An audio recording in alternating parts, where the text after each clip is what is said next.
Thank you, Kras, for subscribing for 20 months. Thank you, Krask, for the tier 1 Yars sub. chat. Rules hyperave rules hyperave rules hyperave. Oh, the Legos. So I owe 4 Legos. So let's get the Legos knocked out. So everyone who's going to check this out later on YouTube, we're going to introduce the video with me doing Lego, I'm sorry, streamer things. Hashtag deal with it. Hyperave rules hyperave rules hyperave rules hyperave rules hyperave rules fine rules hyperave rules hyperave rules hyperave rules hyperave. I understand. Hyperave rules hyperave rules hyperave rules. Didn't think of that argument rules, before. Hyperave rules, fine rules, tap rules, tomb rules, tap rules, tomb. So thank you so much for the tier 1 sub. You've been subbed to channel for 20 months, a year and 8 months. It's a heckin' long time. So thank you so much for that continued support. You have yourself some nice advertising previewing as well as access to the emotes. But before I forget, I owe 4 Legos because every time we get 100 biddies and we get a sub, we work with Legos. So I got 4. That's actually very easy because... Oh. We move the camera, it's kind of in a not great place. So there's 1. I do apologize if the audio is not coming through great now. I'm all over my mic. 2. And then 3. And then 4.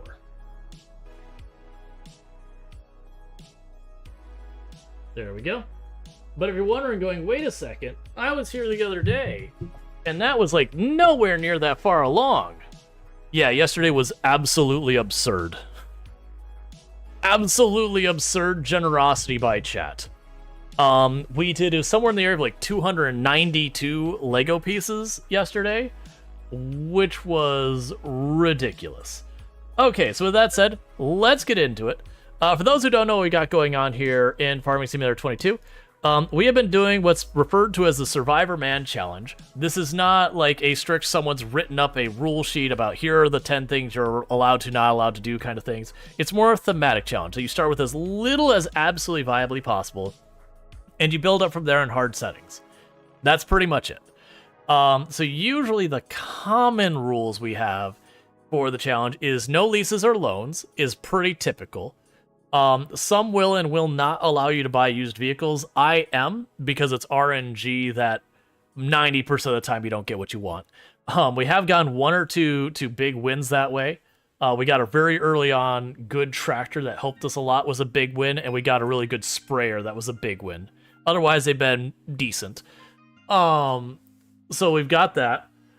What else do we have? I do have the only mod I have. Well, the only mods I have is we have the map itself as a mod, and then we have Universal Autoloader because I don't feel like playing Forklift Simulator. Okay, so we were in February. We're already an hour into the day. Getting a little frame stutter here a little bit. It looks like I've already emptied out the greenhouses. But yeah, to get people, like, to catch up people with what we've got going on here. Ooh, you need both food and water. So when we started, I started with this bus over here. It's just a place to fast forward time. It doesn't serve any function other than you sleep, which is just how you advance to the next day when there's nothing left to do.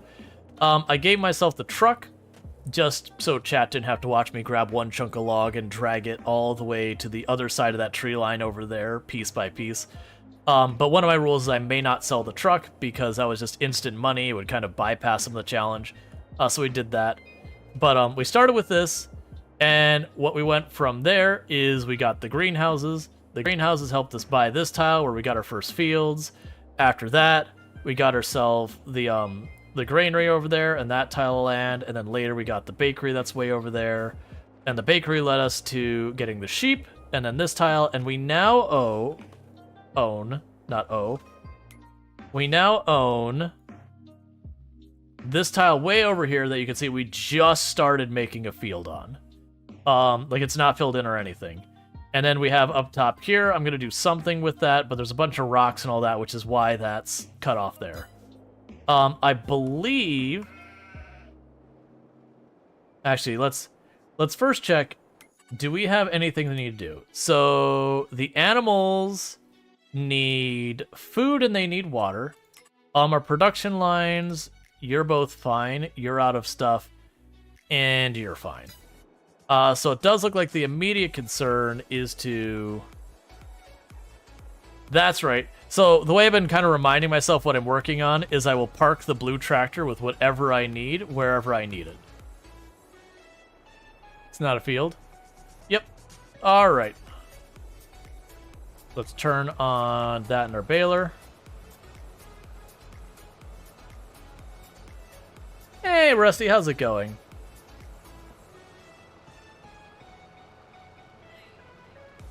Yeah, so we're not really going out of our way to do anything special with the grass. We're just grabbing grass real fast, because it's just for the sheep.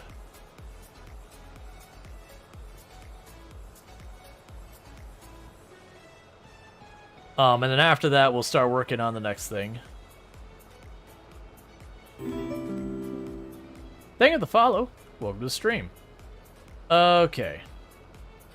Oh, I had the wrong tool selected. That's fine. We're going to pick that up in a moment because I'm going to put 2 of these wheels here. Or bales.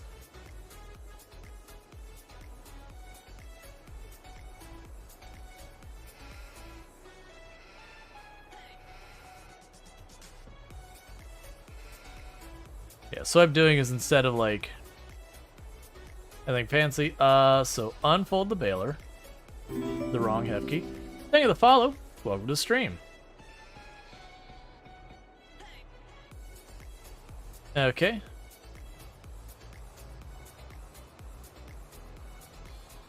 Let's go pick up the grass we already got cut. Yeah, because I just need to top off their food and water so that the sheep keep giving us wool and all that. If I remember correctly, when it comes to the wool, I want to say we sell that in April. That's when the price is up. You wish you had Farming Simulator 22? I mean, you do always have the choice of buying it.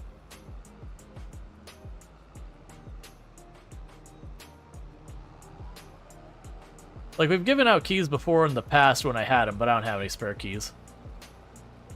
Just laying around right now. Like, every so often when they do dare drop in that, I'll usually try and knock it out real fast to get a couple extra keys and all that. Let's see. Right now with your situation, your challenge, would your challenge justify an upgrade to your truck? What would be my reason for upgrading my truck? Like, what benefit would that get me?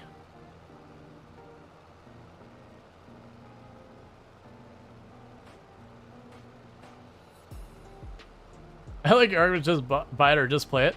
I mean, to be fair, like, I get it. Like, if you don't have the money, I understand. I'm not trying to troll on that kind of things. But, it is kind of one of those things that, I don't know, like, I haven't had many people going in and popping it saying, oh, I wish... Like, it's one thing, it's like, I wish I could play this, but my computer can't handle it. It's like, okay, I get it. That's like a major expense. I 100% get it. Or also it's like, oh, I wish I could play it, you know, but I, like, between the 2 kids and the house and everything, I just don't have time. Like, again, that's totally fine as well. I totally get it. I mean, I understand people don't have the discretionary currency necessarily to be just buy a game and run with it. But it's, I don't know, I guess it's a weird thing to have people pop in and be like, you know, I wish I could, and you're like, but... I don't know.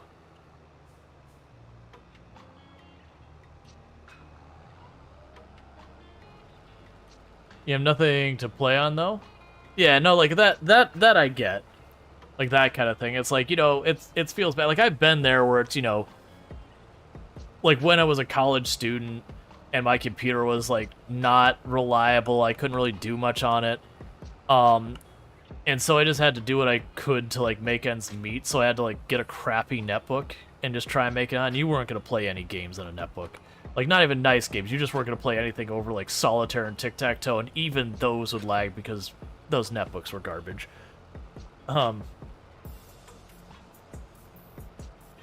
You're at the point that you stop buying games because you need to finish ones you already got. Yeah. Like, I guess it's insensitive of me to be like, you should just play it, or like, you know, you could buy it kind of thing. I don't know.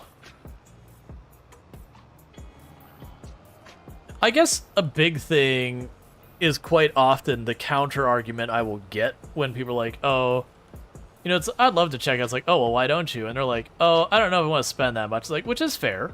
That's totally reasonable. But it's also kind of like, all right, but you're choosing not to play it, which is fine. Like, that can be the correct choice, even.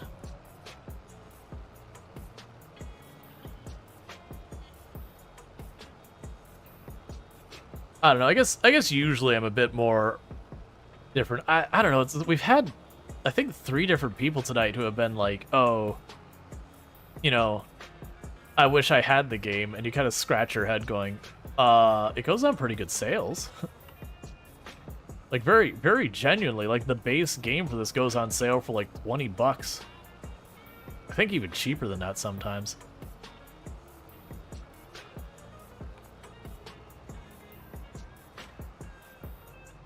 Oh no, you're all good. You're all good. Like, I'm not unhappy about it. It's just, it's been a weird night of that.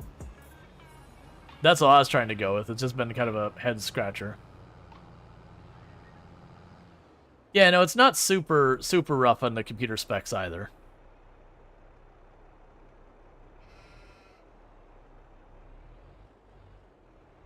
Like, I've definitely had that, you know, cases where, like, people have come in and been like, oh, you know, I'd love to play this game. It's just, I don't have, like, I can't afford to, like, be buying a bunch of games right now. It's like, oh, that's totally fair. I totally get that. Like, I've been there. I mean, to be fair, I am there.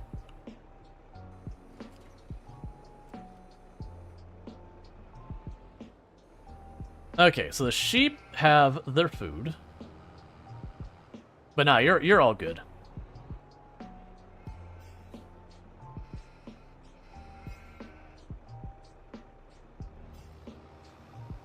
I'm blanking on the button I disconnect this thing with. Brain. Oh, it was Q. Well, it's what's Q for most people. I was sitting there just like having a brain fart because we haven't played this in a while, and it's just like, what on earth do I use to get rid of the tools?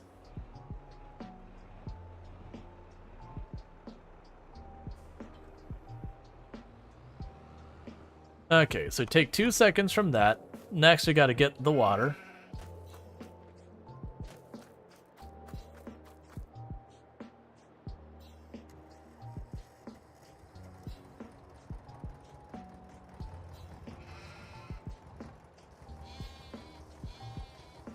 Let's see, Rual, you're 50% from your goal of getting you to play a mystery game? Gotcha.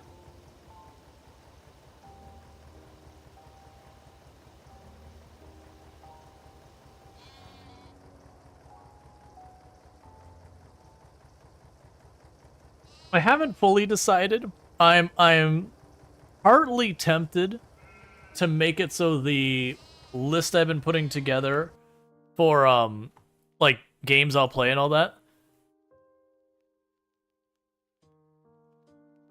But like all that. Just checking one thing real fast, chat.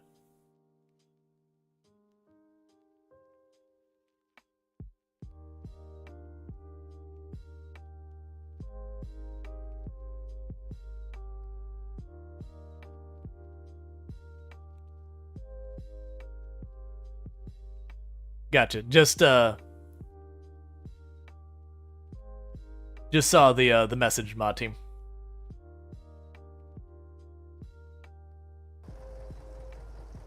We will we can keep an eye, and if it ends up being what it looks like, you know, we can deal with it.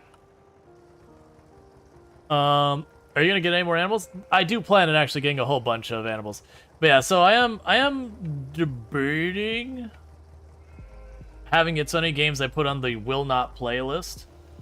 Because there's definitely games in the will not play list for on that sheet that are like a solid no. If someone redeems 100,000 points at 7 days to die, the answer is no. And there's a couple reasons that, one, I don't enjoy the game, which is not normally a reason I'd say no. But the other reason is that they have gone out and DMCA struck creators for using a mod that adds Twitch integration because they decided arbitrarily that the mod wasn't something they wanted to be okay with anymore.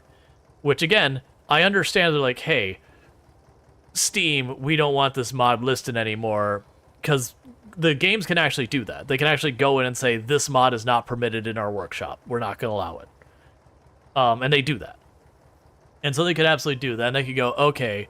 And they could, I think they can go and complain to Nexus for the same thing as well. I don't know how Nexus responds to that kind of stuff, but you get the idea. There are appropriate channels if they want to try and get mods removed. And so what ended up happening, though, is instead of even fighting with the mod, is they went to creators who were using the Twitch integration mod, and they did DMCA claims against them because the mod used sounds in their game, is I believe what happened. I could have the details wrong, so don't quote me on that. But the point is they went after a couple of creators and basically DMCA struck them.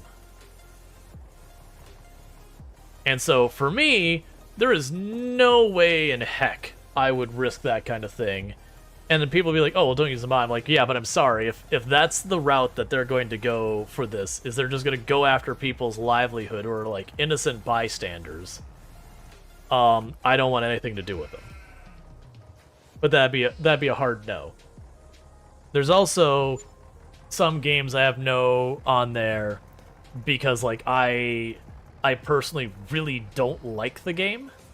Like, it's just not fun. I think I would say no to those. I think at this point I would say no to a game that I'm like, oh yeah, I played that and I just genuinely do not enjoy the game. I think at this point I'd say no, which all I'd do is I'd refund the points. Because I still reserve the right to veto. But we'll see. I think I'm being a little bit stricter about it now, as I think the route we're going to be going with it. Okay, so you've got that all filled up. So, oh wait, yeah, so the sheep are all good. So you ain't about to get eyes on their game group product? Yeah, that's the whole thing. Or it's also like any games that like do the whole AI thing. Like where you know, letting people go and then, you know, doing a bunch of AI garbage.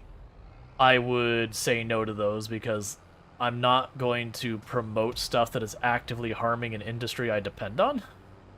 Plus, I don't want a bunch of crappy generic AI-made games. And as a software developer myself, I definitely don't encourage people, you know, not like letting go a bunch of people in my what do I want to go with? Take a sip. What's the worst that could happen? Like in my discipline, my skill set, I don't want to encourage people being let go to have a computer do an only okay job because it's cheaper. Back a second, no problem.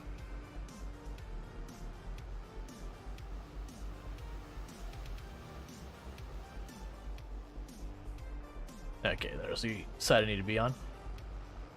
Alright, so we already framed out the other field.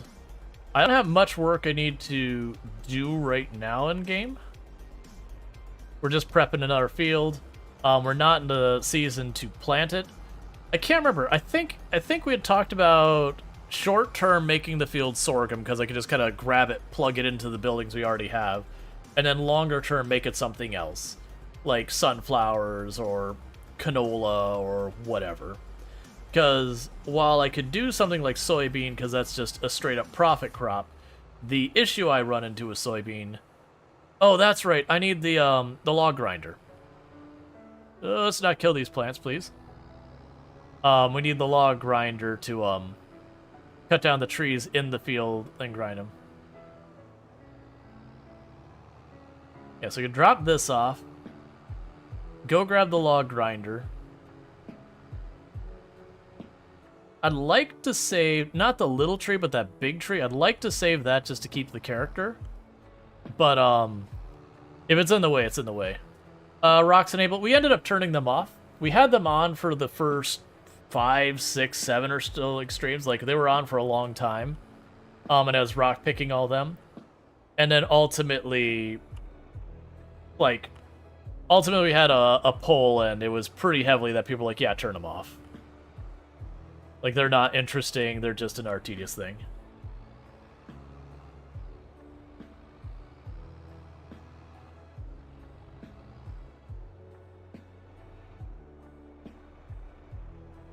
Alright, so we are going to put a road through here, so this trade's going to go.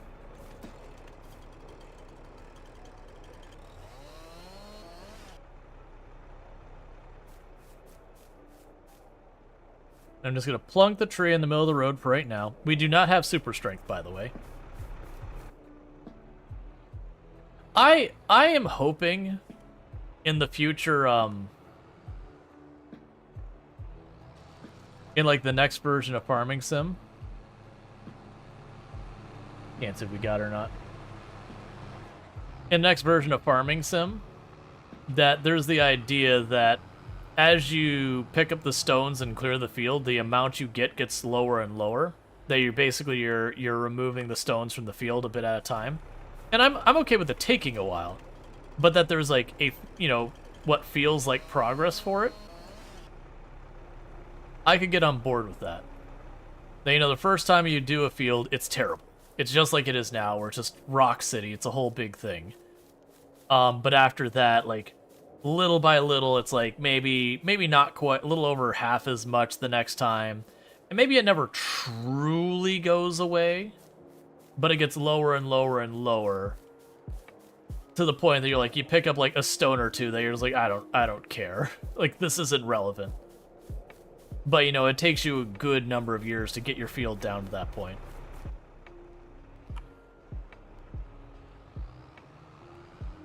Because to me, then it feels like you're making some kind of progress.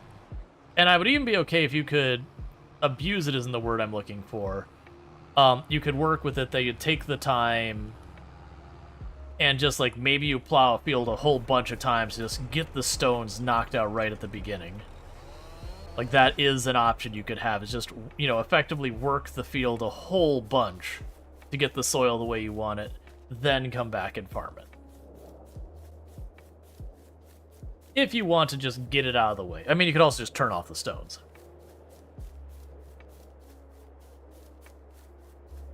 Because that was a mechanic I really liked that, for settlement colony builders, those kind of things, so that Farthest Frontier had, is you didn't just have stuff like crop rotations. On top of that, they actually had a whole thing where, like, because it was, like, vaguely medieval-ish times, like, it's non-specific older times and all that, that what you'd end up doing, like, maybe colonial, like, it's not clear what time frame it is. But what you'd end up doing is you'd go to the field, and, like, gradually they get weeds and all that you need to hand clean out and everything, because, you know, you're going back to, like, old times. You didn't just plow the field, clean out all the weeds, and redid it. You actually had to have people work the field to clean it up, kind of thing. But one of the other things you'd do is you'd set up the field, and at first the field would be, like, really rocky and terrible.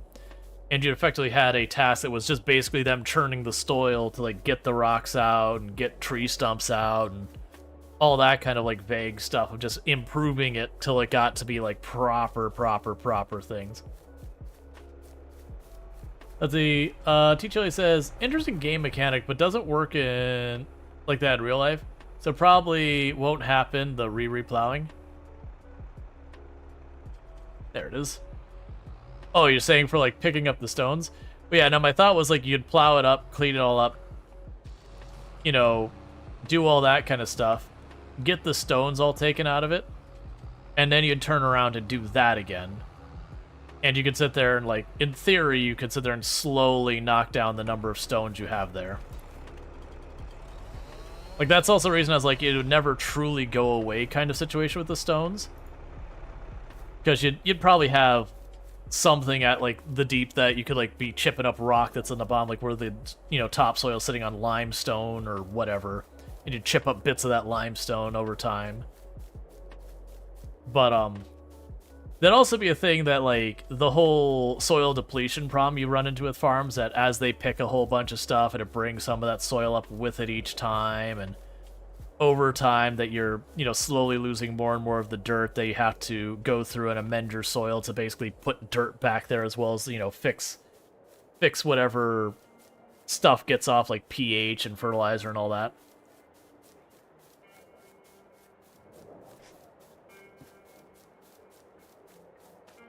Or even just the equipment getting a bunch of dirt on it and all that kind of stuff, and all that little bits of dirt slowly getting taken away.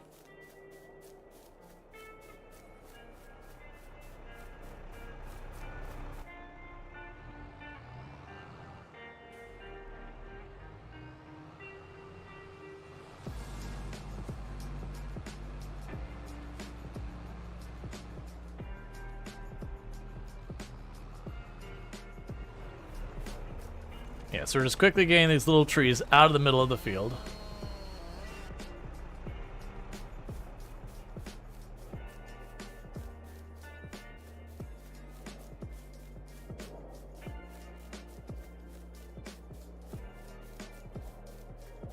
I'm actually curious about what process you have to get rid of, like, field stones. Because there's got to be a machine that's its whole specialty. Not, like, just the picker thing like we have in-game, but like a more at-scale industrial solution where you have what's effectively pulling up a whole bunch of the dirt at one time, and you're just kind of like knocking it through a thing, pulling the stone out of it. So like the idea of a picker, but it's not just like going surface level, it's like churning like the top several inches or whatever. I can certainly see something like that being a machine. That's actually one of the other things that'd be interesting, is allowing us to get even bigger machines, because there are much larger machines than even are depicted in the game.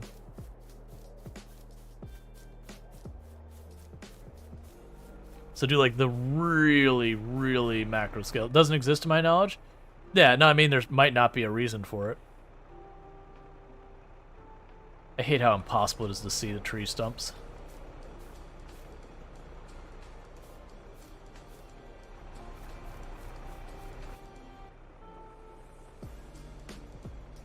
Where did you go?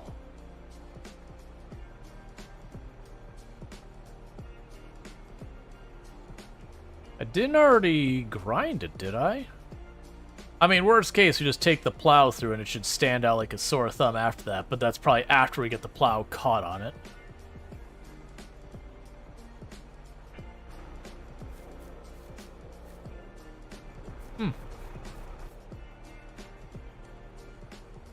It's also important to remember the farm sim is still targeted towards more novice players too, so advanced game mechanics can be scary to new players.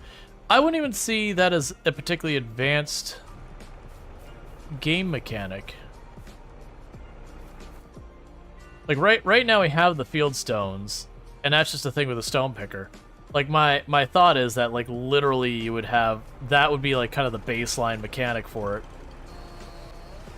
And that there would be a better, let's make this better long-term solution. So you could still just do what we're already doing, and maybe that even is the fix. But, you know, have an option as well. Because it's kind of like, you look, I mean, because also one thing I'd say so far as targeting new players, the game teaches you nothing. If it's targeted towards new players, it's doing a real bad job of it.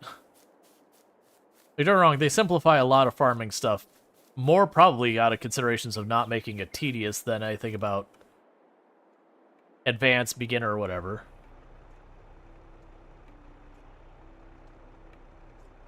Okay, there's that one. Think it'd be mod more feature? I would agree to that. But it's I would like stuff like that to be mostly solvable, or at least improvable. There's the archery stuff. I see it.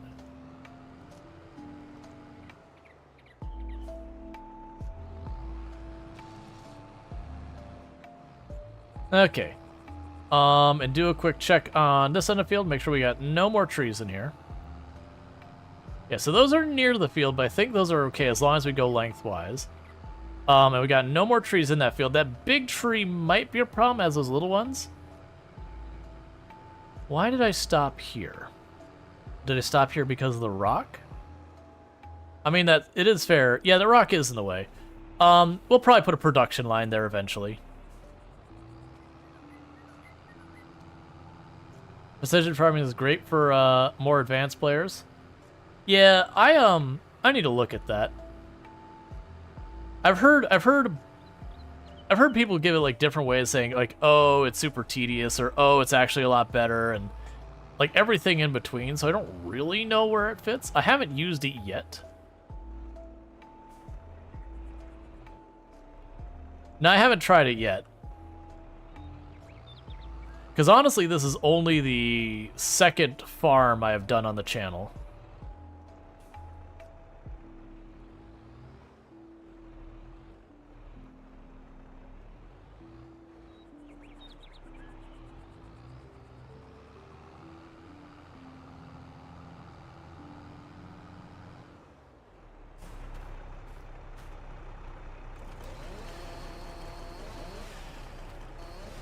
Just can't see what I'm doing.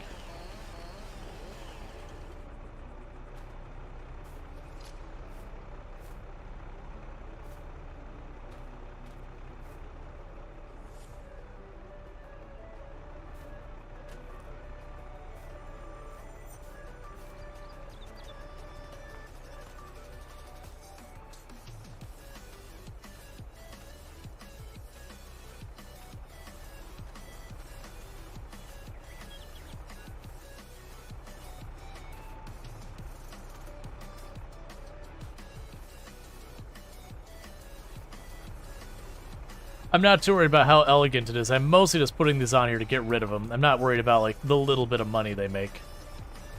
It's literally just to get rid of them.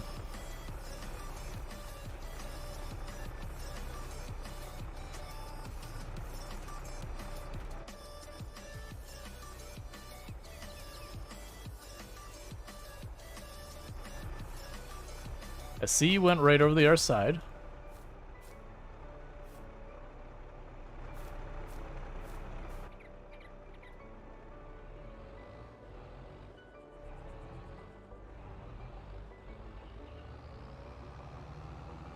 Let's see, liming can be less clear to some players. Because it's not lime, yes, no, it's maybe. Yeah.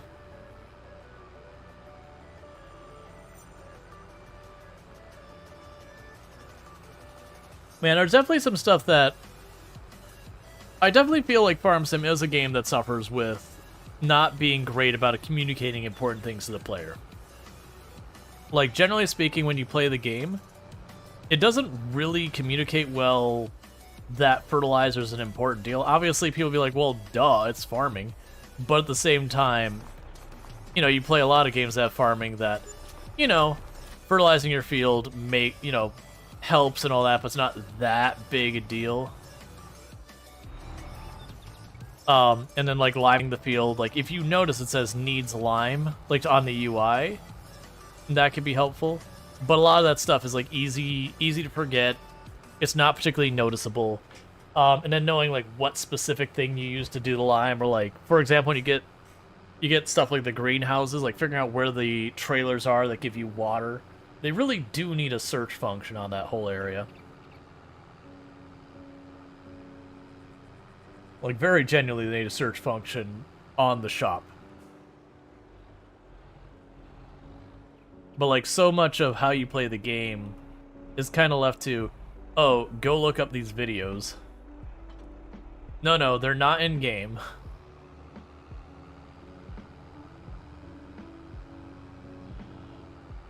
Like, they tell you mechanically how to do stuff, but they often don't tell you why to do stuff, is the way I will phrase it.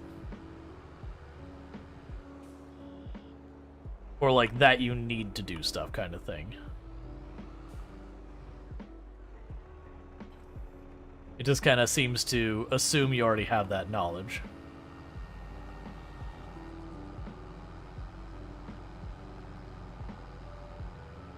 Alright, so let's go over to...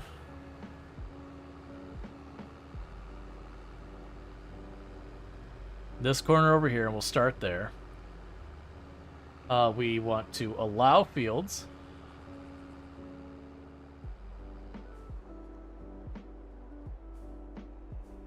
You played since Farm Sim 15, watch 13, so mechanics are just natural for me. Right, and that's the whole thing. Is it definitely feels like it's depending on past knowledge way too much. Like, it's fine if you can figure your way out, but for a new player coming in, there is a lot of, I need to consume content just to figure out how to play the game a lot of times. Which, that's fine, but you could imagine, like, you're someone, you pick up the game, you're about to, like, your military about to be deployed. Internet's going to be unreliable. And you buy the game, you put it on your laptop, go, cool, I got a game to play, awesome. And then you go out there and you can't figure out what the hell to do because you don't have a reliable internet connection or anything like that. And you're just like, well, this game's dumb, I can't play it. And that's like what reason's like, no, you need to have the information available in-game. It's fine to have a complicated game, that's okay. But you should be able to see your way into basic game mechanics in the game. Now, obviously, games having puzzles and mysteries and all that's a different thing. Thank you, Fisting Pirate, for subscribing for 1 month. Thank you, Pirate, for the Prime Gaming sub. You only get one of those a month, and you used it here, and I really do appreciate that. So thank you so much for that sub, and I hope you enjoy your advertisement-free viewing as well as access to emotes. Let's see, you notice that with newer players and streamers? Like just not having a clue what to do in a game, or... Because, like, for example, a lot of content creators nowadays,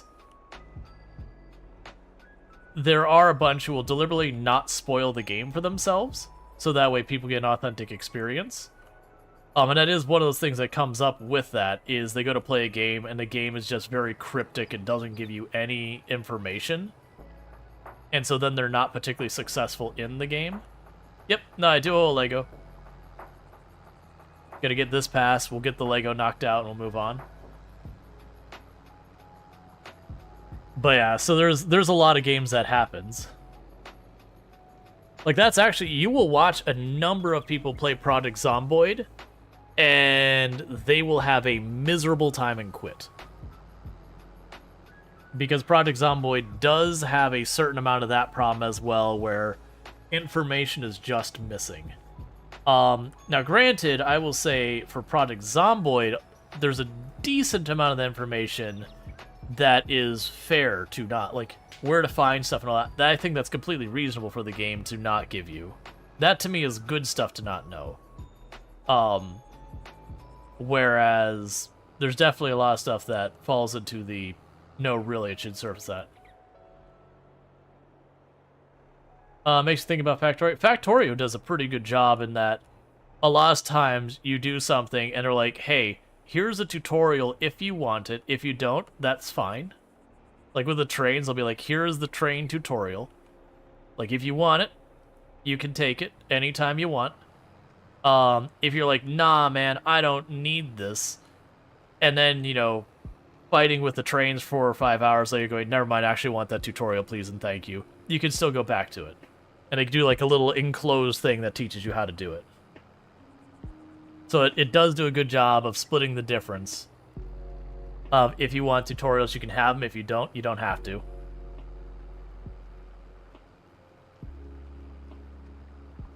And Factorio is also, in a lot of ways, simple enough that even though you get incredibly complicated things, there's very limited controls you have that actually makes it so it's not too bad. And they added a whole tutorial in the beginning of it now where it's like, okay, click on this to make it. And then, it starts making your pocket. It's like, oh, you make it in your pocket. Well, that's fine. That's not particularly great, though. Maybe we should make it, in something more automated. And they just kind of give you the basic introduction to making your first thing in the assembler and that kind of stuff. And then they cut you loose, and you figure it out from there. But, like, they teach you how to engage the basic mechanics and UI and all that.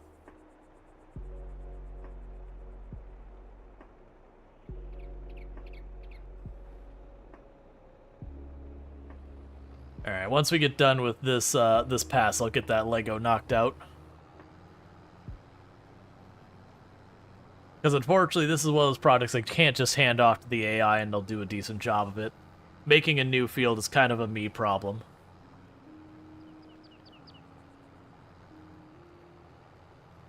But once they make the new field, then it's done.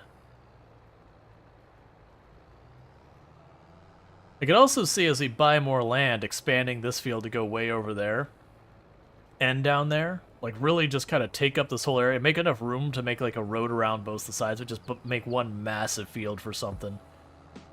Like, and I could see there being like sunflower or canola or one of the other production lines.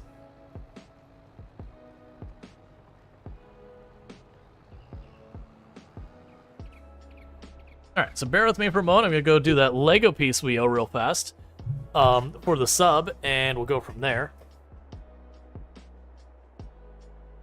I don't have another piece handy. Let's just see what the next step is. Okay. We literally have 3 pieces left of this major step, and then we're on to the next bag of parts. So literally during yesterday's stream, we finished the full first step. We finished like what was left of it. And then we got just about everything else done. Yeah, those are the last 3 parts right there for the step. And so there we go.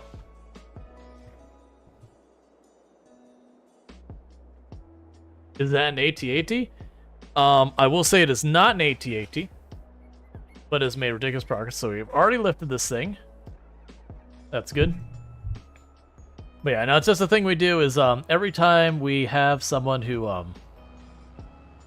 subs or chips in 100 bits, either or, we do a Lego piece. And obviously, if you do like 500 bits or 5 subs or whatever, that's 5 Lego pieces. It's just a thing we're doing as kind of like an extra bonus thing for when people contribute, like financially to channel and all that stuff. So it's not intended that you're going to sit here and like pay out the money to build the entire kit in one go or some nonsense, because that would be ridiculously unreasonable in cost. It's just like to sweeten the pot the tiniest bit for subbing and doing the bits, just giving you a little extra something. They're saying, Rual, what do you think about Florida schools adopting new building mapping software for in case of life or death emergency that supposedly has not been field tested? I mean, I don't... So what... Okay, a mapping software. So, like, to make a map of the school? Because that's the only thing I can think is, like, a map of the school. Like, we already make maps. It's a pretty safe technology. Pretty reliable. Like, it being new software for making a map, okay. Yeah, that's what I'm a little confused by. To get emergency personnel right spot faster, I don't have a problem with that. Because you know what? There's one sad reality. There's only one way to test that software. And to say it's not tested is also probably... Yeah, you said field tested. Yeah, there's only one way to field test software. That's to put it in the field. It's the harsh reality.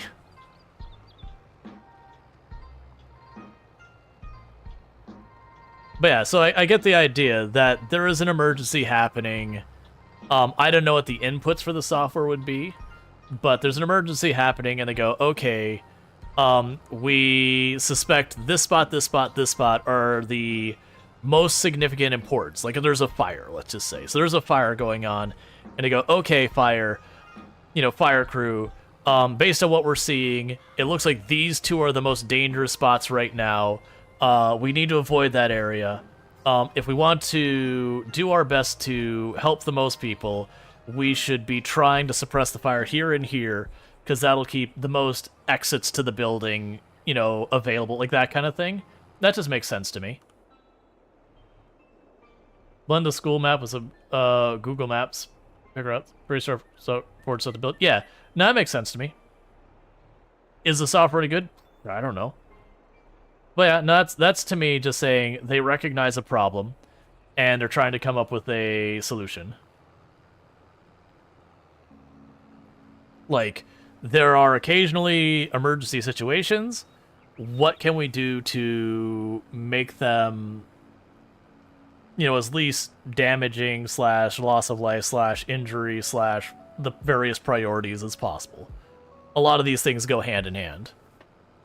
Like, the longer you can keep a building standing in a case of a fire, the more chance you have to get people out.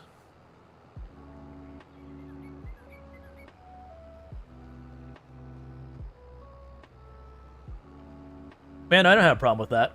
And then obviously people would go, well, what about active shooter drill and yada yada, and that becomes its own basket. I just chose to choose a specific disaster that doesn't necessarily have to have, the social stigma around it where people have strong political opinions. I chose fires because they're nice and neutral, and they happen literally everywhere in existence. If you exist in an area, fire is a threat. That's just the reality.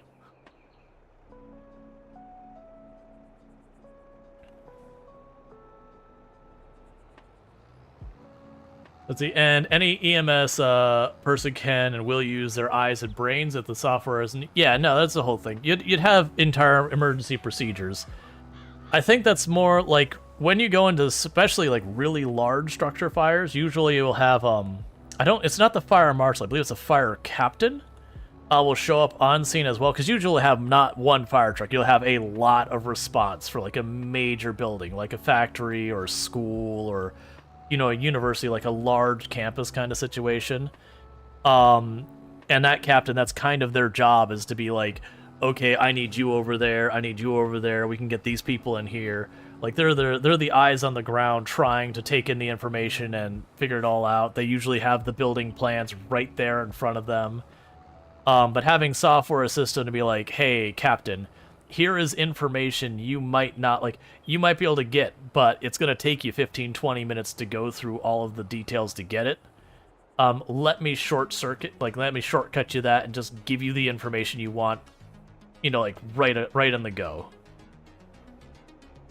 That's going to save lives. Let's see, that's actually what the software was being geared towards, but you don't want to get... But I didn't want to get too heavy on it. Yeah, but I mean, it's the idea. Is like you have emergencies. It's probably going to handle a bunch, and yes, there's going to be more controversial emergencies over others. But yeah, I don't have a problem with that kind of thing, because again, this is in response. Like, we're not going to go into the whole mitigating those, because I do have very strong opinions on those things. But it doesn't matter. And the reason I say it doesn't matter is I am not in a position to do anything about it. Neither are most of you. You can choose to vote based on your beliefs and all that kind of stuff. You can choose to prioritize what you want to prioritize in life. But it's just kind of one of those things that I want to stay away from that topic. But even like avoiding the controversial / where people have very strong opinion side of it. Yes, we have that kind of an emergency happening. Being able to know, okay, we can look at this. All right, the software says we can get in through this way, and this way. Based on what we're observing, these are the danger areas, so we should be able to evacuate these areas here relatively safely to get as many people out of the way as possible. I still think is good. It is a solution tackling a problem that has better solutions that people are unwilling to consider. But that's my opinion on it. So it is Band-Aid. I mean, it still would be even if you do the better solutions, it's not like it would eliminate the problem entirely from existing. So the software would still have purpose.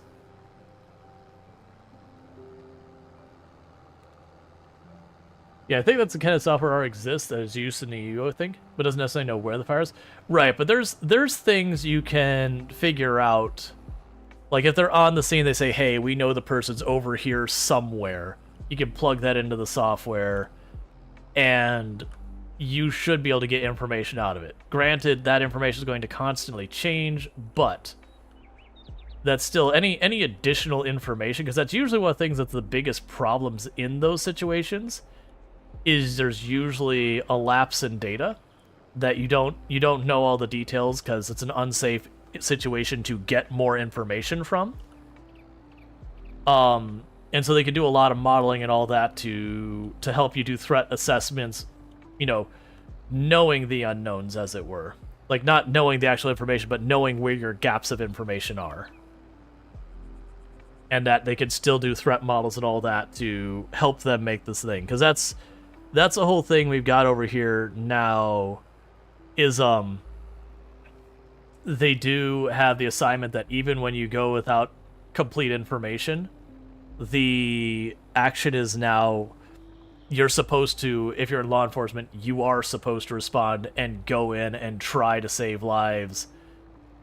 Like, you're not supposed to just wait. Like, that's a new thing. Because it used to be like, no, wait till you've got backup, wait till it's safe and all that. And they've changed that guidance in a lot of police departments to be like, no, like, people are actively dying right now. Like, you are supposed to go in, even if it is an incredible risk to yourself. You're not supposed to just stand around waiting for backup, waiting for, like, the opportunity or whatever. And that might change area to area, but that was one of the things that came out of, unfortunately, there was an event that happened near where I am that was the conventional knowledge, and they've changed training as a result of the event that happened near me.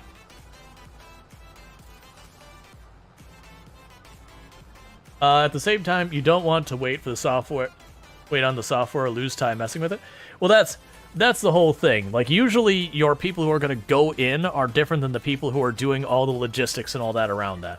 The people who are, like, deploying everyone here and there, they're usually, like, that's, like, dispatch isn't the one who's running into a situation to deal with it.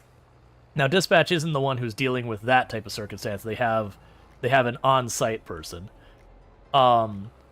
Now, obviously, they would have training in the software and all that. They would not deploy software. At least they should not deploy software if they're competent. If they do not have the training situated. And if the software, like, they'll usually have policies, if the software is not working, here's what we do, which is usually fallback in whatever it was before the software.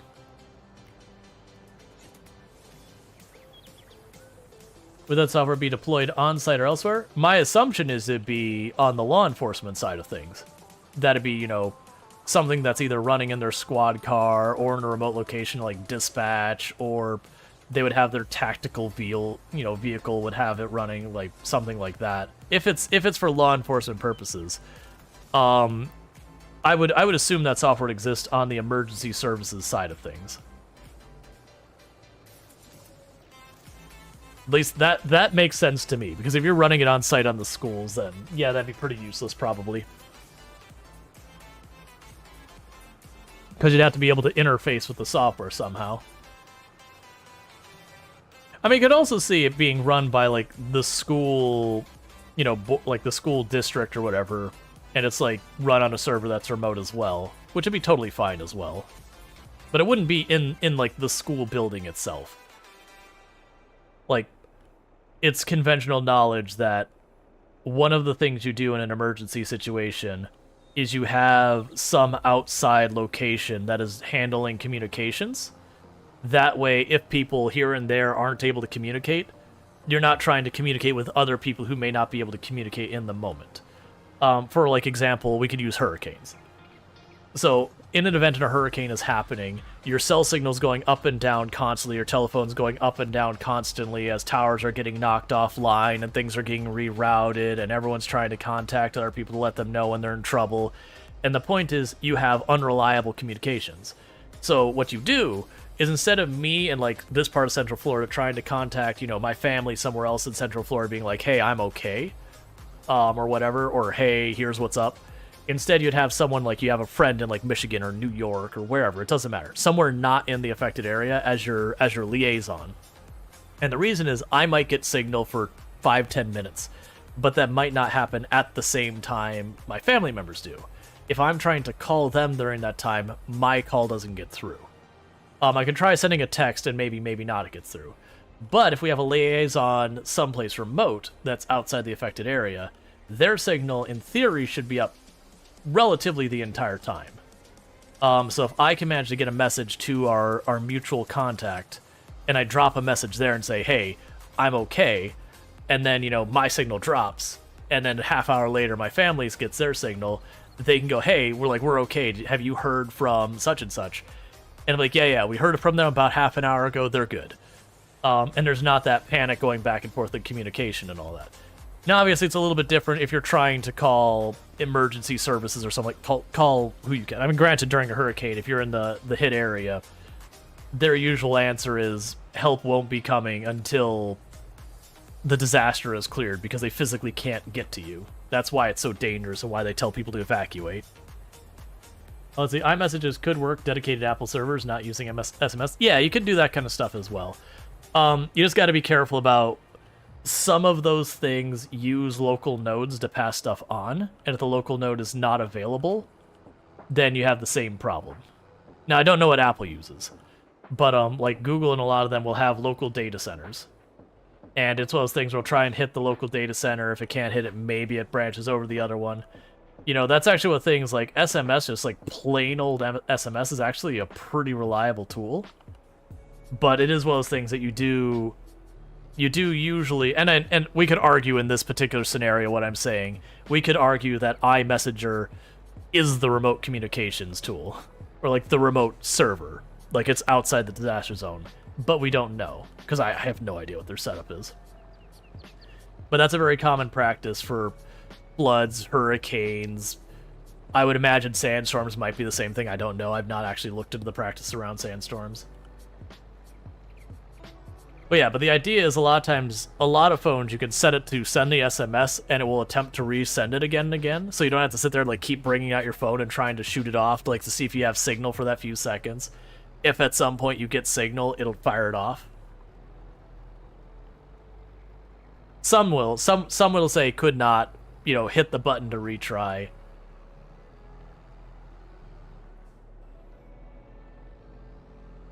But also, SMS only needs a couple of kilobytes of connection. It just needs a connection to just send off a couple kilobytes of data, and that's all you need to get it out. Versus a phone call requires you to have a connection for at least as long as it takes you to do the call. But yeah, the big whole point of that was it's a common practice to have a remote thing. So I'd imagine in a situation where, like, actually military and law enforcement do that. In an emergency situation, you do have like your group of people working. Thank you, Randall, for 1812 for gifting a sub to Herubaleg. Thank you, Randall Thor, for the 5 gifty subs. Those going out to Herubaleg. Thank you, Randall, for 1812 for gifting a sub to Zex13. Zex13, Elizabeth, Regina, Rose Kitty, and I can't see last name. Oh, and is that... Thank you, Randall, for 1812 for gifting a sub to Kadareth. So thank you so much for giving those 5 subs to the channel. I really do appreciate that continued support. It means a whole heck of a lot, and I do hope everyone who just got those, congratulations. You got yourself some nice advertisement-free viewing as well as access to the emotes. Thank you, Randall, for 1812 for gifting a sub to Elizabeth Regina. So thank you so much for that, and congratulations to all you who got your nice advertisement-free viewing and all that. Yes, thank you again for all that support. It does mean a lot. Thank you, Randall, for 1812 for gifting a sub to Rose Kitty. Was that... I think there was one more? I think there's one more. No, there's not. Okay. But yeah, so thank you for all that. So I owe 5 Legos. I'll get those here in a minute. But yeah, so it is one of those things that, like, when you're dealing with, like, military on the ground, police on the ground, anything like that, usually you'll have, like, your unit, your squad, whatever, that's, like, right there. And they're communicating with each other through radio and whatever.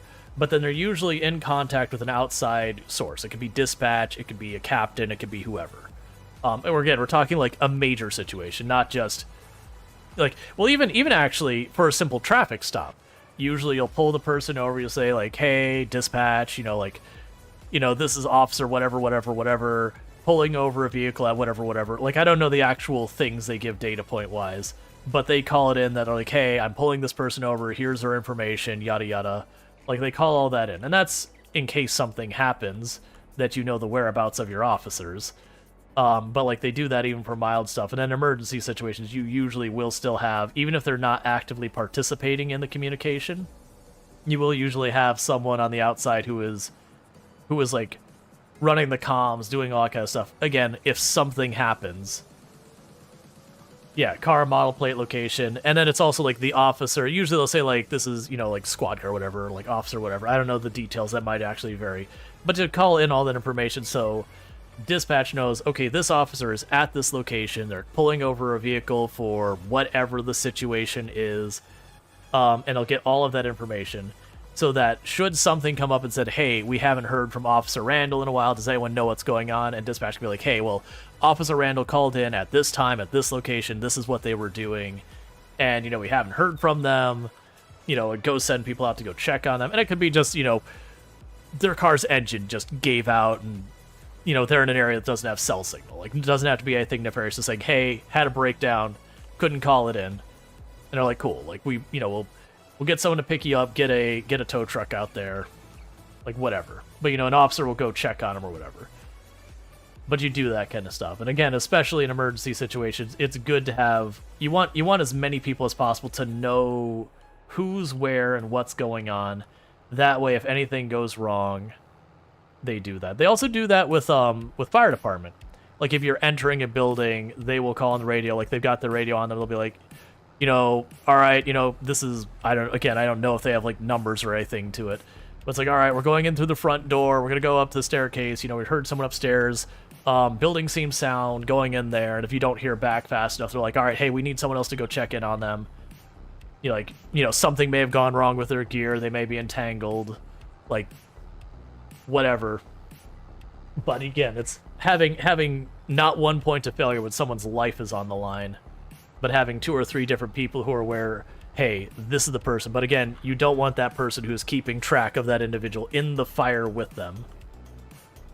Yeah, no, it's more local, but it'd be like you would have, again, like the fire captain out at the truck or whatever I don't know the titles, but you have like the person there. You don't send in all of the firefighters simultaneously into the building. You have that person outside, running logistics, going, okay, we need people here, we need people there. All right, we've got this person out. I will deal with, like, making sure they're all right. You go deal with the next thing we need. Like, those kind of things. And I'm sure they have an entire hierarchy and everything and policies and practices that I'm blissfully unaware of. But, like a fire truck doesn't show up with one firefighter on it. They got a whole team. And a lot of times they don't go in the building, they try and put out the fire.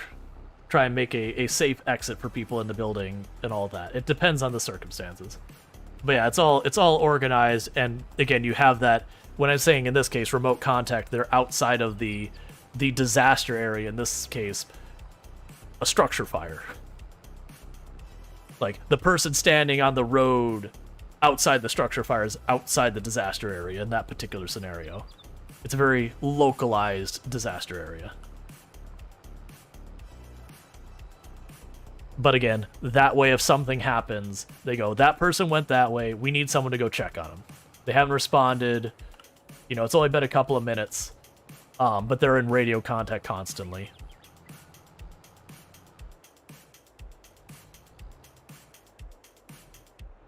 Like, a lot of those groups, they'll do periodic check-ins, being like, everyone, like, roll call, check-in.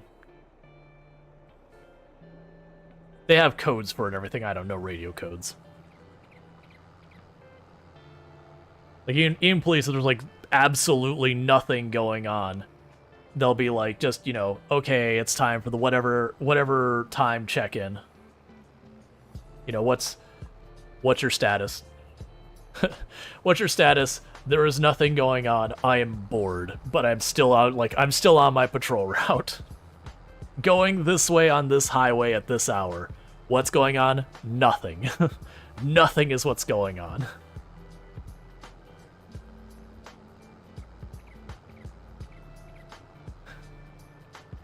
What's going on? I now know there are 683 divots on the ceiling of this car. Should I bring... Yeah, no, that's absolutely something that happens when it's a very slow day. hey, there's nothing going on. I'm going past this place on my route. Should I bring something back for you? Because I'm stopping to grab something.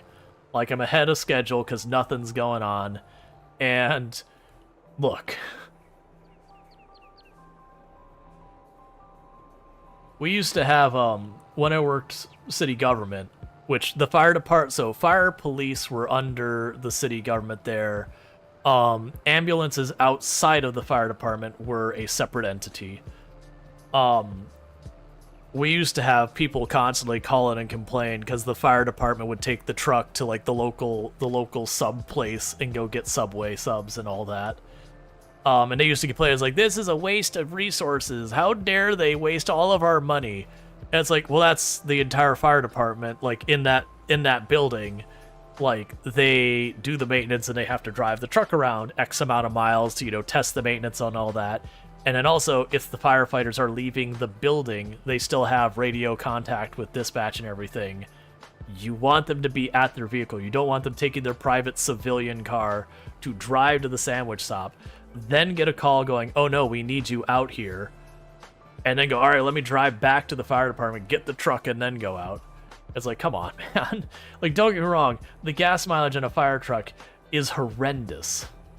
But there was, like, logical reasons why it was being done the way it was being done. It's like, if you're worried about the couple dollars of gas that got wasted in that trip, I hate to tell you that even the really insultingly low salaries that most firefighters make, going 15 minutes overtime is going to cost way more than that gas did. Like, there's battles to fight, and that's not one of them.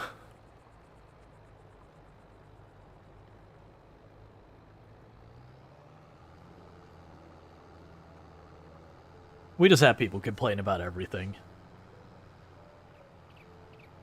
Like, when you look at the expense, like an annual expense for an entire department, and the extra money is like $1,000. Which you go, yeah, for an individual, $1,000 is kind of a big deal. But when you're talking about, this is an entire department that covers, like, you know, yes, it's a city department, but also kind of fills in for the county in the area as well. You know, $1,000 isn't even a rounding error. Or it's like, it's one of those things you don't even notice. Emergency work, that's deep talk. Yeah, we don't need to open that can of worms. They are underpaid. That's what I will say. They are underpaid, and if you disagree, I will say you're objectively wrong.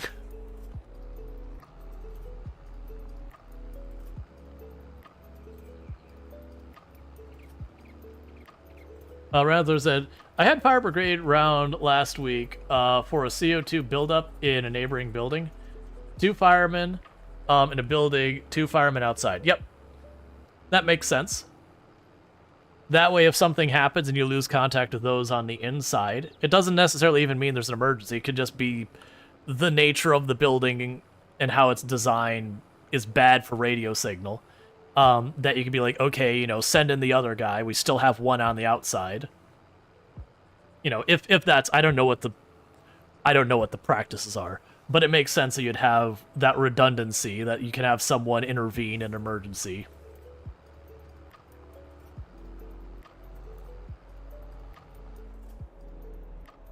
Which I imagine a lot of the time it is, you know, hey, we can't reach them on the inside. You know, can you get line of sight on? Can you get us eyes or whatever? And they just like look in through a window. It's like, yeah, they're fine. Like we can see them. Their equipment's being buggy. Someone is there to control the water truck. Yep. Can you do a hole? Well, I thought when can you do a hole is like, can you like go through a wall? I could be wrong. I don't know the...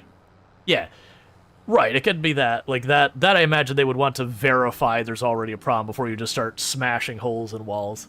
Like you see that in lots of movies and all that, where it's just the firefighters show up and the first thing they do is they just breach a wall to get to the people. And you're like, you know what you don't do to a structurally questionable building?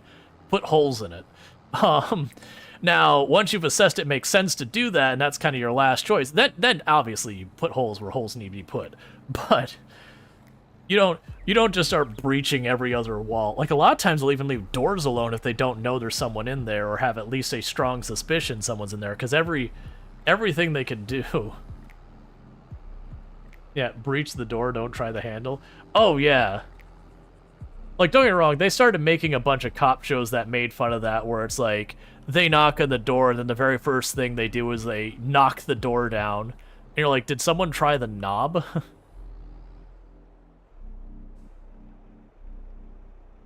Right. Yeah, you also don't want to put more area. Like, that's actually... One of the things that's kind of a risk is, like, opening a window in a room where fire is nearby can actually be, like... It's a mix. So one, yes, you might be able to get fresh air. On the other hand, you might be giving the fire fresh air. So there's a mix, like, obviously, if you are at a situation you simply cannot breathe, you gotta do what you gotta do. But it is one of those things that generally you don't immediately start flinging open windows, like leaning out the windows. But that's where you have evacuation routes and all that sort of stuff. So you have a plan that when you go and open that area, that it's going to fuel the fire. That you can huck your ladder out the fire, out the window and climb down, or whatever your plan is. Because one of the good news is most fires, like the vast majority of them, happen in predictable places. They happen near your water heater. They happen in your kitchen. They happen in your laundry room. Like those handful of high-risk places. You do get the rare ones that it just happens to be a particular, like, a dodgy outlet or whatever. But, like, in raw statistics, they end up being more the exception than the rule.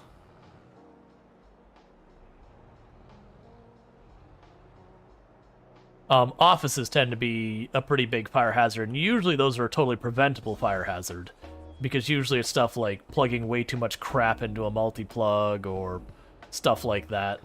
There's usually lots of electronics in offices and all that you gotta deal with.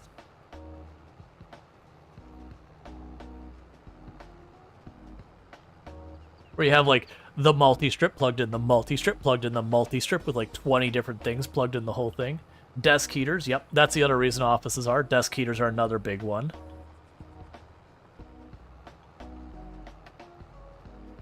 But, like, bedrooms are generally a very low-risk room. Bathrooms are a very low-risk room. You can have stuff like hair curlers and that. Like, there's certainly opportunities for fire. But, these days, most of those plugs are GFI plugs and all that sort of stuff, which has mitigate a lot of that risk.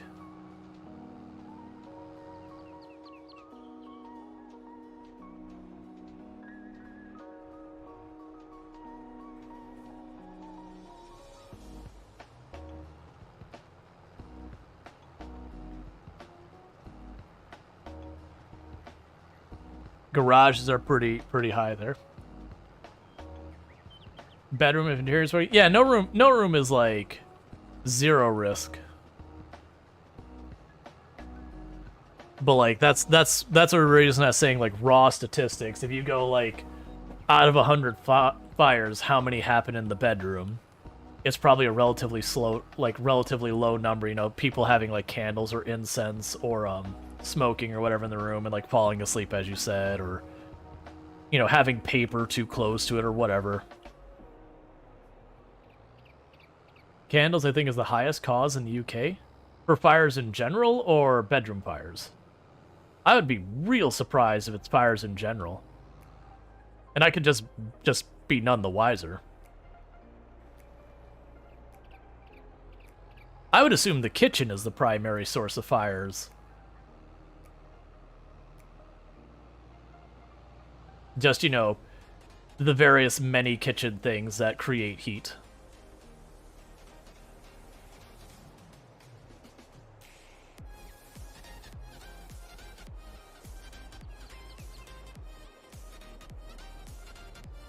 How not to use a plow in real life. Yep. Always have a fire extinguisher in your kitchen. Do not put it next to the thing that will catch fire. Well, I mean, put it next to it's okay. Like, don't have, like, your stove and, like, put it in the thing underneath your stove. I mean, that might actually be a big risk for other reasons. But, like, don't have it, like, right there where you're going to be you know, you can't get to your fire extinguisher because the fire's in the way. Like if you have, you know, your kitchen and the sink's on the other side, put it under your sink or on the wall. Like give yourself a little bit of space to be able to go grab it where you're not in fire. Yeah, somewhere accessible and fast. Yes. You want it near the thing that you're worried about the fire, but not directly on it.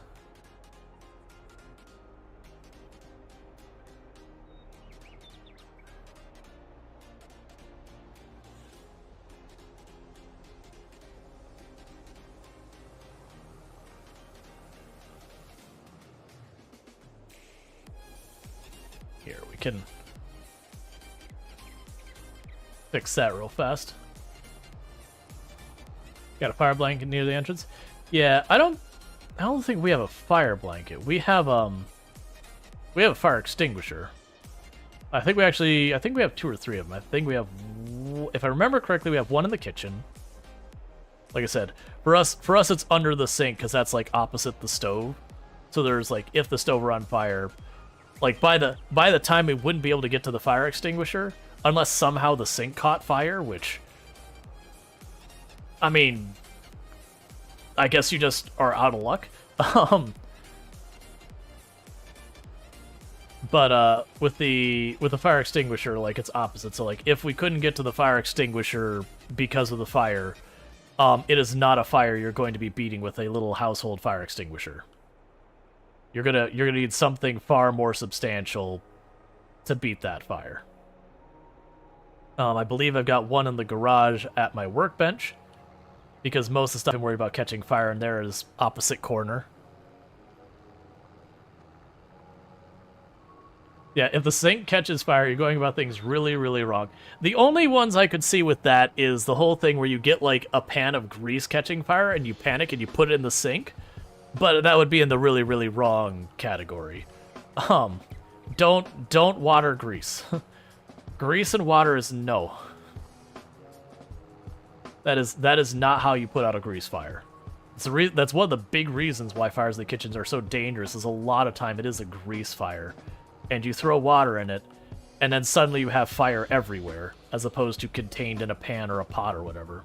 Or on the surface of the stove. You're better just letting your stove burn to nothing and trying to contain that.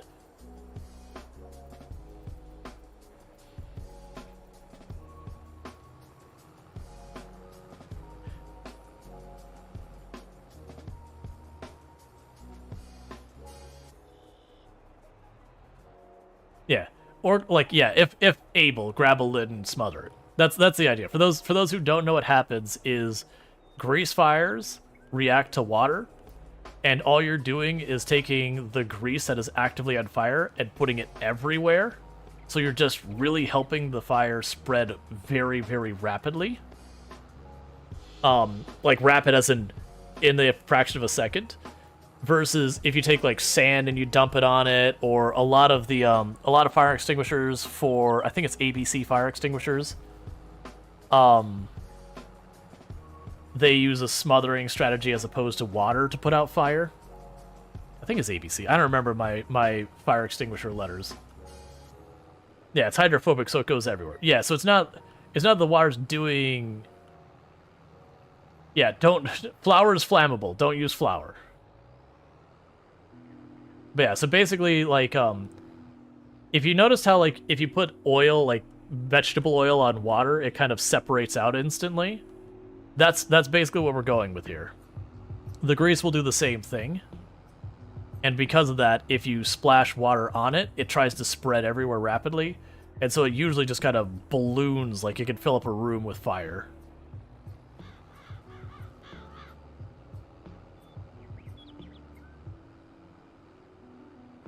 But yeah, so fire extinguisher, like if it's contained, you can put the lid on it. That's a good strategy because you can choke out the fire by denying it oxygen. If that's not reasonable or safe, or it's just like, you know, it's already spread too much, a fire extinguisher, if you have the correct fire extinguishers in your kitchen, will do it. Because again, they use smothering. They don't use water to put out the fire. Like, that's the whole thing, is the stuff inside of it. Partially, one thing is it it reacts with the oxygen and absorbs it, which is why it makes so much foam. All right.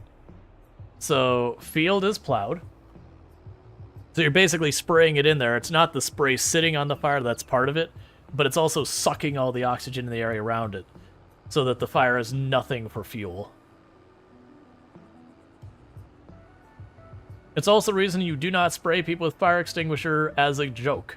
You literally suck the oxygen away from their face, and you can cause them to, start choking and asphyxiating. We had to have a teacher fired at my high school for that.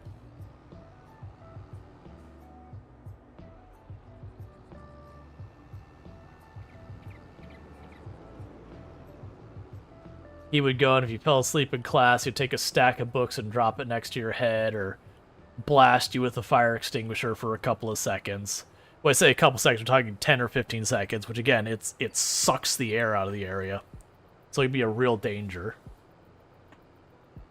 And he just saw himself as being tough on the kids, and they fired him.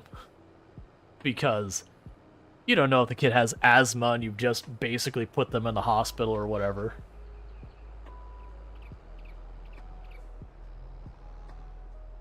Just write them up. If you feel the need to. Kick the bomb at your desk. Like, it's fine to use something like wake them up, like, sure. It's just, be careful about the stuff. There was a reason a lot of people got hurt in this class. It was because he was doing dumb stuff.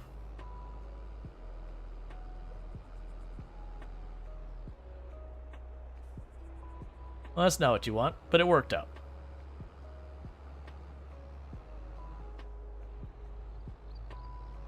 And I'm as a former educator, I'm of the stance, if the student's if the student's getting passing grades and they sleep in class, I got no reason to judge.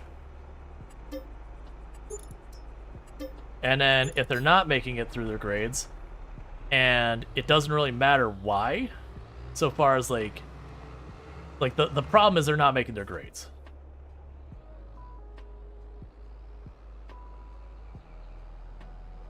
Like, you tell the parents, you do all that stuff. If it's appropriate, you give them, not suspension, that would be a reasonable response, but you give them, after school time or whatever.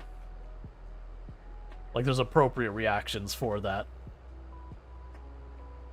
Disciplinary action that, tries to actually tackle the fact that they're not learning.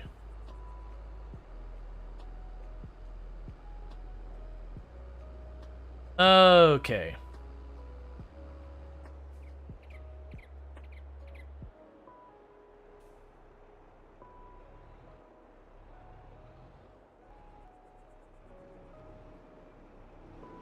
Trying to think of where I want to put this. Yeah, I talked about making the place we keep our tools over there, and then I keep dropping them here because it's kind of central, but they're also then very much in the way. Let's go ahead and drop it off over here, because we're not going to need the plow for a while.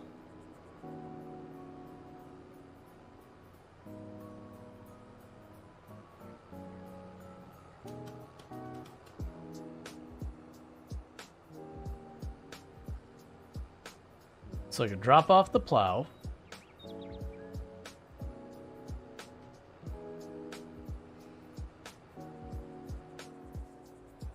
I do need to make my dedicated place for my tools and all that, and I keep not doing it.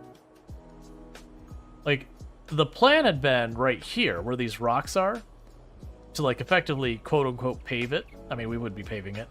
Put, a garage or something on that end kind of thing. Because this isn't really a usable space for a lot of stuff, because those rocks are kind of everywhere.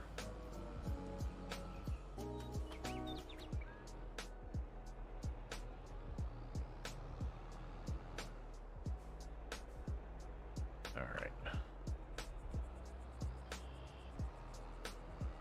Okay, so next up, if I'm remembering correctly, on the order of operations of things I gotta deal with, I need to cultivate this field because it's already done. You can see it's been taken over by weeds because I've just been leaving it. We got to cultivate this field because this field needs to be replanted in April. And I think we decided we were going to do the other brand new field, the same stuff as well. Alright, so bear with me, chat. I need to use the restroom real fast, so we're going to let this AI take this on while I do that. And I will be back here in just a minute. So thank you again for tuning in, and I'll be back here in just a couple minutes. Alright. I take that back. That's not what's going to happen. I'm going to do the Legos, and then I'm going to take a break. Okay, so let me go ahead and get those, because I owe 5 Lego pieces. So let me go ahead and get those 5 Lego pieces I owe. I believe it's 5. So let me try and do this. I've got the mic all up in my way, so if I sound weird, that's all. So we got the one we've got sitting over here. And you go over here on this end. I just got to do it where you can't see it, because I lowered the camera because it was fuzzing up yesterday when everyone was being ridiculously supportive, so we ended up having like 3 hours of just Lego, just me catching up on the parts. But now it's at a very steep angle, so I have to like reach past this to get it in frame.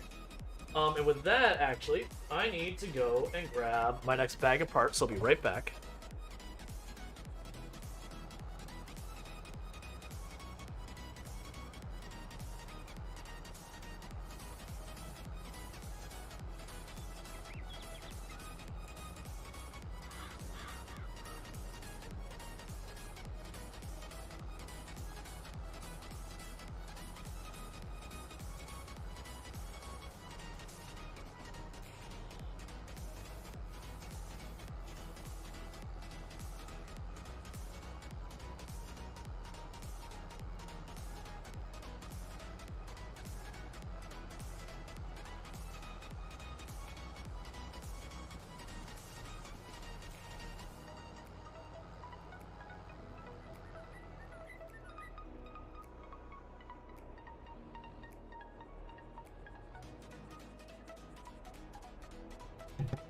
Alright. Oh, missed one more bag. I had one more bag of parts I hadn't put in there. There's a lot of little parts in this one. Okay, and it's also got the wheels in this thing. So let's quickly get that. Alright, so where we left off, I got one out of the parts we need, so I need one of you.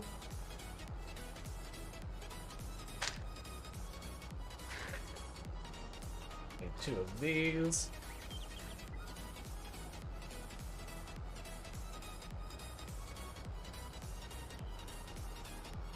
Need 2 of the red ones. Okay, so then it'd be you.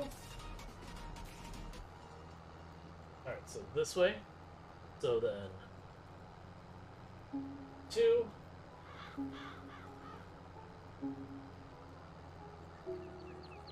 3.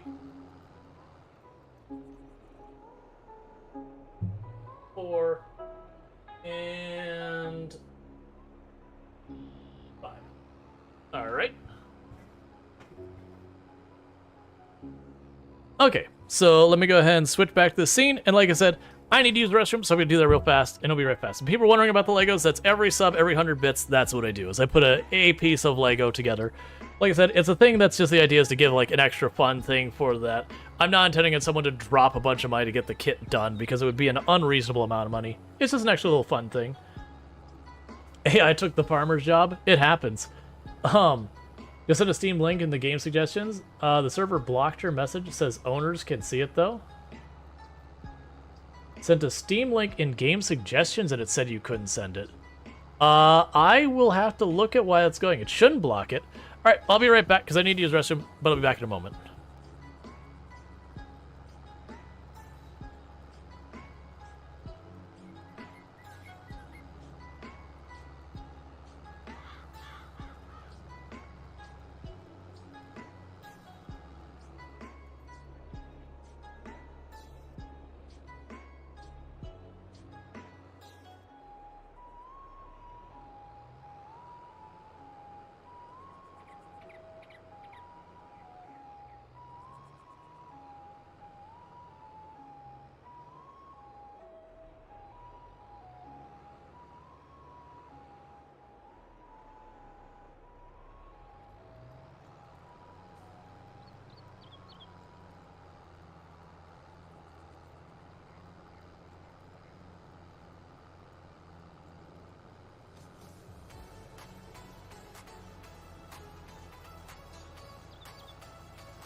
Okay. Do we know what it is yet? You think you missed it? I'm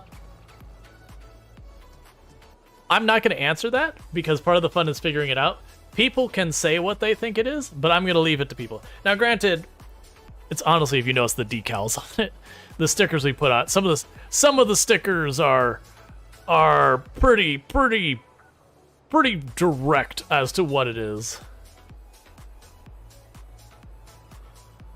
Is it Star Wars themed?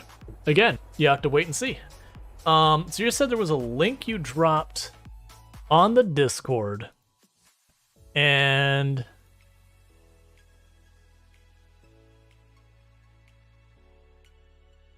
are you sure you dropped it on the Discord? Like, I'm not seeing anything that implies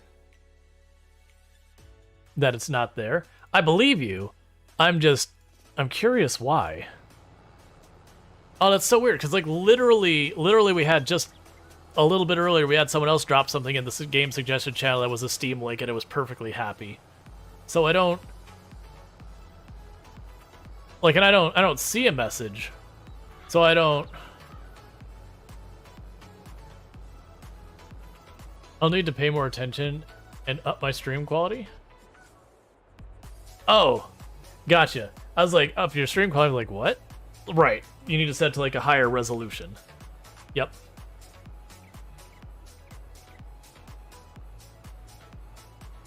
I mean, it's gonna get more and more obvious from here. We're getting pretty close to the end. Resend to work this time? Weird. That's what I was like. It's like, wait a second. It shouldn't be doing it. I didn't change any permissions at all with all that stuff. Like, don't get me wrong, we did do, I actually probably should be mentioning this more, is the Discord did get a bit of a rework on it, so if you notice, like, a bunch of the game channels missing, those are still on the server. I did put a message out under the information role, like, it's in the announcement channel, but, that basically what ended up happening is a bunch of the games, like Farming Simulator, we just added roles, so you could say, I would like to see Farming Simulator, this game, like, all the individual games are under that, so that way if it's people who just, like, they don't care about Path of Exile or Farming Simulator or whatever, that it makes it so it's, like, the Discord's a lot cleaner for them, they can kind of get rid of that, and yes, I know they can right-click and say, hide, you know, right-click, ignore this channel or mute it or whatever, hide channels or mute. People don't know how to Discord.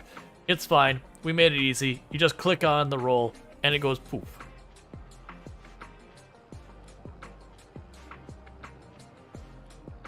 Like, that's, we don't use at here or at everybody very often. Like, I'd say we use it single-digit times a year. And that's usually, like, if I'm doing, like, a major rework on the Discord, or if there's something that's, like, actually a pressing thing, I'm like, hey, we've changed your roles, you need to click on your role now. I'll do stuff like that, but, like, I won't at here at everybody every stream. Polls, I won't at here at everybody. I've wondered if it's a thing I should end up doing or not. Like, very genuinely, I really dislike at here and at everybody when people use it all the time, but at the same time, the only places I've seen that consistently seem to get a pretty solid response to stuff are people who do that. And it kind of feels bad because it kind of encourages what I like a practice I don't like. That said, like I said, I don't use it that way. But yeah, so we need to cultivate this field, and then I will need to do a round of fertilizer in this field and the other field, which we'll do that in-game tomorrow because we're getting late enough in this in-game day. So we'll do the fertilizer in both the fields. We'll probably need to lime both of the fields. But that should be easy enough. Do the liming tomorrow, do the spraying tomorrow, like get that all knocked out. That's very, very quick. And then when that's all done, we will move on to the next day, at which point it will be time to put the cedar on these fields to do the sorghum. And then while that's going, we can sell the wool that the sheep have. Get that out of here. Oh, I didn't check. Do we have any good sales today?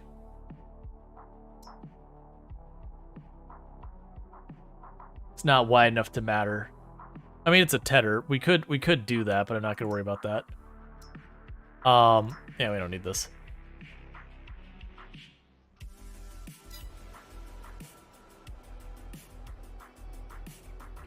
But yeah, now would be so to clarify what our immediate priorities are. One is we're just getting that other field up and running. Oh yeah, no, Discord has automod built in it. Honestly, most Discords have the automod turned on in there as well. It's just by default the automod is relatively low settings. So it mostly will pick up like, you know, obvious scam stuff or particularly bad stuff. You can tune it up to be stricter. I think ours is pretty mild, our setup on there. If it does end up being a problem that we have to run into, we'll probably make it stricter. Because I'm definitely someone who does, you know, like I'm a strong believer of moderation is a feature. That a platform locking moderation lacks purpose. Like you go on there, it's just going to be a dumpster fire, so no one's going to want to be there. So we definitely do moderate. But that said, even with our moderation what it is, I don't have to do much. Because most people are reasonable. Like, don't get me wrong, automod jumps on stuff that, you know, doesn't need to be jumped on. Cough kick, yeah. Well, that's I haven't had anyone bring it up in a long time now, but I've had people who bring up, it's like, when are you gonna start streaming a kick? It's like the answer's no. Now granted, the last time it's like, all right, ignoring all the moderation stuff and how I have problems with that and all that, financially it also doesn't make sense to me. Because I don't see Kick surviving. Like, very genuinely, just being transparent, I don't personally think Kick is going to survive in the long term. And the reason is a bunch of things. The first thing you've got is, right now what Kick has going on, if you go onto Kick right now, there is a category that is literally about watching movies and such, and like entire series and all that on Kick. They actually had it under a previous name and they made it so to be a little bit more obscure, but it's still there. Which means they're 100% with their knowledge deliberately trying to circumvent DMCA. And it doesn't matter if you agree or disagree with DMCA, all you gotta do is piss off Mickey Mouse's lawyers, and that is going to be the end of your business. Because, one, they actually are breaking the law, but also, two, it's Mickey Mouse. You do not mess with Mickey Mouse's lawyers. They are very good at their job. So, like, the next thing you'd end up having is they have a lot of stuff that they don't moderate on that platform, that they're legally required to moderate in different countries. And that's going to bite them in the butt. That they're going to get in a lot of trouble for a lot of that stuff. And it's just, the next thing they have is that their entire financial support, their primary support, is through gambling websites, which there are a whole litany of countries who are actively working on litigation, and then many of them already have a litigation that would make some of Kick's practices unlawful for gambling concerns. Which makes it yet another problem that, again, any one of these individually is going to get them in legal trouble that will bury them. And even if they don't get in legal trouble, that, okay, we have these laws passed that restrict more and more what they can present gambling, and now suddenly the platform doesn't make sense for that continued investment from gambling websites, and then suddenly the financial carpet gets ripped out from underneath them, and then they go under because suddenly all their money's gone. And that's like yet another way it could go bad. And so like that's even staying out of like all of the stuff about whether or not you say, you know, believe moderation should be stricter or laxer, which I personally feel Kick's moderation is not okay. Like I would not be on that platform with the moderation in its current form, and you could disagree, and that's fine. My personal stance is, to me, moderation is an extremely important feature to be on a platform, and I feel that they don't do nearly as much as I personally feel they should be obligated to do. That's my stance, but that's why I'm not on Kick. But the point being is, like, even personal feelings aside, so far as my own ideals or whatever, they have like 4 different ways that financially they are on a doomsday clock if any of those happen. And that's not even considering the fact that they run on Amazon servers. And Amazon could just up their fee, like not even maliciously, just up their fee, and suddenly their entire business is upside down, and they go under. So, it is very much a I don't see a future there. So, that is the more professional, I will say, response to it. People would ask me why I'm not on Kick versus the response usually I gave is their moderation is not okay in my book. Hey, T-Chill, you have a good one. Thank you again for hanging out. And the reason for it is the counter-argument people say is, well, you can moderate your channel however you wish. And my counter-argument to that would be, the problem is, if you let all of these people do, like, really awful things in their channels, one, you're potentially in violation of various laws in various places. But outside of that, if I sit there and you have problems with misogyny on your platform, what ends up happening is if I'm someone who would be a target demographic, I'm not, but assuming I was, then what ends up happening is it's whack-a-mole. One person shows up, I knock them out, they just go on to the next channel and repeat their crap, and go to the next channel and repeat their crap, and go to the next channel and repeat their crap, and they don't get banned, so they're able to continue to do that, and it becomes the thing that happens constantly. And we deal with that on Twitch. It's just on Twitch, they manage to get through 2 or 3 channels, and then their channels, like, then their account's suspended because they're clearly just going through trolling people. So for me, I don't want to deal with that. Like, I want to stream to an audience and have a good time, and everyone's on the up and up, and not me spending my entire stream just knocking down one person being awful after the other.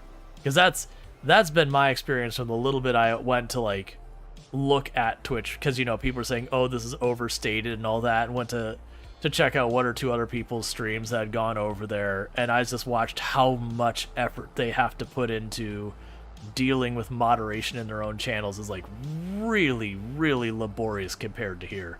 You know, usually I'll get, what, one or 2 a week that we have to, like, slap down and be like, quit it. And that's about it. But I would watch over there someone with like half the audience size, and they would be going through like 10, 20 people in the course of a stream. And I was like, oh my god, how do you do that? Let's see. InX saying, Twitch's moderation took a hit with the recent layoffs. Now I have to wait longer for my reports to get reviewed. Then I get 8 emails at once about them taking action. Yeah, I figured that was going to kind of be the case, which sucks. Like, I get Twitch has a profit problem, but it is, and this is a thing that isn't a Twitch exclusive thing. It's not even a moderation thing. That you'll have a lot of times that, you know, in this case, it's trying to be profitable, but a lot of business is trying to be more profitable. That it's kind of, you know, throwing out the baby with the bathwater kind of thing. That, okay, you have this problem, you need to improve your financial situation. Okay, fair enough. But then they'll end up throwing the value prospect. Why? Like, they'll devalue their product in the way they tackle that, which then, of course, reduces how much people are willing to put up with, how much people are willing to pay, how much people are willing to invest, and those kind of things. So you put yourself on this treadmill of just cheapening yourself until you've got nothing left to offer. And now, do I think Twitch is there? No, but it is one of those things that, by knocking down their ability to moderate, which is already a thing they've had problems with many times in the past, they have weakened that value prospect, which I would argue is one of the places that, if we're looking at moderation on streaming, Twitch does okay with. Like, okay to good. Which I know says a lot because I have lots of problems. But when the competition is YouTube and Kick, if we want to really consider Kick a reasonable competitor, they kind of lead in a lot of ways. YouTube gets rough.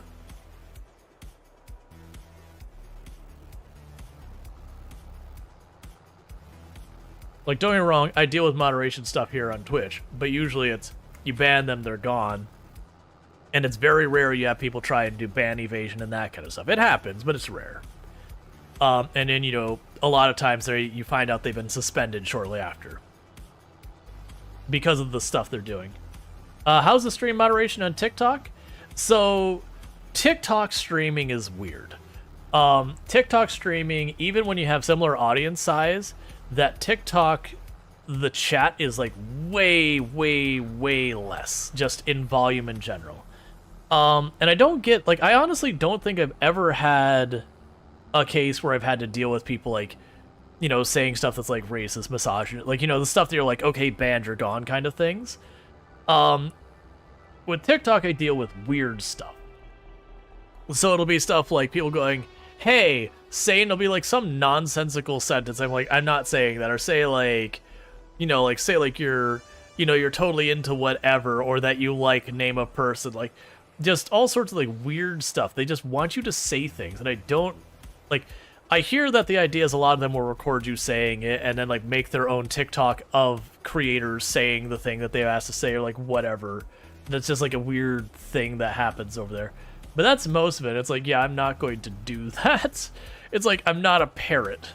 I don't even care if, like, if you drop me money and you just sit there, say this, drop $15 or whatever. It's like, no, I'm sorry, that's not how it works. This is not Polly Want a Cracker.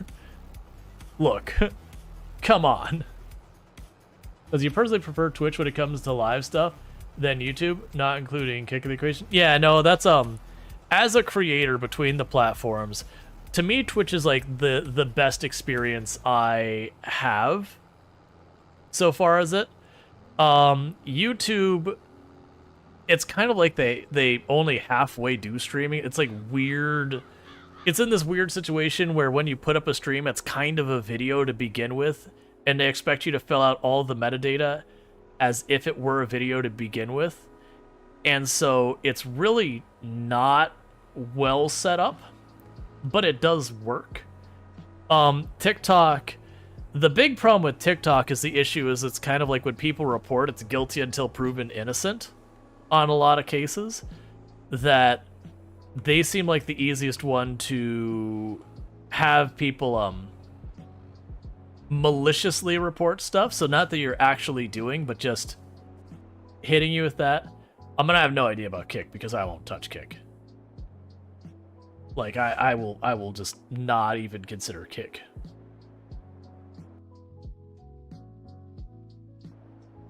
Why am I having problems? Oh, there we go.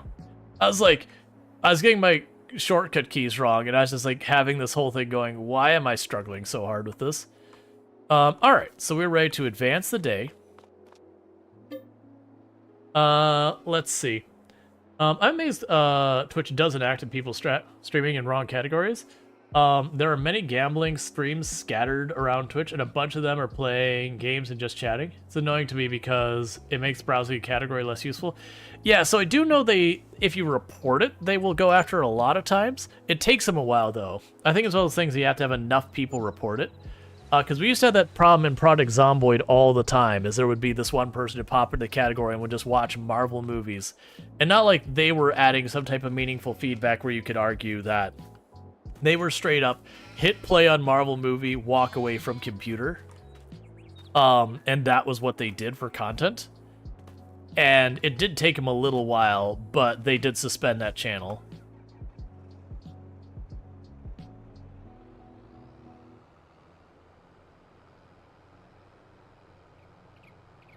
Yeah, no, you don't need to go, like, that's obviously not true in that sense, Darth. Like, if someone puts a gun to your head and says you need to watch a YouTube live stream, the answer is you watch it. Like, it's not worth dying for. It's not that bad of an experience.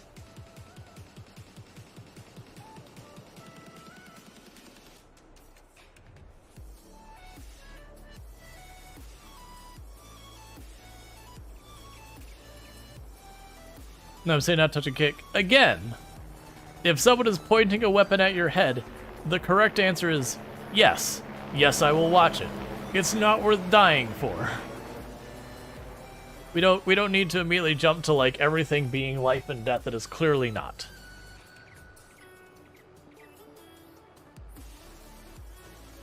Like, I'll say I won't stream or I won't participate on Kick, but if someone walks in here and points a gun to my head and says open Kick, I'm opening Kick. I am opening it if someone's got a gun to my head. because that is the intelligent and reasonable thing to do.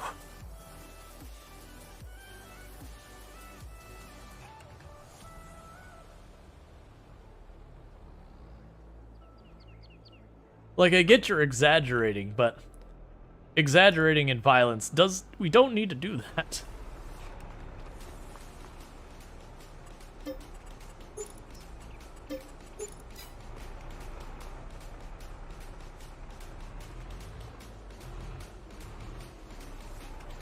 Actually, you would employ my best friend weaponized incompetence. Oh yeah, like you could do like malicious compliance things and just like do it wrong. I mean, honestly, I still wouldn't do that. Again, it's not worth dying for.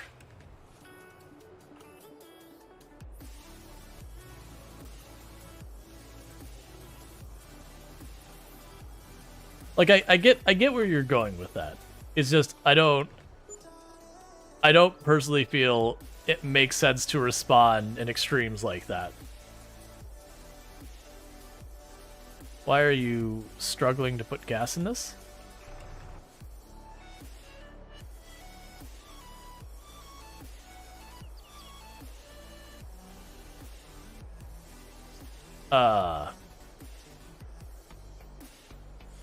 That's fine. We're close enough to pulling gas.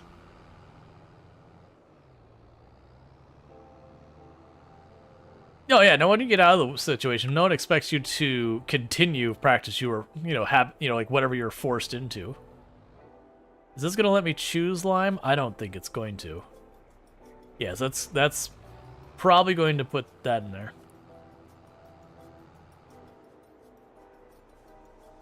It's not exactly new to me, but still every once in a while. Alright, 1 second. Lime, and yes. Oh, right. You know what we're gonna do?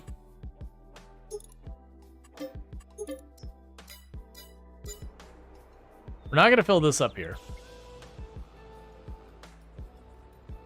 Let's see. It's not exactly new to me, but every once in a while, you get a bit confused about how moderation remains such a major issue in big tech companies. You get the dynamics of trying to limit costs as much as possible, i.e. minimizing the amount of people on payroll to manually moderate actions, while also trying to avoid positioning themselves as politically on wedge issues. Yeah, no, it's not. So the problem with moderation is computers, for as smart as they are really dumb. What computers do well is they do tasks that are simple and repeatable. Now, those tasks can have millions and millions of parts to them that make them, make them seem complex, but like driving a car, that is many, many, many, many, many, many simple things with very strict rules, and even that's a struggle. But like, there's a reason why computers do stuff like arithmetic very easily, or stuff like chess or checkers or those kind of things, where they can be extremely successful, because those are things that have very predictable setups that you can go through, and for like each and every position on the board, there is, statistically a correct and an incorrect solution to dealing with that. Like, your best odds of winning are by going this way or that way kind of thing. And there's algorithms and all that, but it is a thing confined by very strict rules. But something like language is not. Like, sure, there are rules, but they're not set in stone. They're far more malleable. Language changes and evolves with time. And it takes time for people to catch up with language. If you have, for example, let's say you've got moderation set up and you say, oh, this word is a racial slur, we're not going to allow it. Fair enough. You don't allow it. Easy. Easy peasy. You don't allow it. And if your moderation tool then smothers that word, what ends up happening is the people trying to use that word find a new word. It takes them a little while. But the issue is then it takes you even longer to turn around and go, oh, that has now become a new word that's a problem. We need to deal with that. And, getting through that stuff.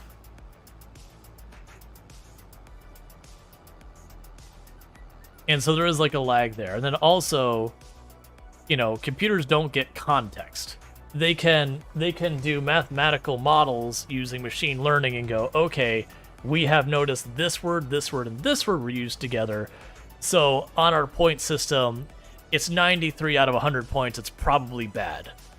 And something like that, 93 points, is like, okay, that's very high confidence. It's most likely bad. But then there's stuff like, it's like 60%? Do we moderate that? It's more likely than not harmful, but it's got a pretty good chance it's not. Hi. You getting sleepy? Yeah. Yaw. What's it like to be so incredibly handsome? I mean, people look at me with disappointment quite regularly. It's a little tough on the old ego. Ask Raj. I know, right? Hi, Eonek. Hi, the very last Larkin. Hi again, Eonek. And the very last Larkin. Hi, Darth Dragos. Alright. And just to clarify, I'm very, very happy and confident with how I appear. I am using self-deprecating humor. Boy ever in the whole world. Like, teenager me, not the same. I did not have that level of confidence. You're the most handsome boy ever. I don't think that's true. I feel like you have bias. I feel like you made decisions in life and you can't let them be wrong, and so you're just doubling and tripling and quadrupling down.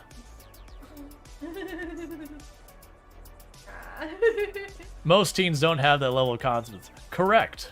Yeah, being a teenager is awful. Sorry, all you teenagers out there. Teenager life is a rough life. You're not quite an adult, you're not quite a kid, you're somewhere in between. It's like nothing, it's awful. Your hormones are through the roof. And just dealing with it. Sunk cost balancing yourself? I know, right? Yeah, he's the best. Hey, hey! Oh, ho! I was expecting this lime to go farther. I'm gonna get almost all of this lime in this truck, and in this thing. It is gonna fill up. Lime? Yeah, lime. Oh. Hey, hey! Oh, ho! All this lime has got to go. Hey, hey! Oh, what? I'm noticing that TikTok is like, you should do a quick poll. I don't think I should, TikTok. Over whether you're handsome or not? No, it's saying quick polls can set up. You can set up a quick poll in 1 minute. That doesn't Clearly seem state quick. your question and explain the default options. Hi, Pinkaroo. There's so many to me. Let me get that off my screen before, Yeah. because I can't see what's happening.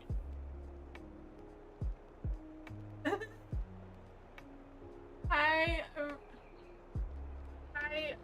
Rhizomatic. Hi, Randall Thor. Randall Thor, okay.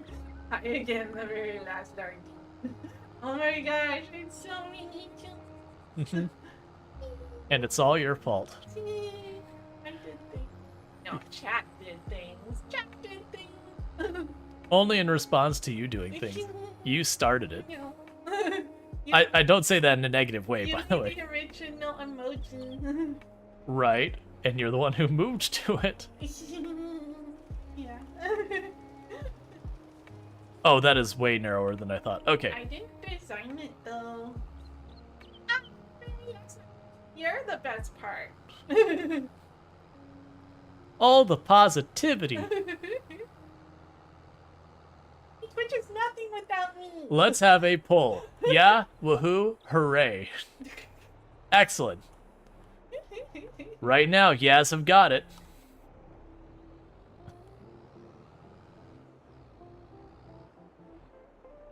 Where's that show up? Where's that on your screen? It's on the prompter. You might not be able to see it at your angle because of the cover. I couldn't. So they're putting down lime in the field. Fixing the pHs. I mean, woohoo is clearly the correct answer. I know, right? Hi, sentient cookie. Because that's what Homer Simpson says. Woohoo! And Homer Simpson is the one who dictates correct and best words. Yeah. No. I am so smart. SMRT. I am so smart. I am so smart. SMRT.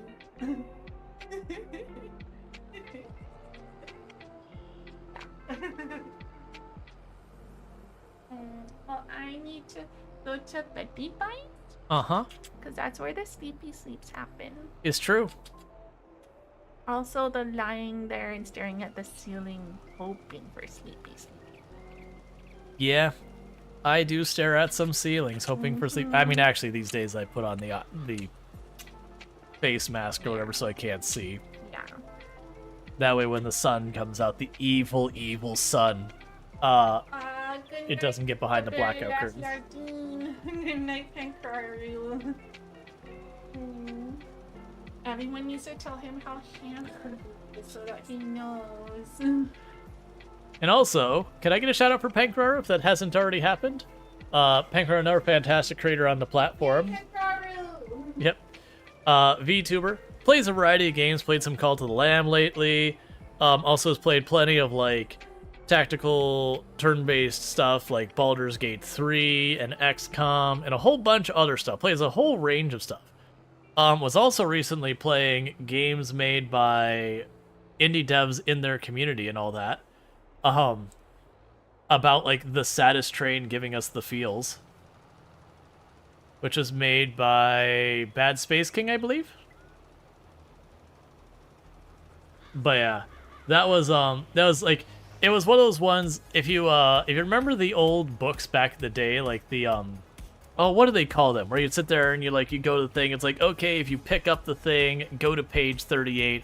If you don't pick up the thing, go to page 54. And you'd, open your book on, like, page 54. It's like, you died. And then you go to the other one. Choose your own adventure, yeah. It was like a choose your own adventure, but the feels. About a train. But with wild twists. Yeah, I had to go right when, Bad Space King said this is the point that I decided to, like, really just go over the deep end kind of thing. I had to leave, like, right around that point. Like, because of, just because, I had to do my stream. But, yeah. Yeah, but everything ends with you died. Correct.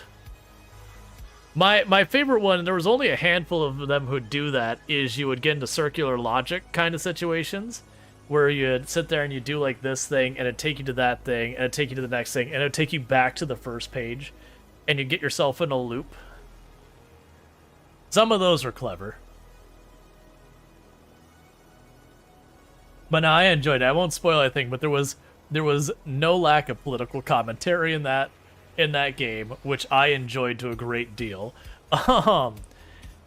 And a lot of it was political commentary that wasn't, like, right on the nose kind of thing. It would create a situation that you'd, like, walk through the circle and all that, and you'd be like, wait a second, this is an allegory. Like, this is an allegory.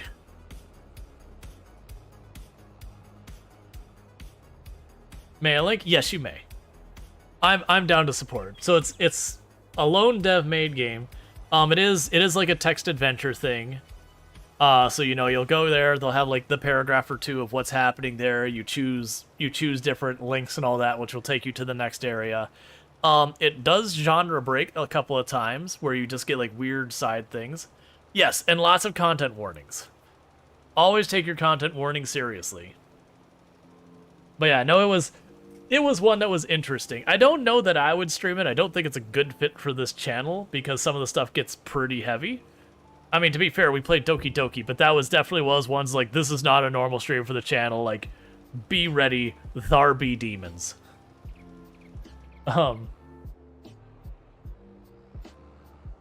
Yeah, so CYOA in this case is click your own adventure. But yeah, that's Bad Space King, who's another content creator on the platform and all that kind of stuff. So yeah, so that's your jam that you want your own click your own adventure. You want to support, like, an indie game dev. That is an option. But I believe it's one of those ones you can choose to pay $1 or more if you would like. But yeah, so Bad Space King is now our content creator on the platform. I actually haven't caught too much. I know I've caught a couple of their streams. What are they playing the most recently? I haven't caught them in a while. But yeah, so I've been playing some Final Fantasy Crystal Chronicles, My Life as a King, Train Station Renovation, which we did play on the channel, and that was a fun time, and then Special Events. But yeah, no, that's we played Train Station Renovation, which is an interesting one. If that's the one I think it is, it was like it's after like World War II is over, if I remember correctly, and you know, you're trying to find like kind of purpose in what to do. So you end up becoming this architect engineer, I don't know what your title is, but going into like a bunch of like the train stations that got ruined during the war. It's like somewhere in I think it takes place in the UK. But you know, you're just going through like the train stations that got bombed out during the war and all that, and going and trying to like clean them up and all that sort of stuff. But it's one of these games that, you know, it's like House Flipper. You go in and the house is trashed and you're fixing it up, except it's a train station that's ruined. And occasionally you find unexploded bombs that you can choose to deal with or not. Or landmines you can deal with or not. And so it's kind of interesting. Even though it's a lot of allegory, it felt British to you. Still was super relatable by the American. I mean, there's a lot of those things that they're not happening in just one place. we don't need to dig into the politics on that. There are a lot of situations that people are dealing with in the UK that we too share over here in the US. That we are family in the basket of garbage that we deal with. There's lots of good stuff too, to be clear, but a lot of the pain points are shared among us, and we don't need into getting like I don't do the whole well, we're worse or we're not worse or that kind of thing. My stance is, if I am on fire and you are on fire, it doesn't really matter whose fire is bigger. We are both on fire, and it needs to be dealt with. Like, doing the measuring of misery to see who's more miserable, no one wins. There's just the one who lost, and the one who lost by a little bit more.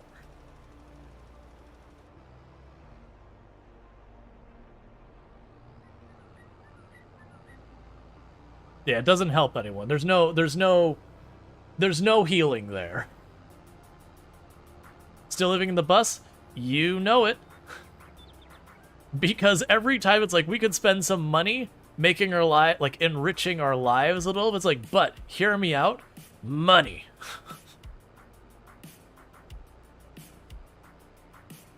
Which is a real problem.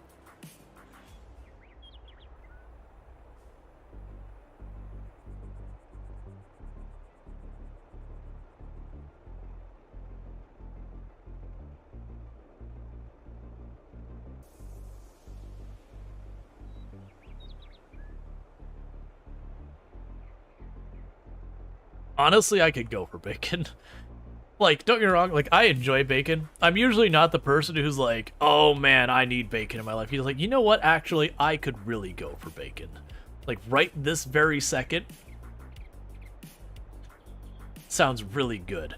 I just want something on the spectrum of salty.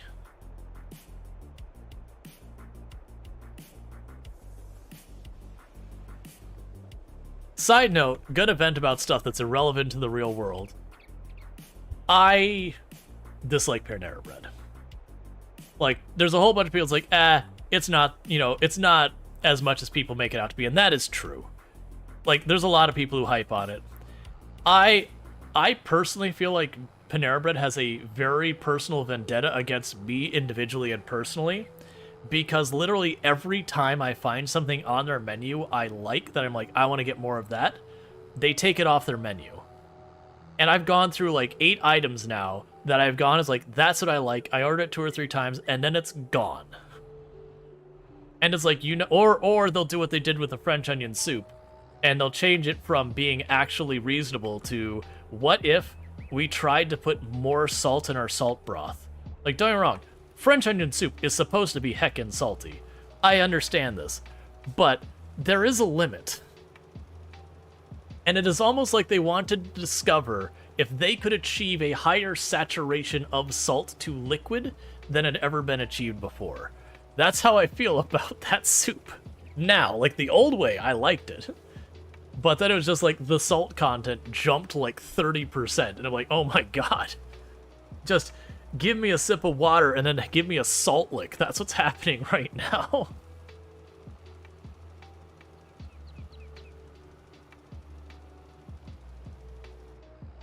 Let's see, Rise of Max says, I haven't been eating at Panera Bread in years, but I do sometimes think long-elated bread bowls. Man, I used to, back in the day, I would get their sourdough bread bowl, and I would get it with French onion soup. And people know I used to work in downtown Orlando area, so I'm fine saying this. And I used to go from the Panera Bread that was at the corner back when it existed. I would get my bread bowl of French onion soup with sourdough bread. I would take it to go. I would walk out to Lake Eola, which is the center of downtown Orlando, and I would sit down there, and there'd be all the birds hanging out. Like, this is when it's nice outside. The 3 days a year, it's nice outside Florida where it's not super hot.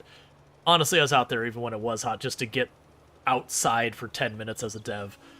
And I'd sit out there and, you know, like, people watch and enjoy my, my bowl of soup. I would do that. I would get, there was a salad place there that actually made good salads, which good luck finding that half the time. Half the places go, here's our garden salad, and you're like, why did you make the lamest salad possible? And I'd also do like pita pit. Man, I miss pita pit. I miss pita pit so much. I miss Moe's so much. Everything closes that I like, except Tijuana Flats. And I'm perfectly comfortable saying those because those are everywhere. At least they used to be. Let's see, you can't anything at Panera Bread but sourdough, grilled cheese, French onion, or potato soup. Oh my lord. Beam is still hard, but yeah, like these days I just get like creamy tomato, which is a perfectly acceptable soup. It's nothing amazing, but you get that with something to put in, it's pretty decent. Yeah, no, it's like people rant and rave about how amazing Panera Bread is. I would say that's an exaggeration. I would say it's decent, but maybe a bit on the pricey side for what you're getting. That's my opinion. Like it's like if you're talking about the spectrum, like here is amazing soup, and here's like pretty good soup. It's in the pretty good soup area. Like that's where I would put it. Like there used to be a chain of places that there used to be like an all-you-could-eat place, like in the touristy part of Orlando, that their whole gimmick is they did soup and salads, but it was all you can eat. And I mean, don't waste your time in the salad bar. Like, it's a legit salad bar. You get like your little salad just to feel like you've been healthy, and then you just get like big old things of like really good chili and really good chowders and just soup it up until it hurts. They'd usually have like a couple of like one-off, you know, soups that they'd have, like Mind Stone one day or whatever. They then have like flatbreads and all that, but I mean, you might get like a little piece. I miss all those places. The places that end up staying around are like, you have your steak places; those are fine. Like I do enjoy a good steak, but you can't eat that at any reasonable frequency unless you want to like completely wipe yourself out. There's lots of like Chinese food and Mexican food places that pop in. We've lately started having like ramen places pop in lately, like the last couple of years, and I've been excited about that because for as many places here, you couldn't find a good ramen or a good pho for a long time, and now those are starting to show up, and some of them are actually okay prices. The barbecue places all around here have gotten obnoxiously expensive. You sit down and you have like, you know, a B+ quality barbecue, and you're walking out there, it costs you $25, and you're like, come on, man, this is fast casual. $25 is not reasonable for one person. I can't justify this. Like, don't get me wrong, I'm in a touristy area and it's expensive, but even for here, that's pretty expensive. You got a bunch of burger places, a bunch of decent ones, too. A lot of chicken places have also popped up as well. Those can get pricey sometimes. They're hit and miss.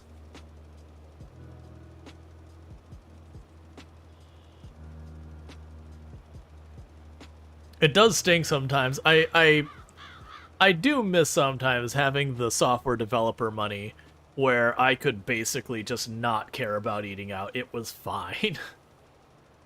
Versus now, like, I have to be like, all right, we can't eat out 4 days a week, 5 days a week. That's just not gonna work on the old budget anymore. Like, very rarely I could go back to software dev. Now, granted, I say that, I don't say that with the confidence I used to have. I used to have the confidence like, oh yeah, with my credentials and all, I could go back and get a software dev job in 2 seconds, and I probably still could. But I don't, like, you know, that was like a foregone conclusion before, versus nowadays, it's like, ah, man, with the way the industry is right now, I am not as sure as I used to be. But you make $1 trillion a day, don't you? No, very genuinely, like, to give you an idea, the ridiculous amount of support we got yesterday, I haven't looked at the numbers. I'm willing to bet in that one day, that will probably end up being somewhere in the area of half of my entire income for the month. Like, my not counting Tomb's part. Like, that is how big. Like, January is a tough month usually for content creators, but I'm actually going to have, like, numbers-wise, I'm going to have a good month because of how ridiculous people were yesterday. Again, for those who've been watching the Lego, before stream yesterday, this piece up here was done, and there's a little teeny tiny bit of a frame down there, and that's all the Lego that was built at the start of yesterday. We put over 290 pieces on this thing yesterday because people were ridiculous. We went into the making category for 3 hours building Lego because I had to catch up. Because you were all ridiculous. What in the world is that? Wasn't it like 80 subs and it was like 22,000 bits and like 80-something subs. Like, you were all ridiculous beyond all belief.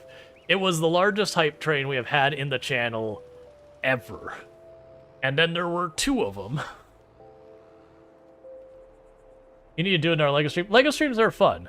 It didn't, like, numbers-wise, so far as, like, viewership, the stream was honestly, like, the worst I've had all month. But, you know, success is measured in many different ways.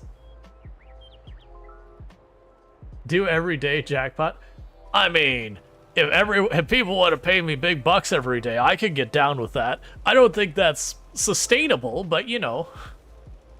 And there's definitely times like, I need you all to stop being so generous. I'm worrying about your own financial being. Take care of yourselves. You're playing Knights of the Old Republic right now? It's an excellent game.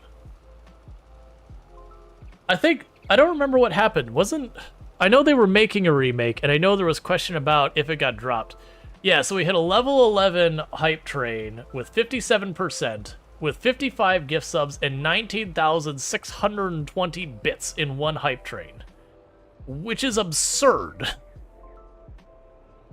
I'm pretty sure we had the largest bit drop I have seen, period, on Twitch. Like, genuinely, I started yesterday's stream, and it wasn't like I was in bad headspace or anything, but I was kind of like, all right, you know, I had set a goal I wanted to hit for the month to just, like, sustain the channel, and I was like, all right, we're absolutely not gonna hit this. Like, we are like 2-3 days from the end of the month, and we are, like, not even halfway there, not even remotely. Like, we were like a third of the way of where I wanted to be, and that's me rounding up. And then Chaz was like, nah, we got you. Like, I didn't sit there and be like all doom and gloom about it. It's just like, all right. So because of everyone's generosity, we are going to have, sometime in the next couple weeks, we're going to have a game day where one of my days off, instead of taking a day off, I won't be on stream, but I'll be on Discord in chat, and we'll play games as a community for anyone who wants to be involved with that. We're going to get a poll of like what games we're going to play on there. We will be booting up a community server of something, but we're going to do a poll. Like I'll come with like 5 or 6 options, and we'll do a poll of saying, what would you like us to play, you know, in the channel. Those polls aren't there yet. I got to make them. Because this is for February, because, you know, we unlock it this month to have it next month kind of stuff. And I've got that. And I'm going to come up with some third thing, because I didn't have a stretch goal, because, like, it was so far outside of expectation that I just, like, I don't need to worry about it, and I was wrong. So I'm going to try and come up with something else fun, something else special to you know, like, again, as a thank you for all that support. Because you were all ridiculous. Around what time in the VOD would you have been? I want to go back and watch it now. Oh, it would be not. Yeah, yesterday's stream. Watch the category. I mean, actually, it's right from the beginning of the stream. What am I talking about? It starts at the very beginning of the stream, like 5 minutes into the stream or something like that. I haven't even finished the intro, and it carries on till like 3 hours into the stream. I finally catch up on the Lego.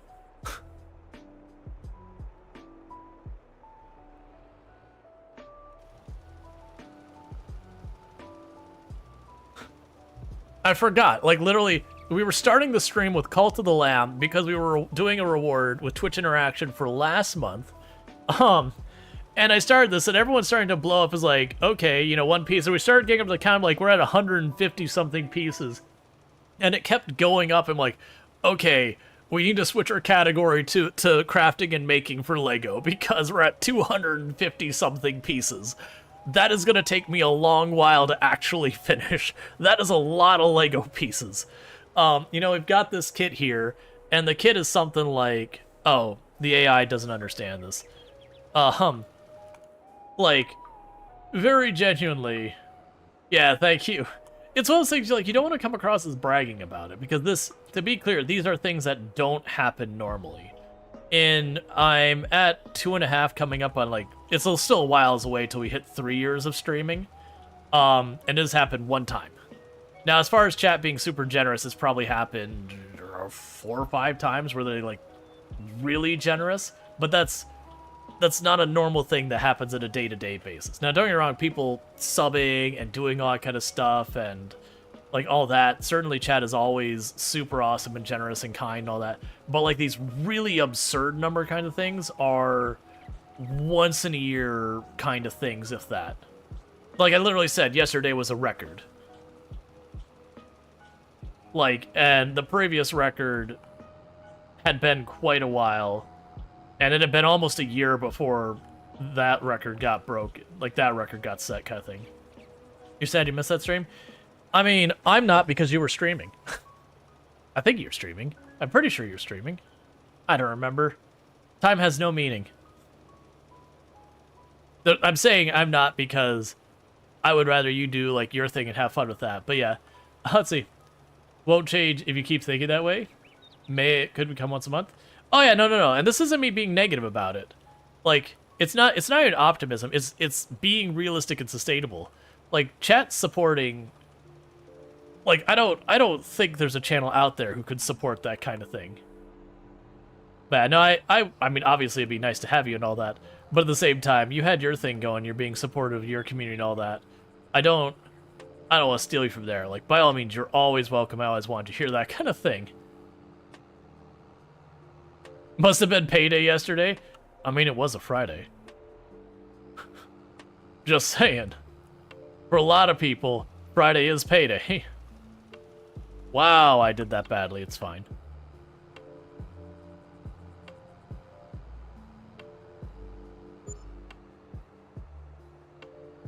But basically, I want everyone to be able to get their content. Okay, so we have the lime down. The lime is done.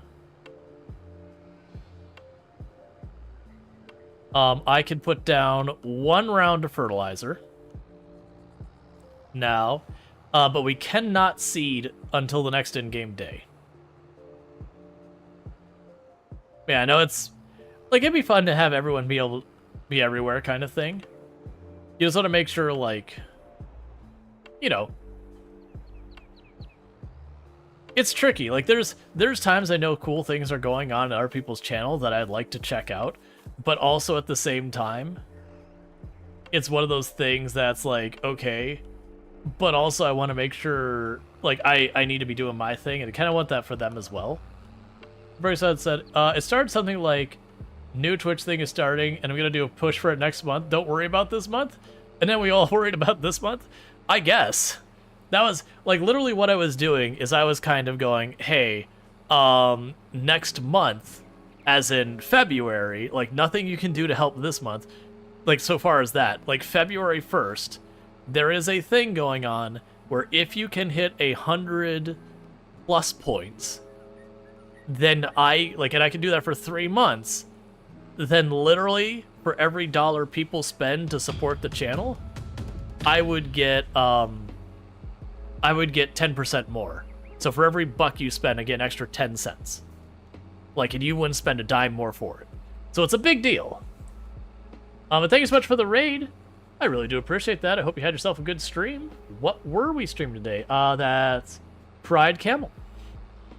I hope you had yourself a good stream and all that, so welcome in, Raiders. But yeah, so it's like, it's a big deal. So I've been basically saying, all right, you know, next month I'm going to be pushing it because we're most of the way there, but not quite there. I usually, oh, this is a fun game. Was playing My Time at Portia. My Time at Portia is excellent. Nice, solid life sim, slice of life, whatever you want to call it. That style of game has a lot of excellent quality of life features to it. But good times in My Time at Portia. So if you're looking for a good life sim, slice of life style game, you should be definitely checking out Pride Camel for some slice of life games. Thank you Randall for 1812 for subscribing for 25 months. And thank you Randall Thor for resubscribe for 6 months at tier 2. Thank you Randall Score. That is ridiculous. Tier 2 sub for 6 months. And you've been subbed to channel for 25 months, which is 2 years and a month. That is a ridiculously long time to be supporting the channel, and not only kind of supporting the channel, but like really just throwing down a bunch of support. That means a whole heck of a lot. Because what that should do, if I remember correctly, is that does mean for February, March, and April, that means you already have those 2 points locked in. So we already have that. Oh, right, because I had pesticides in there, didn't I? Yeah, no, Sandrock is also excellent. We played a bunch of that in the channel. I'll probably have to get the truck in, get a full thing of fertilizer down here. So we're going to be wiping out a bunch of the money we're sitting on, but this is in service of getting ourselves like an extra $40,000-$50,000. So we're spending money now to make a bunch of money later. Let's see. A 3D slice of life game feels weird. It's fun. All right, Pancro, you sleep well. Thank you for hanging out and all that stuff. Yeah, no, that's they definitely feel different. I will absolutely give you that. They feel very different. But I would absolutely say Sandrock is one to check out. I'm trying to remember how many containers of fertilizer this thing can carry. You're not talking about the lurking? Oh, yeah. Okay, so which one of you was the fertilizer and which one of you was the herbicide?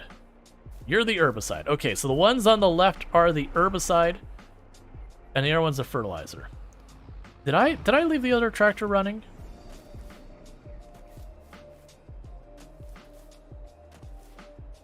No.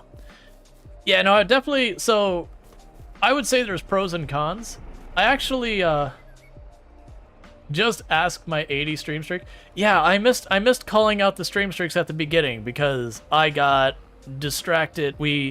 I was doing my announcements and I was saying, all right, you know, we had a raid during the announcement, said, oh, hey, I'll call out the raid after I finish the announcements.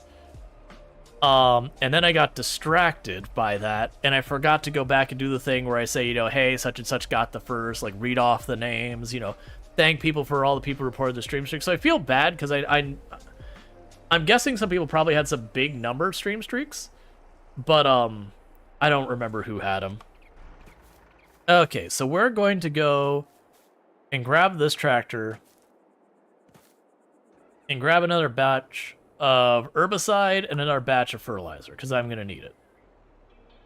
And it's those things I don't mind overspending on these things, because, I mean, if I buy too much fertilizer, do you know what I do? I use it next year, and I don't have to buy it again. So the only thing is it's a temporary inconvenience at worst. It seems like a big number stream streak to me. It is. We have, it's probably 5, 6, 7 people are at over 70 stream streak. Somewhere in that ballpark. And then we got a whole bunch who are over like 30 or so, like 25, 30 or higher. We probably have 40 maybe? At least 20. Thank you Randall for 1812 for gifting a sub to fried_camel. So thank you Randall Thor for gifting 3 months of a tier 1 sub to Fried Camel. So not just a month, singular, 3 of them, Randall Thor being ridiculously generous. And to clarify, if we're going to do the push next month, just to be clear to people, is unfortunately gifty subs don't count, which is the reason I have to do a push. Otherwise, like, chat would just absolutely get me over there, no problem. So it is one of those things. Oh, right. I have to buy these one at a time for whatever reason. We'll do 4 of each. But, it is one of those things that, sorry, brain is trying to process too many inputs. But yeah, so thank you for that. So what I'm suddenly trying to realize how I need to navigate is how do I want to do the Lego for all this? Because one, I feel like the tier 2 subs, that should be 2 Lego pieces, not just 1. But the question is, each month that comes by, it's going to redo the alert, and I'm not going to remember. Like, it'll redo the alert where it's like, you know, they've continued their tier 2 sub, that kind of thing, even though they paid for it right now. Oh, those only fit that many. Okay, we'll have to do 2 laps. So I'm not sure if I should be doing the 2 Legos each month that it pops up, or I should do all of them, and it's gonna probably end up being I mean, if it ends up being extra Lego, who really cares? Hope you can get to plus. I hope so too. That would be very significant. You know, increasing one's income by like 10% at no extra expense to anyone else really is kind of a big deal. I also realized by putting all of these on here, I have now mixed these, which is going to make it annoying to separate. It won't be that bad, because I just pick up one container, whichever one's first, I could just do it. But yeah, that would be really significant. She's dancing behind the counter. She does that. So I think what I'm gonna do,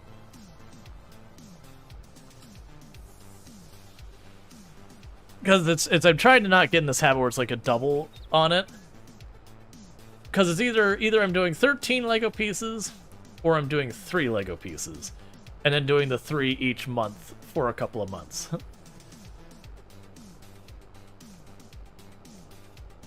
I'm not gonna, like, the thing is, I would say I would do it, you know, as they come, or as all at once, and just not, you know, redo them when they come up again. I know I'm not gonna remember that. Like, I 100% am not gonna remember that.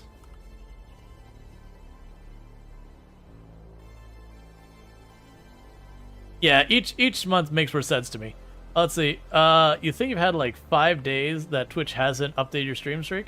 So probably 80 by now? Yeah, no, the stream streaks are unfortunately not super reliable or consistent, which is a bummer. It's especially a bummer when you're sitting at like 60, 70, 80, and then it bugs and you just lose the entire streak, which sucks.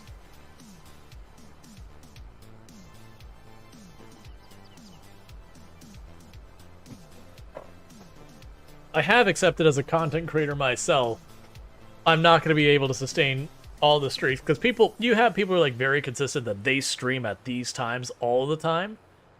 And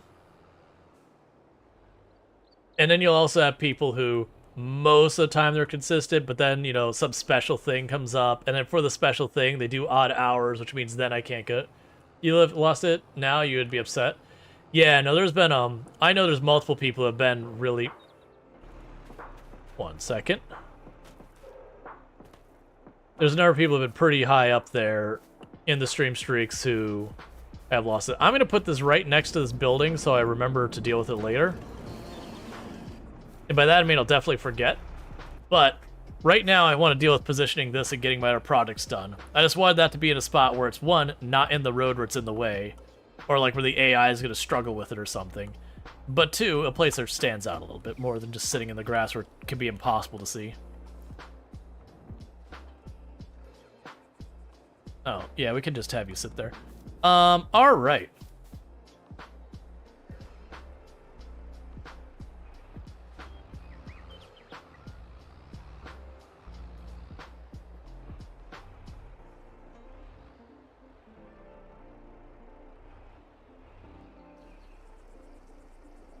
So we need to fill this up as much as possible.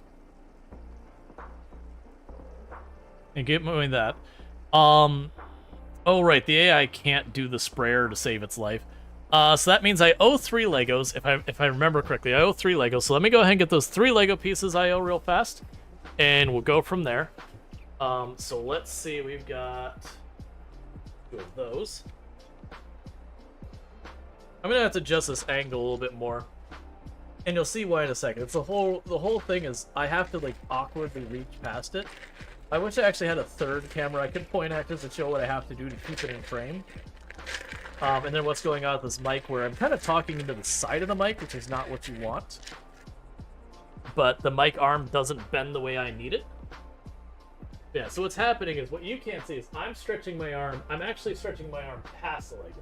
So my hand, it looks like it's straight above it right now, but it's actually like over here. It's just the nature of the way it's in frame.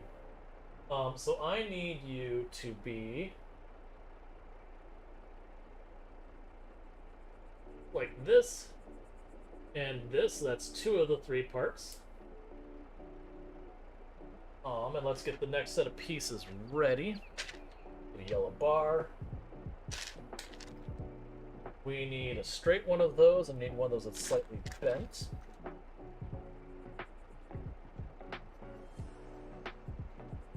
Where are you, slightly bent one? Still marching game? Yeah, so we're still good on time. I was actually feeling like, do I need to pause the game real fast? So like, nah, we're good. What else do I need? I need 1. Oh no, I don't need 1 of you. Alright. So this is just the beginning of a new bag during the stream, so it takes me a little bit longer to find the parts. I would love to be able to get this in frame as well. Okay, there's that, the bent one I just mentioned. So I've got 2 of these to put out. I've got a piece I haven't seen before. Huh. Maybe it's supposed to be one of you. It is. Okay, and it's that. Alright, cool. So, I have one more piece I need to get you, and it will be this. And we're all caught up.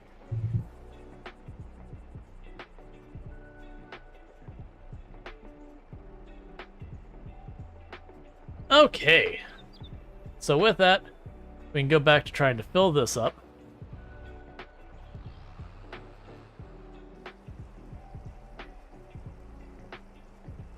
Because I want to fill it up till it's full or it doesn't prompt, which I believe it won't prompt when there are 6 containers left. When there's 6 containers left, I believe that means it's all the herbicide. Because I had 2 herbicide left and then I bought 4 more. Man, this thing carries a lot of everything. Okay.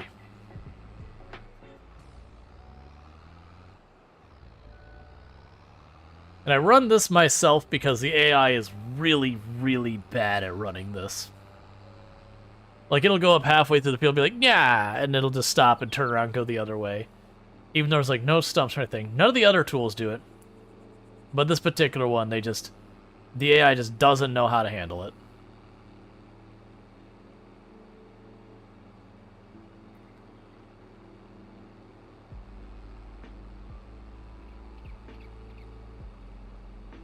All right. You can pop over here. And this has some reach to it.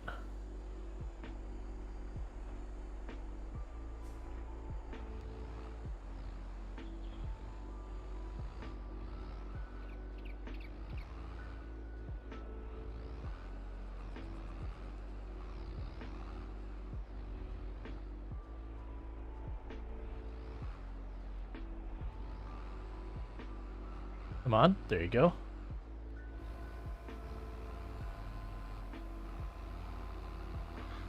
We need to wiggle it over more. We overcompensated, so we're doing a great job to begin with. At least I'm getting this down versus the AI who just misses area. Does this game have mod support? Workshop? It does have mod support. It's one of the games that has its own built-in mod thing. So it doesn't go through Steam's Workshop, but it works pretty well. That you just go like, you know, here's this category, maps. You find the map you want to say yes. It does have search functionality. It's not the most amazing mod support, but it's pretty solid. About the only place it falls short is when it comes to multiplayer games. It will be smart enough to, like, if you're missing a mod and it's on the store, you can just grab it, or on the in-game mod thing, you can just grab it. But the one place it does mess up is if I have a mod and the server has a different version of the mod. That is the one place I know that it struggles. Usually if the server's a version behind kind of thing. But yeah, no, the mod support is perfectly fine. Like, they do a lot of stuff in it. But for playing solo, no big issue. Most of the time you won't run into issues with servers. It's only like once in a blue moon that you'll have a server that's behind in the mods and isn't updating for whatever reason.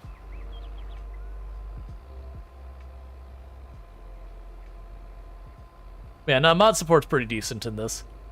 It's kind of like Terraria, the way it's got its mod support, unless they changed it, where it's got its own thing. Now, granted, the Terraria one's kind of like bolted on after the fact kind of thing, versus this was in there from the beginning. I need you to be scooched over a little bit more so you get that edge. There you go.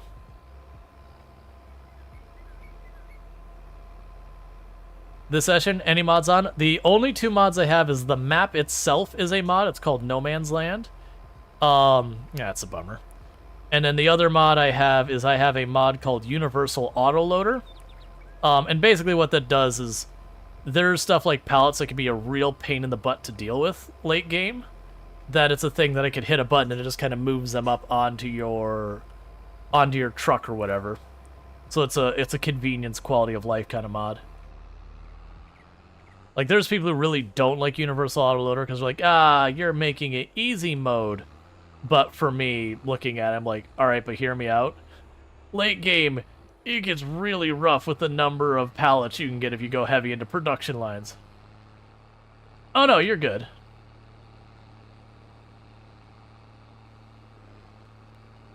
Oh, I know why this is struggling so much. This is so much heavier than I normally have it running, because I haven't filled it up with the fertilizer, like, completely very often. But yeah, Universal Autoloader, you pull up to the pallets, and it gives you a special function you can do. It's like Control P or whatever. I don't know what the default controls are. But, and like I said, it's just, I'm doing terribly with this.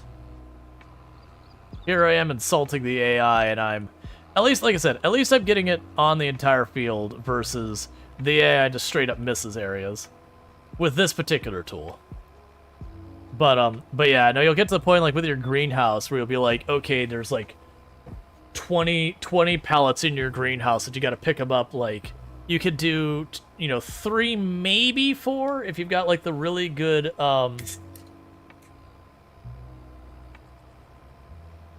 like 3, maybe 4. Welcome back. On the forklift before the weight of the pallets gets to be too much in the front and your forklift will fall forward. And so when you're dealing with 20, it means you're doing 7 laps of picking it up, which doesn't sound that bad, except then you do something that's actually really pallet intensive. Like the flour, you can end up having your granary spitting out like 15, 20 pallets as well. And it's one of those things that you get in the point where you've got your greenhouses and they come up due, and you've got like 2 or 3 of them. That suddenly you've got 40 plus pallets to pick up, and then you've got your granary, and that's, you know, another 20 plus pallets. It means every single day my bakery I'd have to pick up 2-3 pallets, and it's just one of those things that you just sit there and go, you know what, I don't want to do any of that anymore. Yeah, mods can be useful for helping with the game parts that you personally don't enjoy. Exactly. Like, if people want to take the time, I actually have a history of playing games in very tedious ways. Or like what most people would find tedious, that I like to play games in a way that can be very repetitious. When I play Project Zomboid, I start with 0 strength, 0 fitness, and 0 skills of any kind. And just meat grinder the zombies as my means of, like, skilling up kind of thing. And I've had a number of people who have come in like, oh, that seems like really interesting. It seems challenging. I'm going to go check that out. And then they come back a week later and said, I will never play that way again. How do you do this? And it's like, it's what I like to do.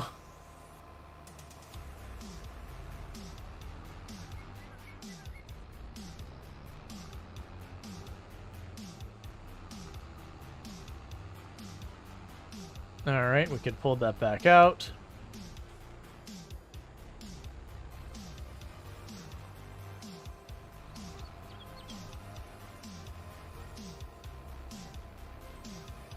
Just touch up the spots we missed.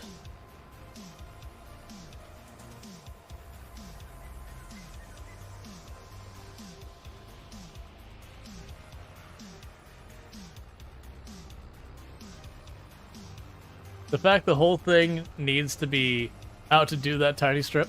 Uh-huh.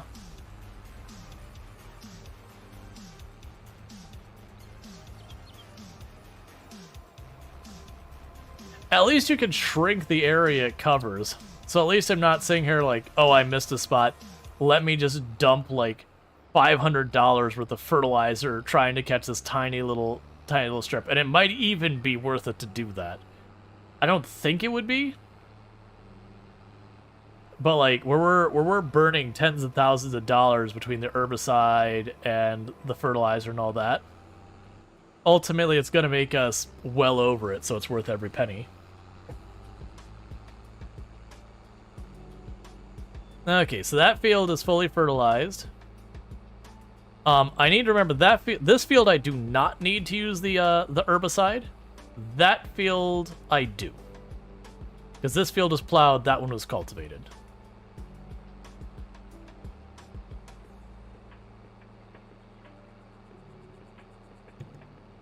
Sorry, but we don't do that until we're to the point of seeding. What I want to do is I want to get the fertilizer down. Then be ready to move for the next day. Hey, slightly caffeinated. Good to see you. I haven't seen you in a while. I've lurked your channel a couple of times lately, but it's good to see you hanging out. For those who don't know, it's Slightly Caffeinated, another fantastic content creator on the platform. Does a lot of like science discussions as well as lots of coffee things. I know one of the streams I caught you a while back, I think you were cleaning a coffee grinder, if I remember correctly. I probably have the equipment wrong because I don't know coffee. You were cleaning some appliance related to the creation of coffee. But playing some RimWorld and Marbles on stream lately. Nice. It was a coffee grinder? Gotcha. I thought so. I do actually use coffee grinders, but not for coffee. I use it for seasoning. I'll explain that in a minute. For those who don't know, Slightly Caffeinated, fantastic creator. We ran into them. What were you playing way back then? I don't think it's RimWorld. Was it Project Zomboid you were checking out? We had some game we were overlapping in. Maybe it's a slice of life game. We had some game we were overlapping in. Check them out. It's fantastic. But it was RimWorld? Okay, it's like I was second guessing it, but yeah, so also plays RimWorld, fantastic creator, definitely recommend. Drop it a follow and all that.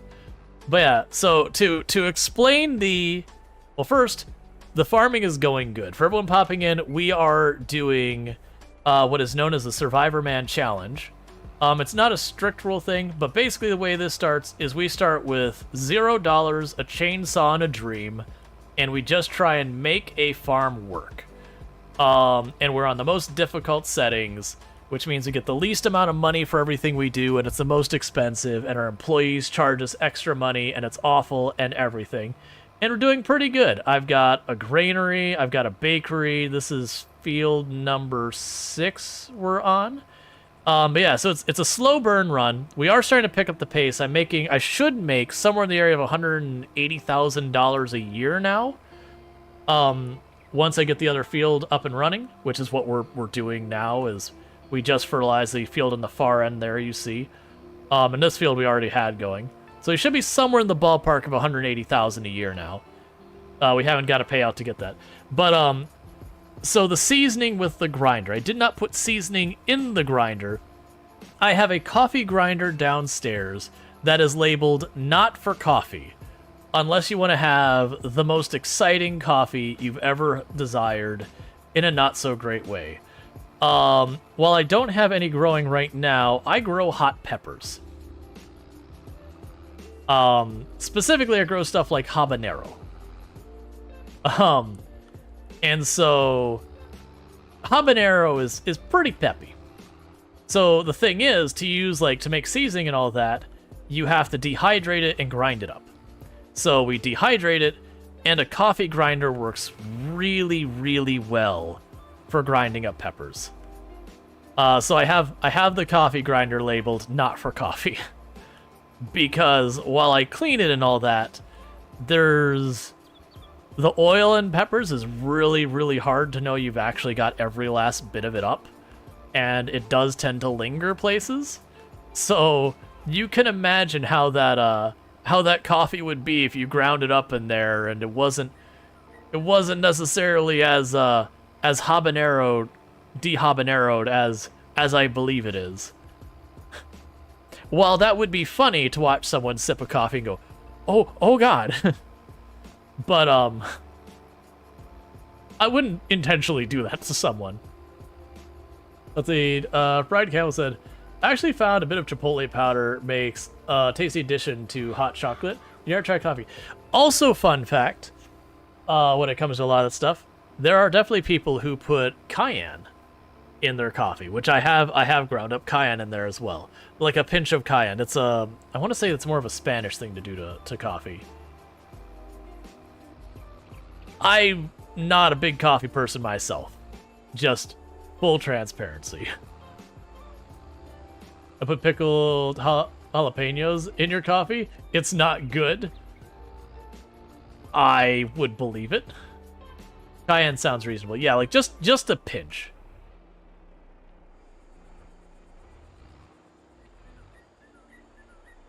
We're not lined up at all well. Let's try lining that up again. Because we are way out of position with that. It just reminded me of a friend who grew Carolina Reaper plant once, and then they used the same coffee grinder they used for that to make coffee. Completely forgot about it. Oh, that sounds terrible. So when I grind up the habaneros, like it is a whole thing that it looks like I'm surprised I didn't get like the police called to like investigate what must have looked like a grow house. Because I started doing that when I was living in apartments still. And so I had tomatoes and peppers and all sorts of other plants growing in this apartment. And so they're all in the back patio. So these plants, half of them were like leaning off the edge of the porch and all that, just vining down, like it looked really gorgeous from the outside, just all these vines hanging down from it. It must have looked like a freaking grow house. But then I'd go outside, it's like, oh, it's time to grind the habaneros. And I would go out in the back, back porch, and I had like the full-on rebreather, because you don't want to breathe that in. Like even with it, like my entire, like with the goggles and the rebreather, every bit of my skin would be bright pink from, the powder getting out of it when you opened it up. Wearing gloves and everything. I had to look like I was making something you ought not make. But even then, like, yeah, like, all the, like, the spot, like, here, because, you know, you have the spot, like, here in the cheeks, your rebreather, and that doesn't cover, all of that would be, like, bright pink from just what little bit of contact it was getting. Like, it was fine. It didn't bother me that much. But that's because I put all that stuff on. So I wasn't breathing in, like, powdered hot pepper. But yeah. Used to do a lot of that. I have a whole big planter that we have here at the house that I used to grow stuff in, but Bambi likes to visit and kill my plants entirely in one sitting. I've just grown I just grew a buffet for them. Hope you wash your hands afterwards. Oh yeah. No, I was very careful about, you know, not touching my eyes, not touching my nose. The worst I had was when me and Toom were still dating, my partner, you know, my wife and everything were still dating, that I was just wrapping up that, and, you know, I'd just taken everything off, and I had like gotten a quick rinse, you know, quickly rinsed my hands kind of thing, and, you know, she came in and was like, oh, hey, how you doing kind of thing. And she touched, like, her cheek. Like, she didn't get her eye or something, luckily. And she's like, oh, my God, my face is on fire. And I'm like, oh, I'm so sorry. It's like, it's hot pepper. You know, got the vinegar out to, like, try and get it out. But just, like, second hand spicy, like, from her hand touching my hand, touching her face after I had rinsed and, like, not got, like, the proper wash. She was like, oh, my God, what was on your hand? My face is on fire. Sparks literally flew. She was not a fan of that. She wasn't, like, mad at me. She was like, oh my God. Like, she's like, what were you in? I need to know. I was like, oh, it's okay. It's hot peppers. Well, like, let me get some white vinegar. We'll get this taken care of. I felt terrible about it. Like, it's one of those things that's funny now, but in the moment I felt so awful.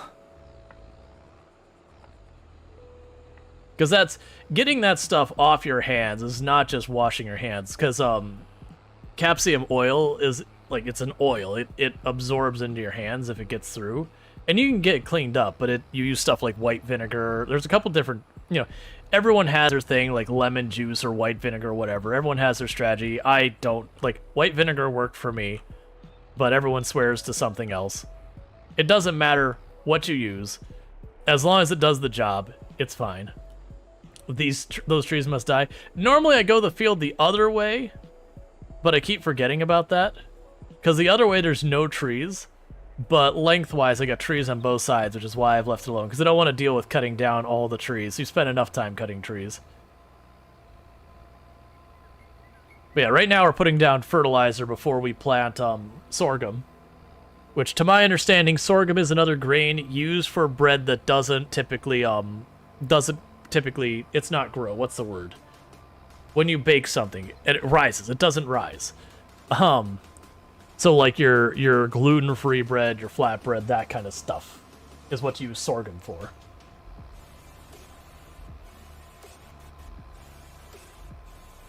Yeah. No, we have the joke in the channel about trees are the enemy, and that comes from like Project Zomboid and all that, where trees just get you in trouble.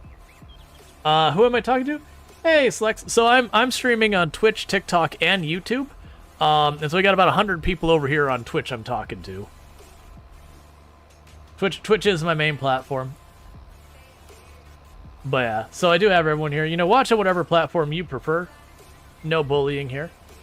But it very genuinely is like where most of the people are. But I do stream to all platforms because, one, you know, it helps build your audience. And the other thing is, like, very specifically with YouTube, it means I don't have to upload my VODs later. They're just there.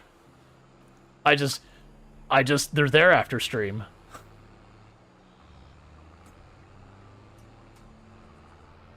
Bunch of people at Twitch are like, bullying here, Twitch is better.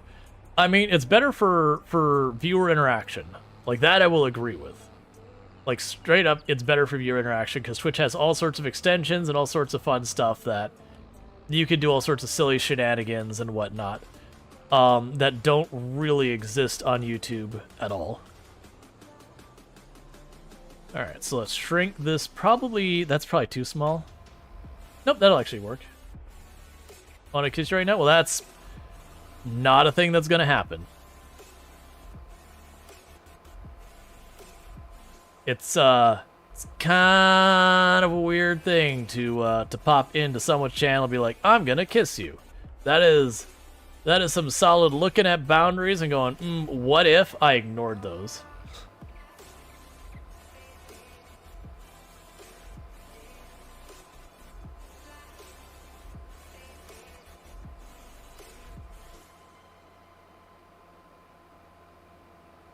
Alright, so I got that little spot in the middle, and then these are all fertilized. And the next in-game day, we'll go ahead and do the seeds, and then we'll do another round of fertilizer. This field will need herbicide to deal with the weeds. The other field was plowed, so it doesn't need herbicide. And all that good stuff.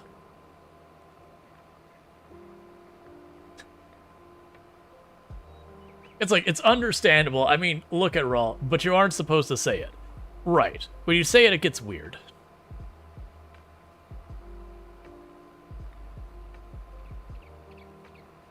The whole happily married and kind of thing. It's not even TikTok we're talking about. This is YouTube being weird right now.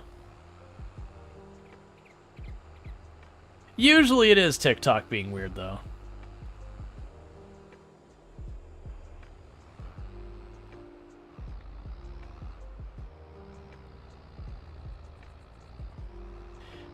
The thing that TikTok does is they'll be like, hey, say you like Jasmine Carter, or hey, say bald people are this. I'm like, why would I say that? What is, I don't understand. Like, what is the point of any of this? Like, why would I do that?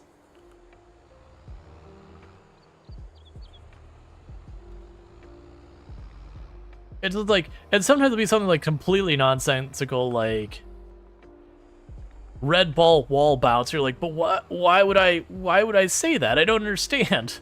Like, what? Why would you want me to say that? I don't understand. Gotta finish watching Miracle of Life. I can go to sleep. Have a great stream. Well, thank you. Thank you. Let's see. Butane. Appreciate dropping in, all that kind of stuff. Hey streamer, can you say blue Zorp? Yeah, it's just like random thing. They're training an AI voice of you. It could be, but the point is I don't answer. Like when they ask me to say something, it's like, you know what I'm not doing is what you've asked me to do. It's nice watching you fertilize the fields. It's what's happening.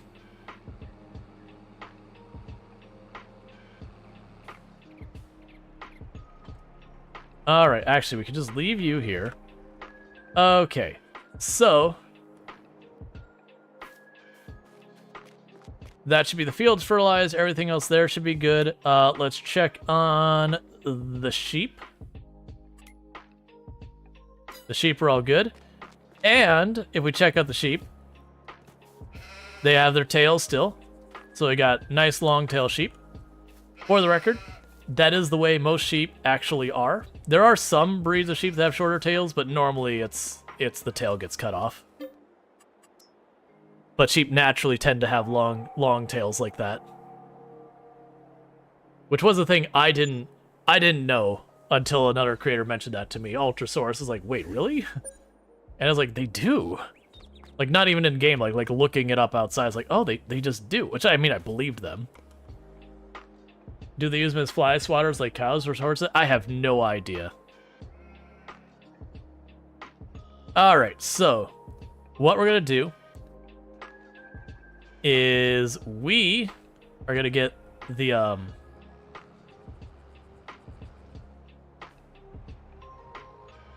Oh, you know Ultra? Yeah, Ultra is fantastic. We raid Ultra sometimes, and they raid us. We play a lot of similar games. Decent number of simulation games and whatnot. Okay, so first of all, I need that set to sorghum. I want to repair and gas this up and everything.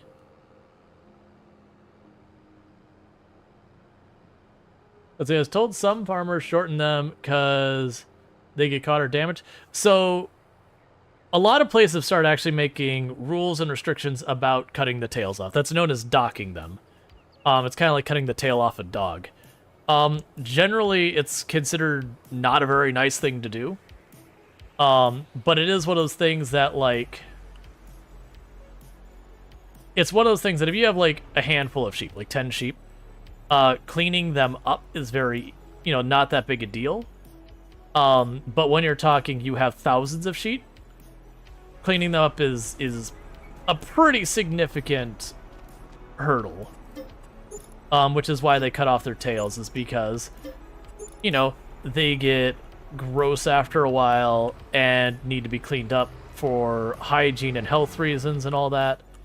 And again, when you're dealing with like 10 sheep, cleaning them up, not a big deal. When you're dealing with thousands, it's a very, very, very, very significant time investment that a lot of them can't realistically do. So they have their tails removed, so that way cleaning them up is far easier. And they become, it takes a lot longer to get messy, because there's not a big tail in the way when they go to poop.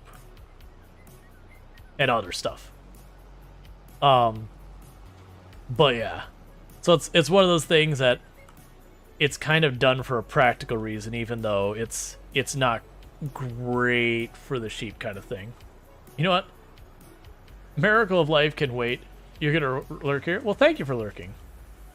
But yeah, so it's not all sheep. There's definitely been some sheep that they're bred to have not quite as long tails kind of things. But it is the thing that sheep naturally, a lot of them have long tails. I am not an expert in agriculture, by the way. This is me learning it mostly out of interest. That thing. Have you ever seen a really fluffy shampooed cow?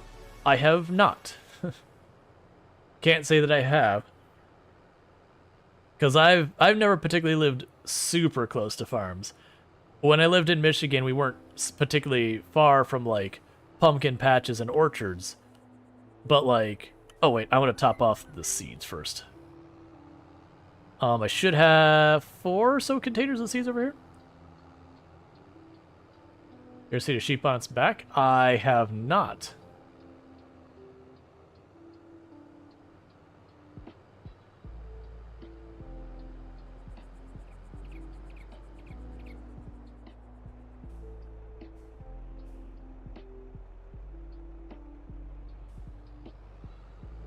It's a bad thing they can't roll over? Gotcha. That's what I was kind of wondering. It's like most animals that are like hoof stock or that kind of thing, a lot of them, they have significant limitations on what they can and cannot get up from. Like horses have some limitations. I know they can like kind of sit down and all that, but horses could have difficulty getting up depending on how they land.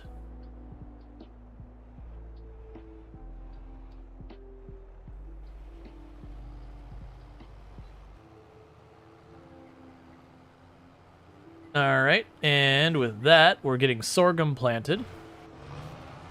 Well, that's being planted. Alright, let's see what do I need to do, right? We can go here, grab you, detach the sprayer for a moment.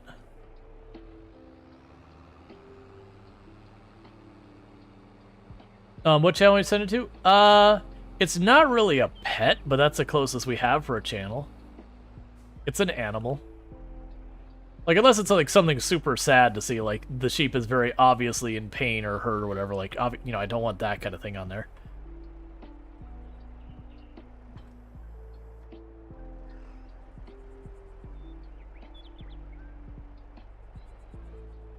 They can lose circulation really easily. They don't, even if they have to be rolled over.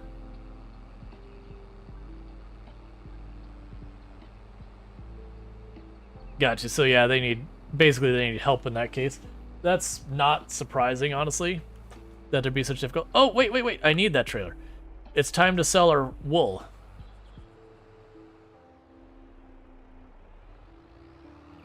Yeah. Oh yeah, cute fluffy cows. Okay, it was the cows. I was like, I thought we were talking about the sheep rolled over. It's like, that sounds really sad. Nah, cute fluffy cows? Absolutely. That is perfect for the pet channel, because that's why people go to the pet channel, is they want to look at adorable animals being adorable. Which, maybe adorable isn't the right word, maybe majestic. I did post in that channel earlier today, I had deer in the backyard. So I posted that. They were in what normally has my garden, eating the weeds in the garden that have grown because I didn't take the time to get my garden going this year. Because they ate all my plants the other year. And I didn't regrow them because I was very salty about the fact that they ate all my plants. Like, people don't understand how incredibly hardcore deer are when it comes to eating, like, stuff. I had a blackberry and a raspberry bush that were about 3-ish feet high. And they ate the whole thing, thorns and all. Not just the berries, not just the leaves. Like, the stem, the thorns, the berries, like, every bit of it they ate. And you're just like, what?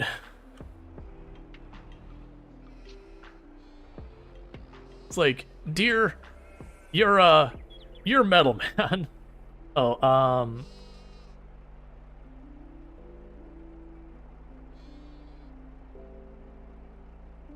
full only. There we go. I had to tell it to do ones that are not quite full.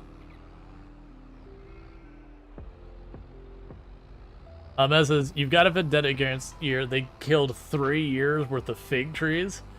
All my blueberries and blackberries and tomatoes. Yeah, for me it was a bunch of tomato bushes, some pepper bushes, and the blackberry and raspberry. And the reason I'm more salty about the blackberry and raspberry is those are pretty hard to grow here. It's too hot for a lot of varieties. And so I did find the raspberries admittedly probably weren't going to make it. They were still, like, they were getting, like, it's growing big, but it's only doing okay.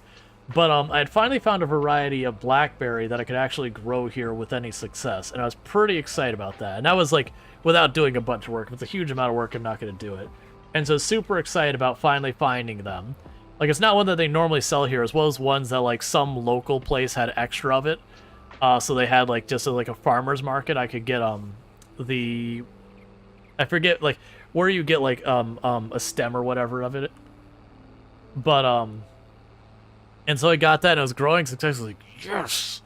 So I finally got those growing, and then it ate the whole thing down to there's, like, this little nub sticking out of the dirt, which, you know, it killed the plant. So I was, like, just really salty about that. Man, here comes my food. Yep. Well, why is there just a tipped-over trash can in your yard? We had a bad storm the other day. And so that is the green stuffed trash can. So, like, leaves, sticks, that kind of thing. So I put it in there. And just, you know, storm knocked it over, and I hadn't realized it was knocked over.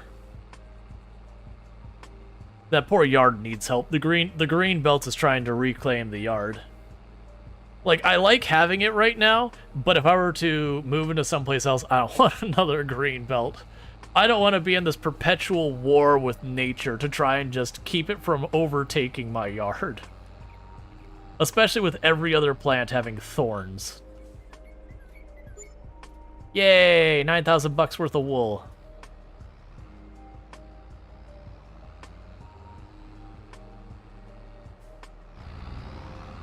For you, they turned an orange trees into non-producers? Interesting. I haven't had deer mess with the, because I have what's known as an Orto Blanco tree. It's very similar to a grapefruit. It's just it's like a grapefruit, a little bit bigger, a little bit thicker rind, and not as far in the sour end of things. But basically, it's citrus. And I saw that they nibbled on the leaves, but they don't seem to like them, so they leave it alone. Yeah, see, the tree line that acts as a property line at my childhood home was so annoying. Oh, it's the exact same thing. If you leave it alone, if you don't maintain it every year, like whatever plants are back there, they'll take like 1.5 feet of your yard back. And then once they get established, you know, fighting them back is not as easy as just going in with a weed eater and being done. You end up having to get like the chainsaw or proper set of clippers, like getting them all. Yeah, that's all the thorn vines. So even if you like I have a jacket that I used to like as a teen, but it looks like a jacket that you used to like as a teen so far as wear and tear.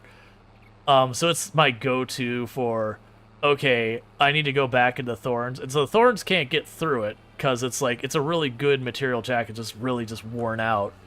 But you get like the thorns wrapped around you and they like dig into the leather so they stay there. And so you end up having to sit there like cut yourself free and like trying to pull these thorns back off of your arm. And they'll like catch on your legs and your clothes and all that. That they start to immobilize you unless you're like really just cutting away at it. And you don't want to. You just want to like cut the root off and just pull the whole thing out, and you just can't. It climbs and it vines and it does everything. So it's this big laborious task of dealing with it. The times you got scratch mowing. Yeah, I'm pretty fortunate that most of the time I can just shove the mower in there and it's okay. It's probably not the best approach to it. It works. It's a cheap mower. I don't mind beating it up a little bit. Let's say you dug out 20 foot of thorny vines, bushes, and 2 feet of roots. And zaps, because literally right against the back door. No backyard, just woods. Yeah. Now mine is just a couple...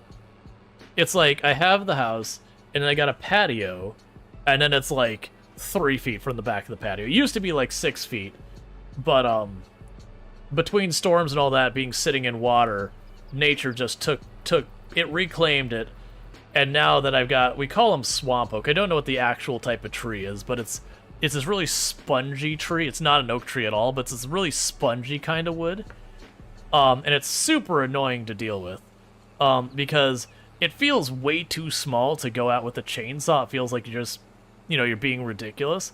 But if you try and take clippers, because it's so spongy, the clippers just get jammed up on it. It's very sappy as well. So it makes the clippers not work very well. But, oh, and our next investment is to get a better seeder, because this is our bottleneck right now, is the seeding of the fields. Like, the fertilizer takes no time, the herbicide takes no time. Harvesting is a bit slow, but not as bad. But this seeding the field takes forever. And the one we're looking to buy, I was just checking because my luck could be here when I could definitely not afford it. Is the one we're looking to buy is that 206,000. So it'll take a harvest and a half to afford it. But we're gonna jump from, I think we're at, yeah, it's 8 meters, I think, is the one we're on now. No, it's 6 meters is the one we're on now. So we're going to jump from 6 meters up to 15. So almost triple the width. They'll go super duper fast. Yeah, a non-producing orange tree is an orange tree that survived a deer attack and developed thorns. From what I heard, they never are supposed to produce any oranges anymore. I hadn't heard that. The Ordo Blanco tree has thorns to begin with. They're pretty mild thorns, though. You also lived on 3 acres, so it was going through thorns a lot of times. Oh yeah, like I'm on like an 1/8 or a 1/4 acre or something like that. It's basically the house, the tiny little front yard, and then like a strip off the back of the patio is all the yard I have. And I am happy to have as little yard as possible. I have no interest in mowing. I don't like mowing. I do it out of obligation because HOAs are a thing everywhere here in Florida, just about, unless you get like living way, way, way out in the middle of nowhere, or like a house built in the 50s. But man, with it being 90 degrees like 6 months out of the year, nah, no, I'm good.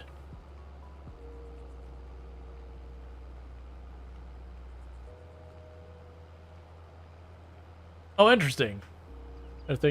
Yeah, I could live with an HOA. Yeah, that's the whole thing. Is, so to my wife, she has been very successful in her career. I'll simply say she works with aquatic animal habitats, and I won't elaborate farther than that because don't dox yourself. But it does mean we are kind of stuck to being in a kind of a general area, and there's basically nowhere here you can get that isn't an HOA. It's just Florida has a law that basically makes HOAs required for almost all new development since like the 70s. I think it's the 70s. It's been a while, whatever it is. So you don't have an HOA, but code enforcement act like they are. So I actually used to work city government, and generally, because I used to work with code enforcement, I did the IT side. So I wasn't code enforcement itself, I was working city, so I was like fire, code enforcement, water, police department, all of that kind of things. But yeah, so code enforcement, generally speaking, I found they were very reasonable unless you were a jerk. And then if you were a jerk, then they'd start looking for more stuff. And they would get you on stuff you actually had that was out of code, but usually they go in and be like, hey, okay, you had this roof installed, these trusses are wrong, you just need to get the other bracket. And they're like, okay, there's no fine as long as you could take care of it within a month or whatever, like 30 days, whatever it was. And they were usually relatively good about that. Now, if you sat there and said, okay, 30 days, I'll take care of it, and then they come back to inspect it and you're like, you didn't do it, then you'll get your fine. Or again, if you turn around, you make like a total jerk of yourself, they will be mean. Should they be that way? Probably not. But I felt they were very reasonable. And obviously, different code enforcement departments are going to be different. I've heard nightmare stories out of plenty of them. But generally speaking, I've had nothing but good interactions. Even with the own stuff I dealt with here, where I had to have my ACs replaced because the coils were all burned out, so I could, well, all not burned out, corroded. So as well as things that I could pay to replace the most expensive component of the air conditioner that was 15 years old. No, older than that. It's old enough, well past its lifespan, and just have it fail again in like 2-3 years, or I could buy new units, so it was a really rough year that year. But, you know, they came in and like, hey, you've got a hole in your wall there, like, going up to your attic. That's one that's costing you a bunch of money in your air conditioning. You're literally dumping cold air into your attic. That's not supposed to be that way, so you got to get that patched up. They didn't cap that off. They didn't cap this off. Like, you know, those things. And there was no fine. There was no problem. They're just like, all right, no problem. You need to bring him back out there. They got to fix it. And then, you know, call us back out, and we'll do another run through, and we'll be good. And had no issues with that. I did have issues with the AC people, but that's an unrelated thing. But yeah, no, I don't have much positive to say about HOAs. As someone who has been on both, like, I've been one of the people on the HOA, because I was like, I'm gonna make my HOA better. Don't do it, it's a trap. It's a trap. Don't volunteer. Don't do it. You get paid nothing and people yell at you. And it's one of those things that, like, then you're on the other side, you just also have problems, so there's no winning. But yeah, no, my stance is HOAs should be voluntary, is the way I would say it. That going into it, you say, do you or do you not want to be on it? Yes, no. And if you're on it, that's fine. That's the choice you've made. But you should also be allowed to leave it as well. And of course, whatever benefits they give you, like if there's a playground there, okay, well, if you leave the HOA, then fine. You give up the common benefits if you're not going to pay in. Sure, I would leave my HOA. But it's not how it works. It wouldn't be viable if it did work that way as well. But yeah, no, I'm not a fan.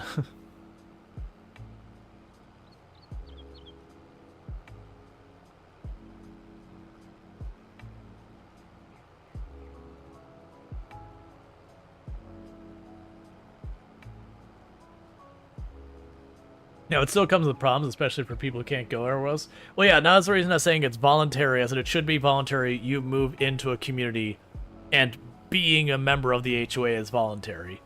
That, and like I said, you wouldn't join. Like, that's kind of the thing.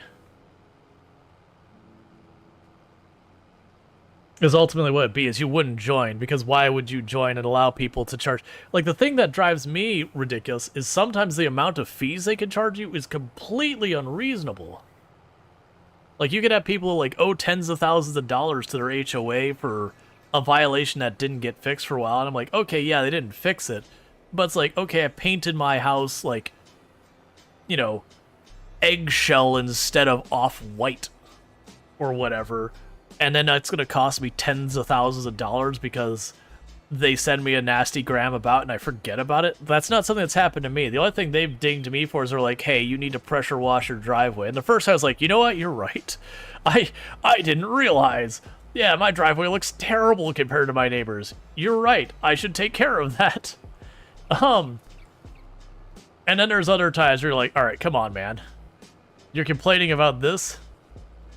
And you just write back, I took care of it, and you didn't do anything. You're like, oh, thank you. Yeah, we checked. You're in compliance. I'm like, uh-huh.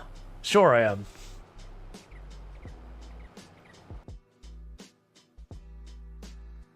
Let's see. Maybe you're a decent person, but you had a jerk with power issue. Oh, that's the problem. Is, like, most HOAs, they attract people who want to do better by their community, but then the communities act like total jerks when you actually do have to sit there and go, all right, you're out of line. Like, you have a car that's rusting out in your front yard on blocks. Come on, man. Like, we have some level of rules we have to enforce.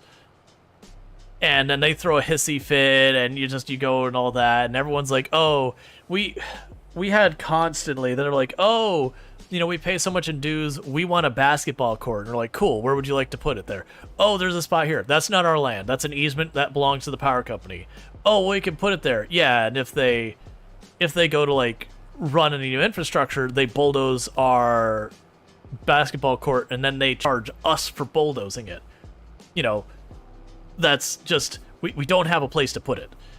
Oh, well, we should get more. It's like, I mean, okay. And there's a reason they were that high. It's because we had an HOA board beforehand who went horrifically into debt doing stuff that was illegal. But it was kind of one of those things that was too little too late. We had the debt, whether or not they were supposed to get it. We couldn't do anything to, like, get rid of it. So that's what it was. We had to pay our debts that we shouldn't have had in the first place. That's a whole animal. Lawyers involved in that one. But that was, again, that was why the board had a lot of vacancies for us to fill. And we got stuck with the bill. But yeah, so it's just one of those things that just, you know, we wanted to do stuff, but it's like, oh, we should have a clubhouse. Cool. Where? Oh, there is no place to build that. Uh-huh. We had people said, oh, I saw a snake in my backyard. We want the HOA to get rid of the snakes. It's like, you live in Florida. Want me to tell you a secret? There isn't an inch of Florida that exists that doesn't have snakes and bugs in it. What do you want me to do? Burn down the green belt? That's a felony. It's like, I'm sorry. There are snakes here. There's nothing, like, we literally can't do anything legally about that. And they would tie up a whole meeting just screaming about it. To the point you have to have police remove them from it because they saw a snake in their yard.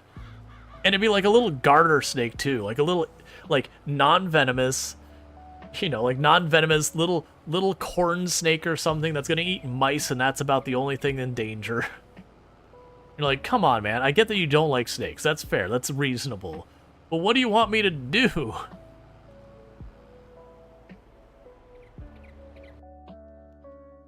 Let's see. Yeah, I have an HO. There are documents, but no actual association to enforce it. Yeah, that's kind of where we're at, is, like, the board we had a group who made a whole bunch of promises that they couldn't even legally keep. So they became the new board because they promised the world. And then they tried to do that, and lawyers got involved, and then they all bailed. Because they're like, oh, wait, that would be making me liable for fraud?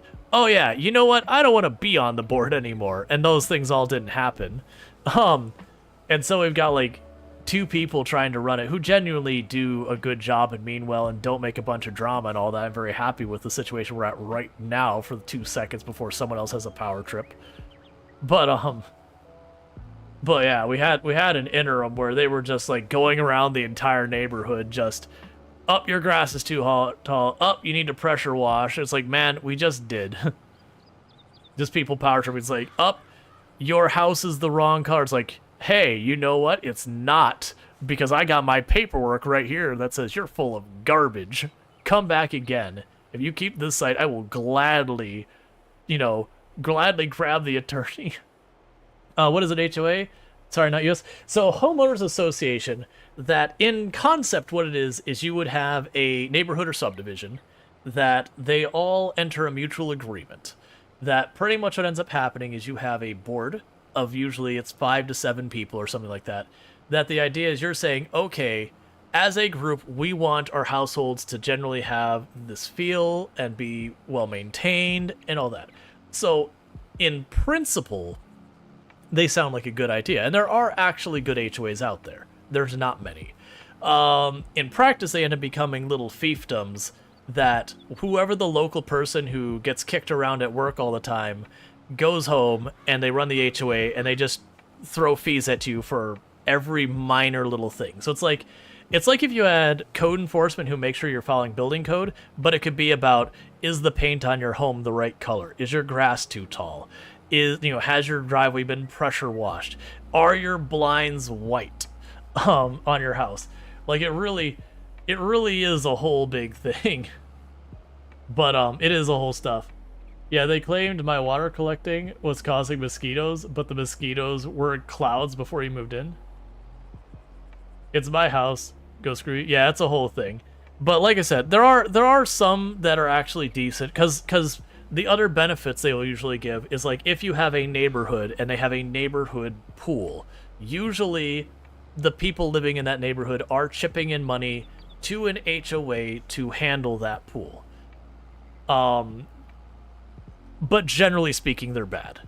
Generally speaking, it's just a group that absorbs money and wastes your time to charge you fees, is ultimately what most of them are. Are the flowers the right colors? Oh, it's not even the right colors. Do you have the correct flowers in your front? In your front yard, is that a crown oak tree, a royal oak tree, a loquat tree? And is it at least 6 feet tall? Because it needs to be a shade tree. Not even joking, that is actually a rule we have at our HOA. That you must have a tree that is at least, actually I think it might be taller than that. It's like 6 or 8 feet, it doesn't matter. It has to be a certain height, so it basically has to be not you just plant it, just it's a little bit grown. And it has to be one of 2 types of oak tree. It has to be a loquat tree. I think there's like a handful of other trees. I think they do let palm as well because it's Florida, so tropics. What power do they have? Penalty to fee, eviction. So what they can do is, first of all, they can put fines. And then if you don't pay your fines, they can put what's called a lien on your house. And what a lien on your house means is if you go to sell, in order to complete that transaction, those liens have to be paid. You are physically not allowed to sell your house without including those liens. Which usually the way that works is you'd sell your house, and if you sold your house for $50,000 and your lien was $10,000, you would get $40,000 because $10,000 would go to the lien. In extreme cases, there are cases they can actually foreclose on your house, but that takes years and years and years to go through typically, and there's a lot. You have to be talking some major problems.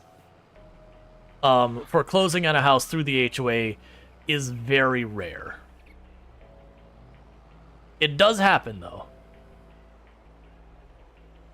But yeah, they can ultimately take your home. But again, those are fairly extreme cases, and usually like that's only going to happen if you like. The only time I've seen that happen in the neighborhood I'm in, which I have been involved in that stuff, having to deal with it, is if a group has been delinquent on paying their fees and all that to the point of tens of thousands of dollars, which you're talking 30 plus years kind of thing, and has like outright said they refuse to pay them. And then you threaten them with it saying, hey, we can actually collect this. But we've only done that usually when people are being awful to everyone around them kind of thing. And I never push for foreclosure on anyone, but, I have one voice, and I'm not part of it anymore. No problem, Randall Thor. Thank you again for all the support. Like I said, I made the mistake that I showed up and I was like, I want to make my neighborhood a better place. Hey, look, there's an opening on the board. I can help, make things better from the inside. And for the time, we actually had a relatively good group there who was doing, like, not just beating people up with fines or whatever, but like going, okay, rather than beating people up with fines, what can we do with our resources? Because ultimately, you end up beating people up with fines and you lose all of your money collecting those fines. So like, what are you doing to benefit anyone? Versus going, you know what we're gonna do? Don't worry about like all these other things. We're gonna massively back off and collecting these fines and like massively back off on the enforcement mechanism. We're only gonna go after like the extreme outliers again. The rusted out car sitting in the front yard. They're like, dude, move your car. Move your car, we're gonna have a problem. And we only went after those like extreme cases. And instead we took that money and we had a field day's not the word for it. Basically we had like a community get together so neighbors could meet each other and all that sort of stuff. And it went off amazingly and we had nothing but positive feedback for it. And then, you know, we had a board that promised everyone things that they could never possibly do. They're like, oh, we'll get you a tennis court and a basketball court and a clubhouse. Oh, and we will stop all crime, hard stop. And none of those happened. Not a single one of those happened, even technically or spiritually. Literally didn't even start. But people like lip service.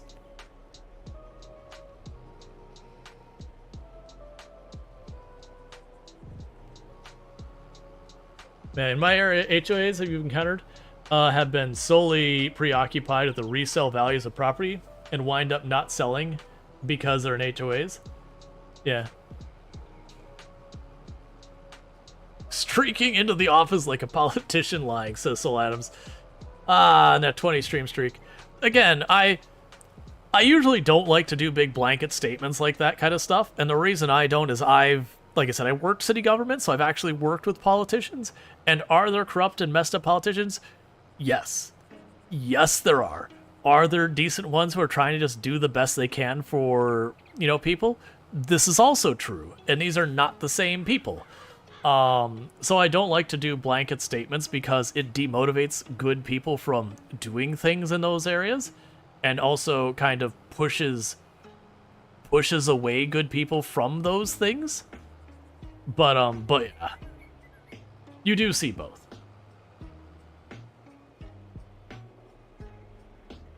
Beauty and the Beast, chocolates, flowers, and promises you don't intend to keep. That was oh, what was the movie? I didn't really enjoy it because like the song it was Into the Woods.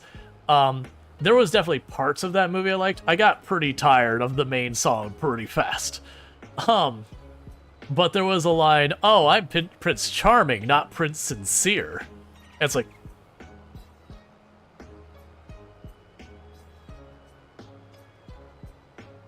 yeah, blanket statements. Like, that's the whole thing. Blanket statements punish the innocent with the guilty. The Be Our Guest song. But, so, like, by all means, when you do have an individual who does things they're not supposed to, get them. Get them, and I don't mean in the riot and pitchforks and torches. Get them in the, they're committing fraud. Get the lawyer. You know, deal with it. Go through the proper legal channels to get taken care of. Does it always give you results you want? No. But, have people run for office against them, because half of those local people who are, like, really messed up run unopposed. Which means they win by default. No pitchfork.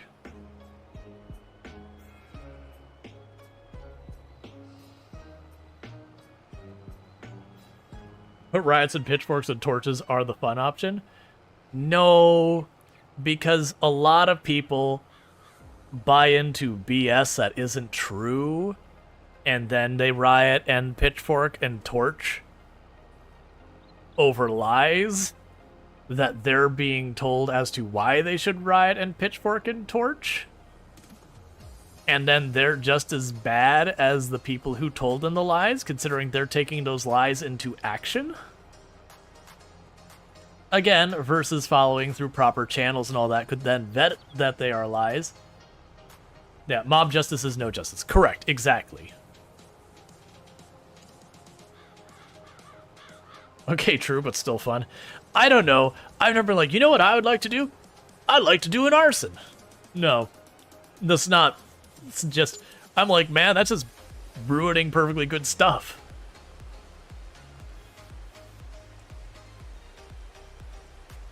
The one I liked was, you know, people on their own are smart. Crowds on the other are, what was it? Like, people on their own are smart and crowds are, like, panicky or whatever. I can't remember. You know, something on that side. It's like, basically, an individual by themselves will typically take the time to try and think about something. Whether or not they come to the right conclusion is certainly a thing. But they try to be reasonable and all that. But when you have, like, a giant mob of people aren't like, they just kind of go with the flow a lot of times. It's very hard to get someone to check and push back against, you know, a collective movement. Yeah, something along that lines, like, a person is smart and caring, people are dumb and panicky. That's one of the things. There's been psychological studies that have been done over the years that found if you had a person in duress, whatever, like, the duress doesn't matter what it is. Like, a person in duress, you know, a kid who's fallen off of his bike, you know, well, a kid who fell off their bike, it's not necessarily him, but a kid who fell off their bike, you know, you see someone who's sitting on the corner crying, or, like, you know, something that clearly someone is under duress. And if it's in a situation where there are individuals, they are extremely higher likelihood of going to check on that person to make sure they're all right. Whether or not they successfully do anything meaningful is certainly another thing, but they will at least be like, hey, are you okay? Is there something I can help? Let me look at that, like, whatever it is. But when you are in groups, even if you have lots and lots of people around, it's far more likely that person will sit there and get no help from anyone in the group, because everyone kind of assumes someone else will deal with it, or they're busier, or whatever. Like, the justification, that's more opinion than, like, the action, which is objective, that you can measure how many people did or did not respond. Let's see. The gripe you have with Chrome Force is to get people to comply, right? You wanted to, but the lady left the note taped to my door during a storm, and it washed away poorly written carbon. And she refused to tell me what was written on the form. Oh yeah, no, that's usually with stuff like that you can report it up the chain. Oh, thank you. I'll go ahead and get the extension. Yeah, like, again, there are definitely departments that are bad, just to be clear. I'm not saying there aren't. It's just like anything, there will be some number of them that are good, some of them that are bad, and most of them will be in between. It's 3:12 for me? Man, the day is going by fast. I haven't even gotten a harvest out. Oh right, we went long in the previous section. That's right. We went like an extra half hour plus on the previous game. SnowRunner. Yes. So deactivate call to the lambs thing. So yeah. We also had to set up a new field, and we're still stuck in the bottleneck here. Because what will end up happening is they put this down, I take this over to the next field, we come back, harvest that. You're right about the cedar. This is taking quite a while, isn't it? Oh yeah, no, that's the big problem, is right now this cedar is our bottleneck. But the next cedar will be literally 3 times as fast, so I actually think it moves faster too. So it'll be a major, major, major upstep. She was so vague and angry. She took it so personally. Yeah, and I don't know what's going on with that. And you also have people who are like genuinely decent people who are just having a crap day, or they just got finished dealing with someone who is a total jerk, and unfortunately you catch it. It doesn't make it right, it doesn't make it okay or anything like that. But it is one of those things that does happen.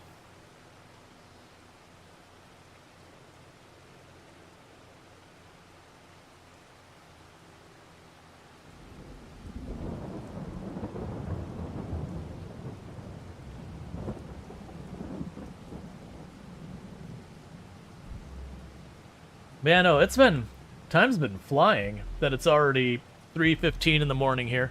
For those who don't know, I normally do stream from 7 p.m. EST till 4 a.m. EST. So we're just trying to get as much as we can done. Man, like, did I switch that late? I may have. Because usually in the course of a stream, like half a stream where we're playing this, I will usually get a harvest through, that we will get a payday. So that's the only thing that's throwing me off is like, man, we are still getting these fields prepped. Now granted, we did add a whole additional field. It's raining on you? It is. It only matters if we're harvesting. If you harvest during the rain, you get a penalty. Time to make up for lost time? Was around 11:30? Yeah, so it was about 30 minutes after. So we're about 30 minutes behind where we were. You know, it probably does make sense. We've added a whole additional field that we had to plow, and plowing is a very inefficient process, which is why we don't do it anymore. But I have to plow it to initially make a field. And then this is our next biggest bottleneck. You did finish being paid in the last stream. It's true. What is this crop? So we're planting sorghum in this field, which is a grain typically used for stuff like flatbread and gluten-free bread. And then we have wheat in the other field, which is for just bread. And the reason we're doing that is I had enough wheat that I couldn't get through the process of doing all the wheat in the time I had without like adjusting the speed of the game. So I wanted a different crop. So sorghum happens to have where it's like, you plant the sorghum, I plant the wheat, I harvest the sorghum, I harvest the wheat, and you're like, there's a nice little cadence there. So that's the reason we did this. Versus we could still take advantage of our granary, because for every process you do in the crops in this game, it varies, but it's kind of like, if I take the wheat and I sell that, I get one price. If I convert the wheat into flour using the granary, I turn that, or grain mill, I turn that into flour, and it's roughly 1.5 times the money, give or take, based on a number of things.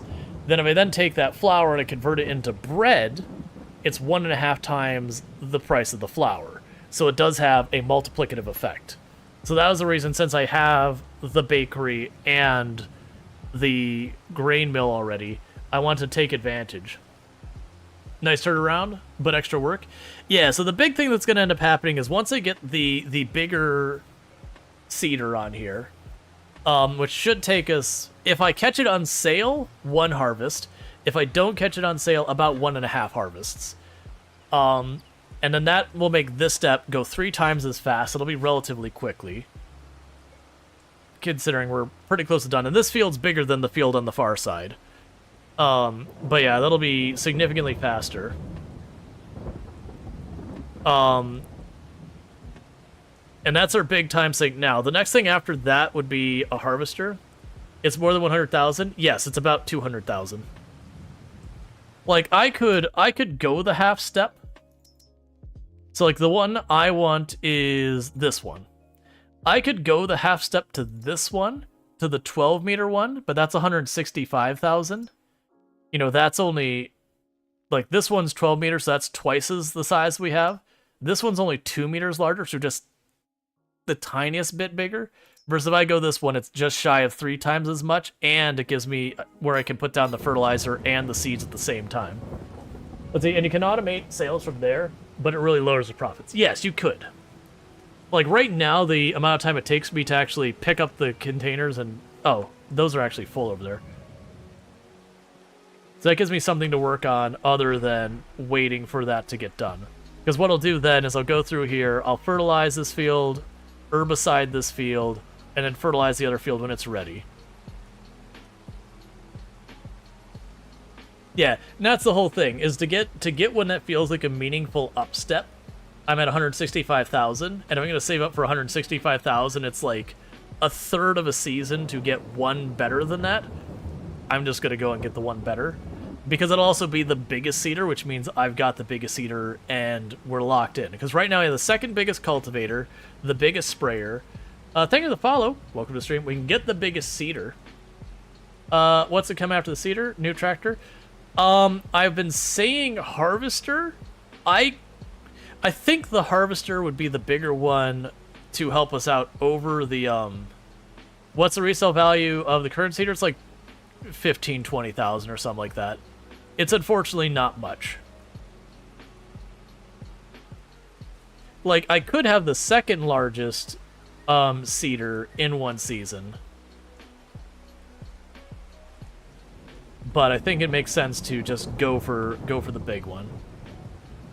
So the target's like 180,000. Yeah, and realistically, we're probably sitting pretty close to that when we get the output for this harvest. When I go and I grab all of the, Actually, no. Technically, it'll be from the last harvest, because the last harvest is all in that... Well, no, it'll be this harvest, because it's the flour as well. Yeah. So when we get this harvest done, I will get all of the wheat from here and the sorghum we put on the bakery. And by the time all that flour is out and we sell the flour, that flour is going to be probably 140,000 or something like that now. No, sorry, that's wrong. 120,000. I have about 20,000 that'll come out of the greenhouse, and then another like 40 to 60,000 that will come out of the bakery. Like we'll be pushing pretty close to 200,000. I don't think we'll quite get there. But I've also been wrong, and we did take the time to do the lime on the fields and all that kind of stuff to like really maximize it. But the point is, after this harvest, we at least are going to be in the runnings to being able to buy it. I'm hoping we'll catch it on sale. Rollers next. I haven't even decided if I'm getting the rollers yet.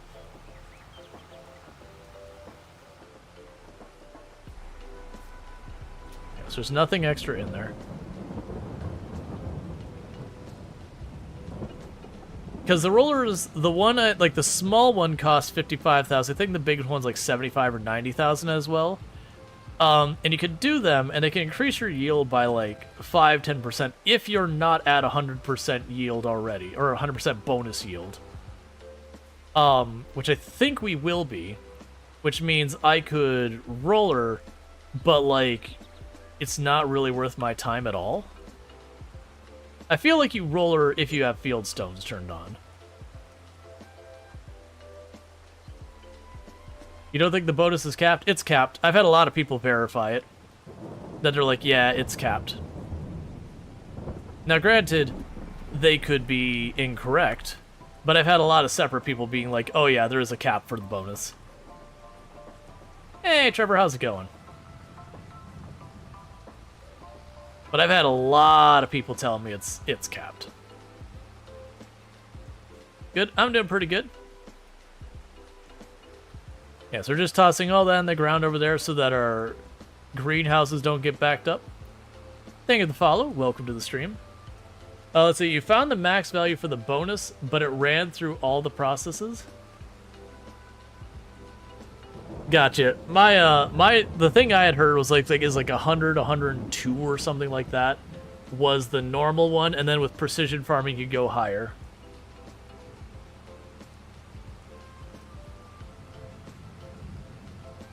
Let's see. You just got the crap scared out of you.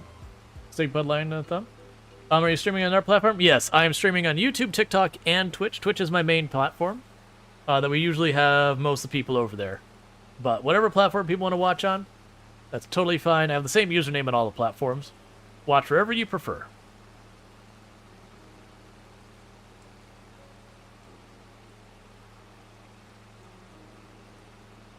Okay, and so you're almost done. I could drive you over to the other field, get you starting to seed there, while I go and I deal with the, you know, like the fertilizer and the herbicide. Nice, you love smart cars? Gotcha. To be clear, I usually pull between like 80 and 100 people most nights. There's certainly nights that are definitely below that, but that's kind of where I'm at. So like I'm partnered on Twitch and everything. You know, that's in the big wide world of things, that's smaller, but it also means like it's painful to look at where you're like, oh, you're like getting 77 average viewers or 80 average viewers, where it's like, oh, that puts you in the top 0.001% of you know, streamers, whatever. And you're like, that's pretty upsetting that is considered to be like, you know, thousands, 10,000th place. That's deeply concerning.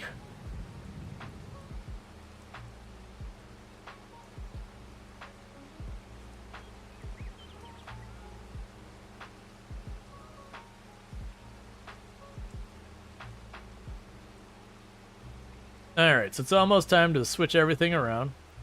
Thank you, Trevor. Trevor's saying, nice man, well done. Hey, look, it stopped raining until it rains again. Okay, so we got a couple more passes, and then we ride this over to the other field to get the other one set up. Consider this, if you are an associate, if you're a, not associate, you're a, what's the word? Affiliate. If you're an affiliate, you're in the top 5%. Yep. How often you go live? I go live 6 days a week from 7 p.m. EST till about 4 a.m. EST. So 9-hour-long streams. We usually play 2 games a night. Not all night. Some nights we just go and binge a game. But all that good stuff. But yeah, so I do play a variety of games here on the channel. We do play like settlement builders, city builders, the occasional like roguelite, simulation, survival, whole range of stuff and all that kind of good stuff. This little thing. Yeah, when a friend told you were dumbfounded. Oh, it's like really a painful thing when you start looking up statistics on Twitch and that kind of stuff. Like they had a leak. It's going back like 3-4 years now. That it leaked basically how much Twitch had paid out to everyone is pretty much what got leaked. And you look at the top 100, and by the time you're at the bottom of like the top, like I think you get out of like not even like 100 people down, and the amount of money people make is like not survivable at all, really. Like it's really negligible. But it's just the reality is, for all the channels and all like the people watching stream and all that very genuinely there is a very large number of channels that don't have any viewers of any kind. Because like again, we're talking affiliate, that by the time you hit affiliate, you're in the top 5% of Twitch so far as viewership.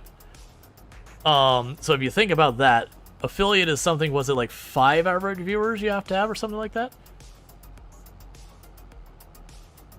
I hope your username doesn't mean what it sounds like it means, because we don't ask each other their ages and all that, but if you kind of just volunteer it, and you're definitely below the age that you're allowed to be on Twitch, it means I get to send you packing. So, it is a thing. Don't tell me your age.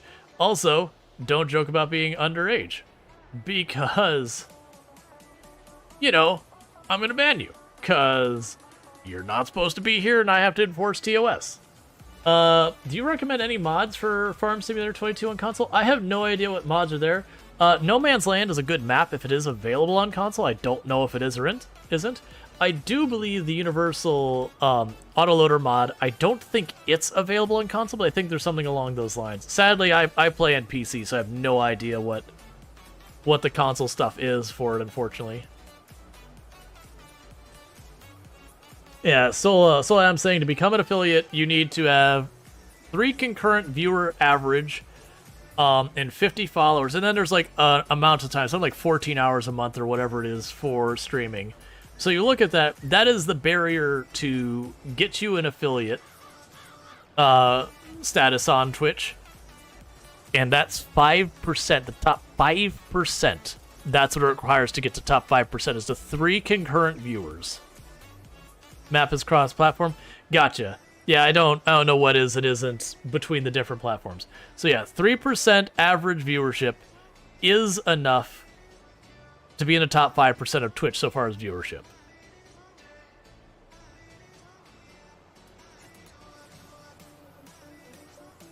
Which means 95% of the platform gets less than 5% view, or like less than 3 average viewers. And that's not me like saying, oh, look at these content creators making bad or anything like that. A lot of them are excellent and just don't get discovered. Part of Twitch is luck. It very much is.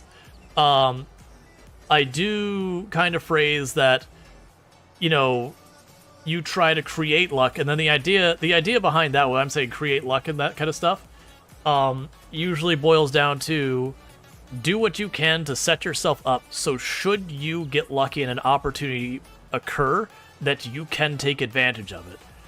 Because you won't be able to if you don't. Can you force that opportunity to happen? No. Can you do stuff to encourage it? Yes. But ultimately, there is luck involved. And there's strategy and all sorts of other stuff that goes into it as well that can all help you be more successful and all that. But there is no get rich quick, here's the formula kind of thing. Everyone has to take their different strategies and see what works, what doesn't work. Some of it will, some of it won't. And so Soul Adam's saying something like 6 days a week. 6 days, last 3 and 25 hours. Oh yeah, I don't remember. Be prepared for good luck. Right, but you also have to accept you could do everything right on your end and not find success. Is just the way it is. Now, there's certain stuff like you can definitely do to make it so the odds are much higher. Like, don't stream in a category that's got literally hundreds of thousands of people viewing it, because there will be thousands of people streaming it, and the chances of you getting found are negligible kind of thing. Yeah, and being affiliate doesn't mean you make money every month. Well, yeah, I would say the bulk of affiliates, a bunch of them don't even make a dime. It's just the way it is. Like, the vast majority of them, they might once in a blue moon get like the very rare sub and all that, if that. Because again, if you don't, because that's you manage to hold 3 average viewers at some point. That doesn't mean you still do. That's the other kind of scary part. And it's, again, this is not bad-mouthing affiliates or anything like that. It's more the statement about how rare success is on Twitch. Because even being partnered doesn't give you enough to survive. Like, just making partner doesn't give you enough to survive. It's not enough. You either need to have sponsorships line up, or you need to be able to, like, get an abnormally high number of, like, subs and bits and donations, or you need significantly higher viewership than what's required to qualify for partner. Because partner is, I believe, 75 average viewers and a bunch of other stuff, but the 75 average viewers is the hard part.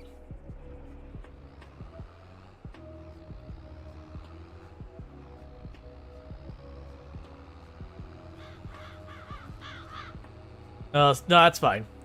Yeah, so Solab saying, might breach Twitch etiquette, and feel free to leave a message, but it took you about 11 months to get your first payout. And a lot of people will never get a payout, because they'll never get over that hurdle. Now, again, there's all sorts of different strategies, and it is one thing that very genuinely, I do feel there is, how should I phrase this? There is a certain amount of privilege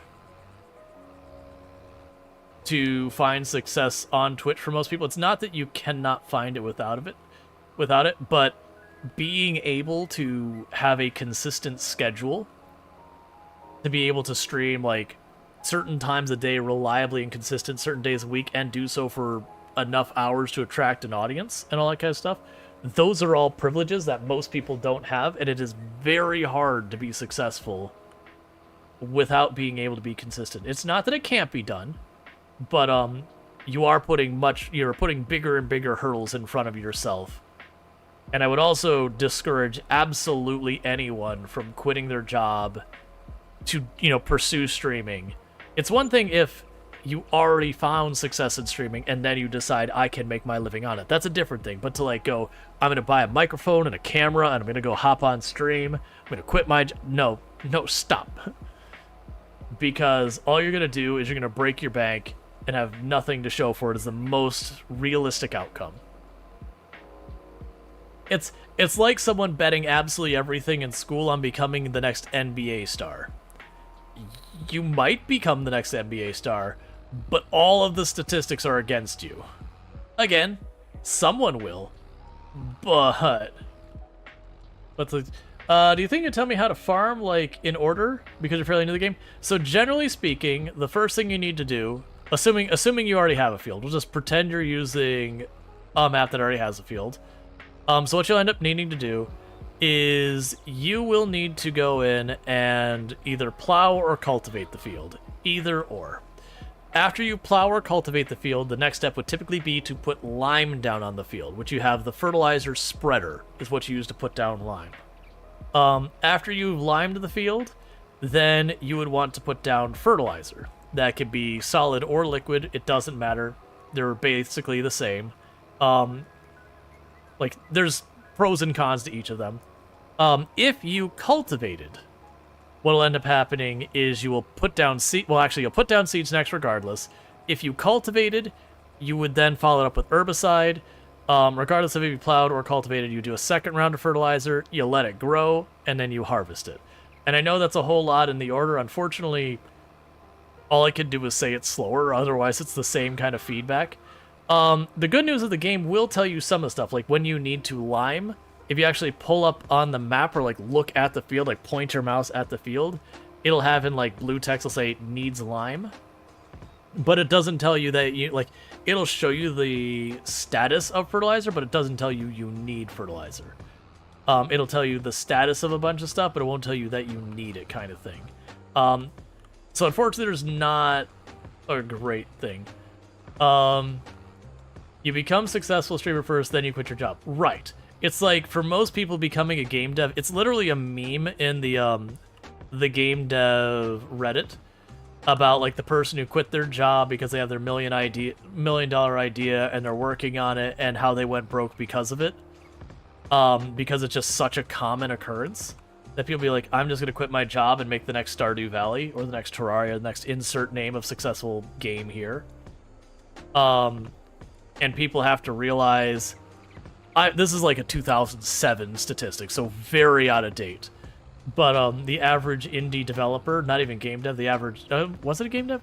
I think it was average, no, it's average indie game developer, and it was something they make $12,000 or $13,000 a year is the average. And you go, wait a second, that's way below minimum wage and nowhere near livable.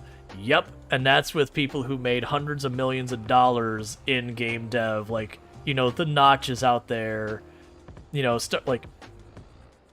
Concerned Ape and Relogic and all the other ones. And that's with them tipping the scales in favor of being a bigger number. It's just, that's how few actually make it. So it's one of those things that by all means, in your own time, start developing a game, and if it looks really, really promising that you've got your game mostly there and you're people seem excited, maybe we go for it. By all means, do that. But, you don't just go for it. Not most people who do aren't going to make it. You might be one of the lucky rare ones, but be real careful about putting yourself, if you can financially afford to burn for several years and you're just fine financially that way and that's a risk you want to take, sure. But unless you're already in that place, you can't afford to do it. Remember says, very tangentially related maybe, but that reminds me that Google AdSense recently emailed me to remind me the tiny amount of ad revenue your account that you hadn't withdrawn for 10 plus years back when I was experimenting a bit, and it never took it a bit farther. The same is, of course, because you never dedicated yourself much to running AdSense. Yeah, so I had even outside of game dev, being an indie dev can be, there's a reason why they say don't quit your day job, quite literally. If you can get a tech demo and it gets people excited, then you might be time to sell it at an established studio.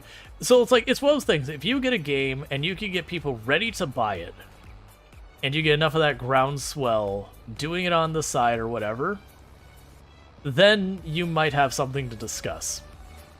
But, don't even consider that type of thing until you're at that point. And again, would there be games that are amazing that we would not have now if that was, people didn't do that? Yes.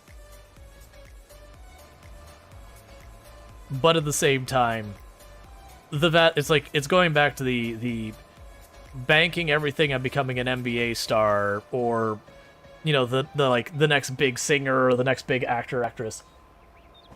you can have that as what you want to accomplish and start pursuing it, but you do need to have a sound and reasonable and realistic plan, because that is like your strategy for paying your bills is to buy a lottery ticket. That's kind of the same thing you're doing. Is you're taking an extreme long shot that is almost certainly not going to work out for you. It could, but the odds are very much against you. And so people be like, follow your dreams. It's like, all right, but hear me out. Also, maybe be a little bit careful about those dreams and what you do.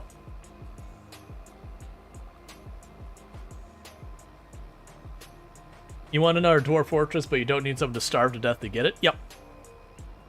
Well, realistically, it doesn't happen, because by the time they get to the point that maybe not, they start getting there, their bank account's already fully in the red. God, your lines are painful. Hey, man, I'm using an underpowered tractor. I should be using... Gaslighting all the future streaming stars? Well, no, it's being pragmatic. I didn't just quit one day and be like, I'm gonna stream every day. Like, for me, what ended up happening, and my situation is, I have been a software developer for 15 plus years, so financially very secure at the time and everything. And like, don't get me wrong, the income I have now is not... If it wasn't for Tomb working her job, I would not be able to do this, is the way I would... the way I would put it. If she was not working her job, this would not be an opportunity I could realistically pursue. But... it's one of those things that I had been working a job, I had been streaming on the side just for some friends. People started tuning in. I started having like a proper audience start picking up more and more. And I was like, you know what? I could see doing this, because I had left the job unrelated to streaming. I had left the job because it was a very bad acquisition. And I was like, I'm going on sabbatical. Like, I've been working since I was a teenager, nonstop, full-time. Up to, like, at one point I was literally working 5 jobs at the same time. I've told that story plenty of times. But just like my entire early part of my life, I was working multiple jobs from the moment I was an adult, and never stopped, like never had time off kind of thing, so far as like, not time off, like no vacation, that's not what I mean. Like never had like a gap where I was not working. And so like, you know what, I just need a break. Like, I just need a break. And then streaming took off like pretty close to the same time frame. I was like, you know what? Like, I can realistically get partner right now. I'm like actually finding a lot, my channel is growing very quickly. Let's just see what happens with this. And I fully expect it to be a thing that I would pursue for a little while. It wouldn't work out, and I'd just go into the next dev role or whatever. That's kind of the way I kind of pictured it going. But then the channel kept growing and growing and growing. Like, we're not up to like our peak of what we were, but like when I was holding the world record in Project Zomboid, like we were pulling 150 plus a night every single night, just about. And then when the record character died, like those numbers just bottomed, like they just dropped to like a third. Because when it comes to those kind of things, people want the best or not at all. So when the record wasn't done as starting a new character. And that's also the point Project Zomboid was falling off the map. But regardless, I got partner in my very first year, which is very, very, very unusual. It does happen, but it's very rare. Hey, Bush, how's it going? And hey, Maddie, how's it going with you as well? But it's just one of those things that I got lucky, is what it boiled down to. I got lucky. Worst thing you could be while streaming is an enterprise. That's not true. I disagree with that wholeheartedly. But it's more there's an audience. Because if you're a good entertainer, it doesn't matter if you're good, terrible, in the middle, or anywhere as a content creator. So far as your gameplay and all that.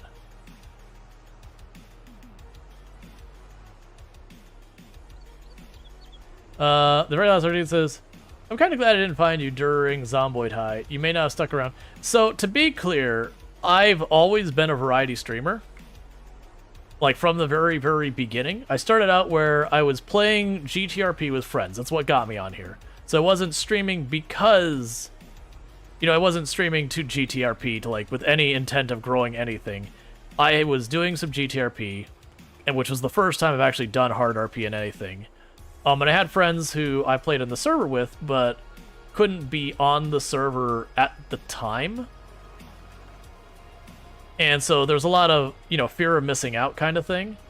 So I was like, you know what I could do? I could stream it. Because we started observing at that time that our perspective of what the city felt like and everything was just absolutely different from each other in every possible way, based on our personal experiences in the city.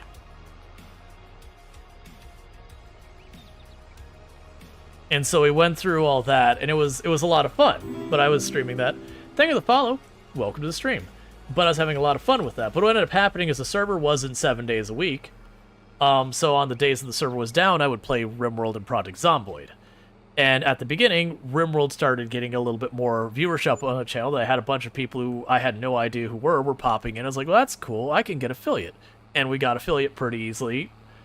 But around that time, another content creator who doesn't stream very much nowadays, but does stream from time to time, Trustin, popped in and raided my channel with like 70, 80 people in Project Zomboid.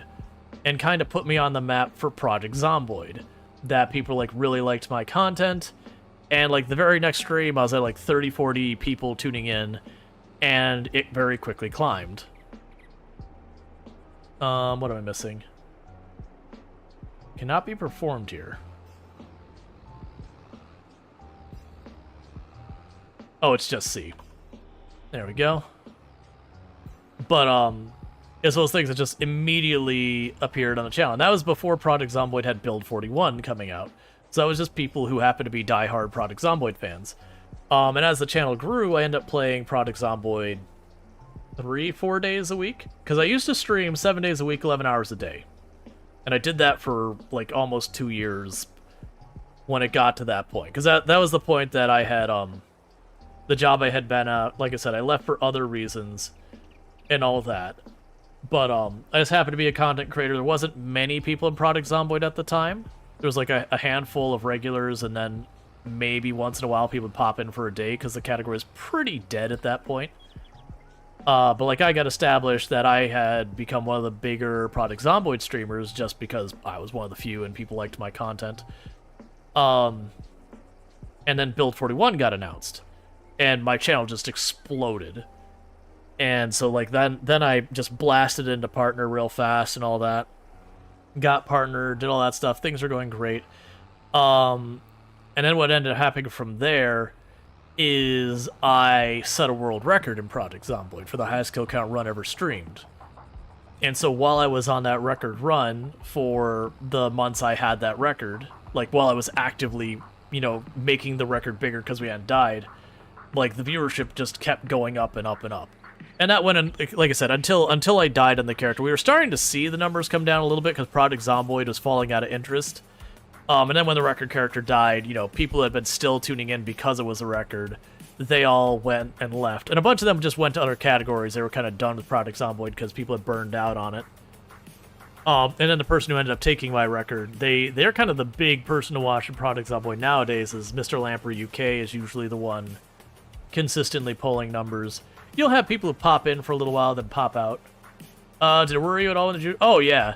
No, I very genuinely... It was like, the beginning of last year was very difficult. I'm like, I'm not going to be able to keep doing this. Like, I had told chat that I had kind of a hidden line in the sand that, for me, was the point that said, this is no longer viable. I have to go back to doing a day job. And it's not that I wouldn't keep streaming or whatever, but, like...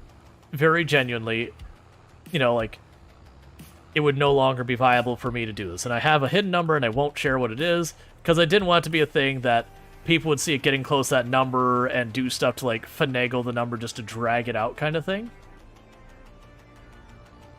And I had been, like, dancing right along that number that whole time. But yeah, like I had dipped below it, but it's like it had to be consistent for like a little while. But like I was going over and under that number a lot because, like I said, viewership dropped to 1/3 of what it was. Because again, it was the game I had been playing as like the most of that I got known for. Like it was just stale. They hadn't had an update in a long time. There wasn't any big events happening in it anymore. I didn't have the world record anymore, so people were checking out the world record who were in the category. I still had people tune in. But, and I kept streaming, because, like, okay, January is also the slowest month for creators. So it is a stressful month. That usually it's one of those ones that your numbers are usually down for. But yeah, no, very genuinely, I was worried I was going to have to do the whole post going, hey, you know, I love doing this, but I can't, kind of thing. Like, it's gonna go to like part-time. I've got to, you know, do all this other stuff now. Which realistically, what I'd probably do is short-term, I would do contract dev work. Because you can find that stuff, even nowadays, if you're willing to do contract stuff, you can find that relatively quickly. And then while that's going on, I would line up with a bunch of my contacts. I go and try and find whatever job, you know, I want to do the most in dev. Because at the time, it was like, oh, you want a job in dev? You know, I can't name my place, like literally walk into any place and find a job, but I know if I need a job in a pinch, like I can make a job happen. Like that wasn't even a question for me. Nowadays, with the current situation, I'm not as confident. But at that time, having 15 years working experience with specialization in accessibility and a background in education theory and all that, and training software development and content creation, and having led teams of developers on very successful projects in a whole bunch of things with experience in the education sector, private sector, and public sector. You know, both federal and local government. Is like, I had, like, you know, I could go into a place and be like, what credentials do you need? I have them. But right now, with what's going on, like, I don't feel as confident with what's happening in the industry right now. Like, don't get me wrong, if there's a job opening that's actually real, I can compete very heavily, so I don't think I wouldn't be able to find work, but I don't think it would be... I think it would take time, is the way I would phrase it.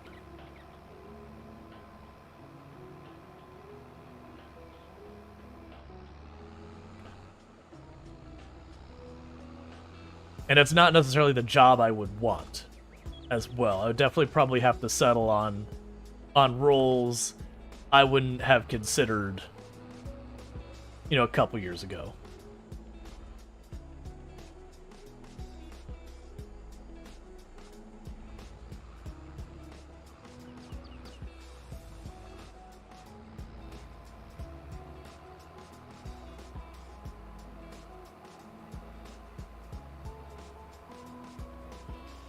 Okay, and this is the herbicide we're putting down now. Once this is done, this field's finished. This field, it's basically wait until it's time to harvest. We harvest. So that reminds me of an engineer we had that was still working as a dispatcher. Dude had needed clearance to work on M16 sites. And the company tried to piss us salary. This month alone, the gaming industry has had 60% of the number of layoffs from 2023. Right. And that's not even counting the tech sector in general, like the broader tech sector as well. It's been bad. I do think it's one of those things that we are in a temporarily really bad situation so far as the job market goes. I don't imagine it lasts because something is going to give. What that is, who knows? We can speculate, but realistically something is going to give. Because very genuinely, it's not sustainable to the point that even the companies doing this are going to find themselves without people to do their work relatively quickly. And you're going to have competition who's going to start moving in and taking advantage of the situation to snatch up people and all that. I do think that's going to take a while. There's also the possibility of litigation becoming involved to take some of the more egregious practices going on and start finding ways to mitigate or prevent them or whatever. And I know a lot of people be like, no, laws, regulation, no. My point is more, something will give, whether that's regulation, collective bargaining, market forces, whatever you want to go with. Fill in the blank. Something will change up the situation we have now, because very much things are imploding. And when you got a lot of people who got nothing but better to do than worry, people will start pushing. There'll be a lot of stuff. You'll have politicians who want to get elected, which means they're going to have to start doing stuff to get people excited or whatever. Yeah, he was one of the 14 engineers in the whole UK who had all of those clearances. Your reputation as an employer matters more than some money from salaries to a point. Oh yeah, no, that's oh, what was the name of that company? There was a, man, I'm blanking on the name of it. I want to say they worked with Meta before they were Meta, but there was a company that were like the leaders in basically the whole point was they were like a big leader in their industry, that like if you were in this tech, you were like, you knew them. Like they were that big and important a company that they saw themselves as like untouchable and everything, and they started nickel and diming their staff and doing all sorts of awful things, and just angered enough people in what was a fairly narrow focus, like a fairly, I shouldn't say narrow, a specialized skill set, and ended up just pissing off enough people that they couldn't hire anyone. And so what ultimately kind of killed their company is they got stuck in a situation where they couldn't hire anyone, no one wanted to work for them. Even after they started correcting their wages and all that, just their reputation was so ruined that people were like, oh yeah, no, you don't want to work there. Like, absolutely not. If you have any other choice, you don't work there. And because it was a specialized discipline, people there could fight and bully to get the wages that they deserved, kind of thing. And they ultimately kind of just stagnated, that they couldn't really update their product for a long time in any meaningful capacity, and a competitor who is smaller just straight up went right by them. Like, just let them do all the work. It was like, alright, well, we'll just go ahead and benefit if you just want to burn yourself down. Alright, Trevor, you have a good one. Thank you for hanging out. Which is a privilege most boys have. Well, that's the thing. But the advantage you run in with those type of situations is that smaller, faster-moving company who is paying their people well and all that, were paying all of their people well. So even though not everyone is in the position that they can bully people around, because the people who were in the position can bully around, they can kind of bully them around collectively on your behalf. It does help. It's one of the reasons why in jobs in the past, when I saw stuff I didn't agree with, I didn't just keep my head low, is I was definitely one of the ones who said, hey, this person does the same work I do, they're just as capable, why are they getting paid less? And it's like, I don't care what you say about their negotiation, if you want to keep me, you need to go and correct their wage. And they're like, why do you care? It's like, I care because I care, and if they're gone, you can find someone to replace me too. It's just they took advantage of someone who, you know, again, you could argue wasn't as good as negotiation, versus people are generally underrepresented and underpaid for protected statuses and a whole bunch of other things. Because a lot of their work actually outperformed mine, and I don't feel any guilt in saying that. So there's no reasonable reason. They paid them less because they could get away with it, and I made sure they couldn't get away with it. But that's kind of what it takes.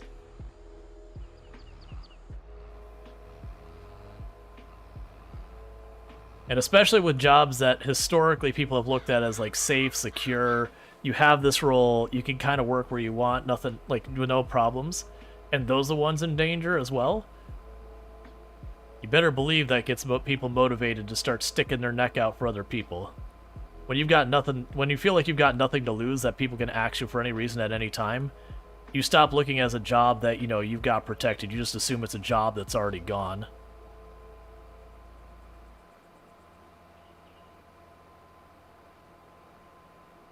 I'm definitely not a keep my head down and keep quiet kind of person.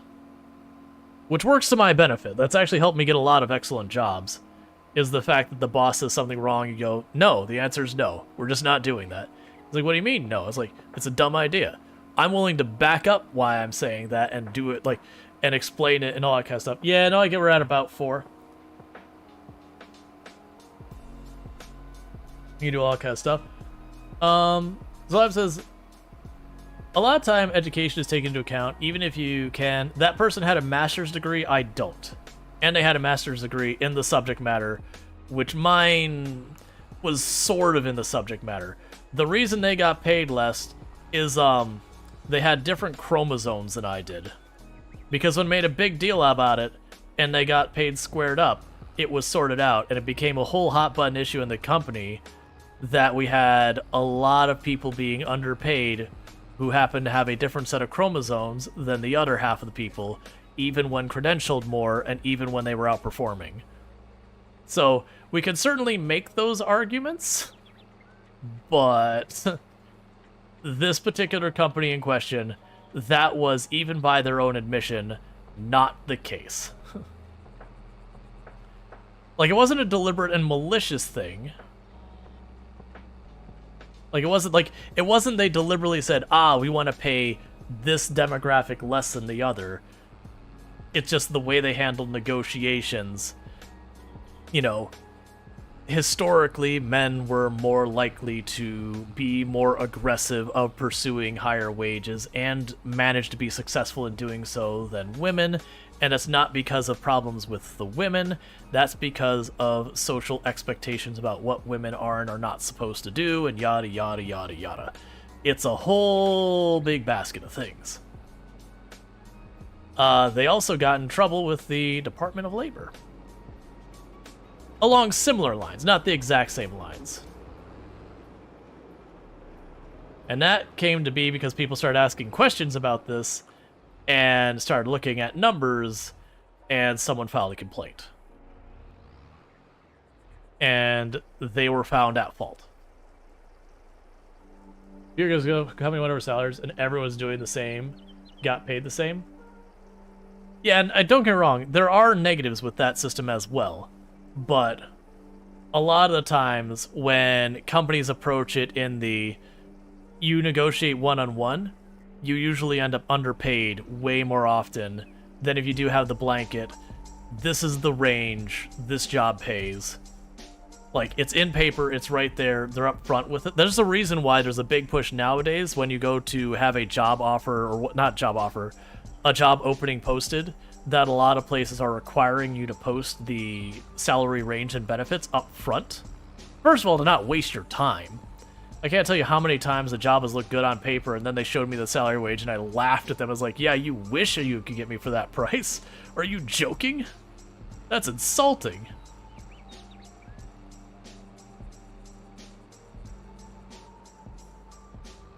Yeah, that's the reason. So Jan's saying to negate that they have the range, so it's not the same exact same. Right, that's the idea. Is you have a range as the solution to that problem.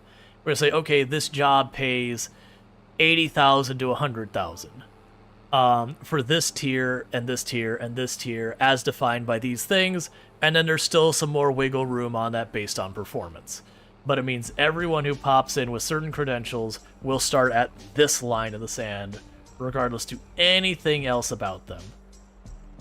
So we're not going to start doing this field yet, because it has to wait on that.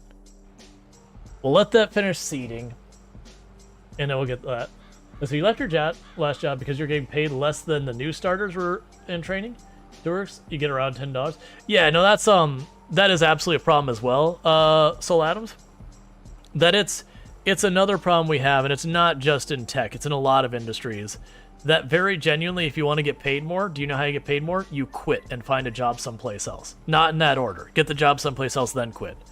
Because even at the companies that I worked at that had really good raise plans, you could usually fight for a 7 or 8% raise and all that kind of stuff, but that was kind of the roof you normally got. I did have times I got more than that, but those were exceptions that I took, like the nuclear option of, here's the deal, you will pay me this up or I'm out the door. Like, and I went with that whole thing, which you don't want to do because you can't do that for any regularity and have a job. They will fire you. Well, they'll lay you off. Whatever. But versus the alternative is you'd switch jobs and you could, like, I've doubled my income by switching jobs. I don't think I've ever switched a job where I didn't get at least like a 20% raise. Going from one to the other, even the same position, even like, and a lot of times I would get the new job and it was easier than the job I left. But yeah, that's been a whole thing. But it's one of those things that the weird paradox with that is if it's a high demand job, it means as the market changes. What's the worst that could happen? As the market for a job changes, which happens a lot in tech, and what is considered the market rate for a job builds up faster than those 5% raises or whatever, then you run into the weird situation. You have the people who have the, by corporate policy, 5 to 7% increase or whatever year after year, and the new hires get paid more because they have to be hired at the market rate because it's the market rate. And it is one of those things that like, that's where stuff like, and I know you'll have people like, unions or whatever. I personally am for unions, just to be clear. And it's okay if you disagree, that's fine. But that's where stuff like collective bargaining comes in, that you have all the people there saying, hey, the collective group of, 10 developers or whatever get together and say, hey, here's the deal. The market's gone up 20%. Our pay has not gone up 20%. Do you know what's going to happen? If you want to keep us, our pay is going to go up 20%. I'm oversimplifying this. But the idea is, collectively as a group, you could say, hey, look, here's the deal. These are our demands if you want to retain us. And then you negotiate and all that kind of stuff, because people don't want to just switch jobs and like leave that as a group, but they can have the negotiation where you can effectively, push back in the company. Because right now, if you don't have that, the company has all the power and you have nothing. As much as people want to say free market, whatever. The company, they have insurance. They have like your health insurance, not here in the US, they have all that. They have your life insurance, they have your optical, they have your dental. If you want all these things outside of a company, it costs your left arm and your right knee. And good luck. And you have no choice but to play ball where they have every advantage. That the only advantage you get is if you're in high demand enough of a position that you can push back. Or you have, you know enough knowledge in that company that's unique to that company that you can kind of hold that over their head. But if it's anything shy of that, if you push back on your own, they just, you don't have a leg to stand on. As you recruited by the current company, didn't even negotiate. The base pay was 50% more than your previous one. Yep. All right, looks where you have a good one. Yeah, so what I'm going to do is I'm going to let this field finish getting seeded. And then what'll end up happening is I'll just put out the arms on the fertilizer thing. And the reason I'm doing that is that is a way to signify to me next time. I have ADHD, so one of my ways of working around the ADHD is I will try and put whatever the thing I need to do next in the way. So by putting that with the arms out and the fertilizer right there in front of a field that needs to be fertilized, when I go to switch my vehicles, I'll be like, oh, why is this here? And it makes it very clear what's happening. I'm also going to leave this tractor over here in general so I know that I had just seeded this field.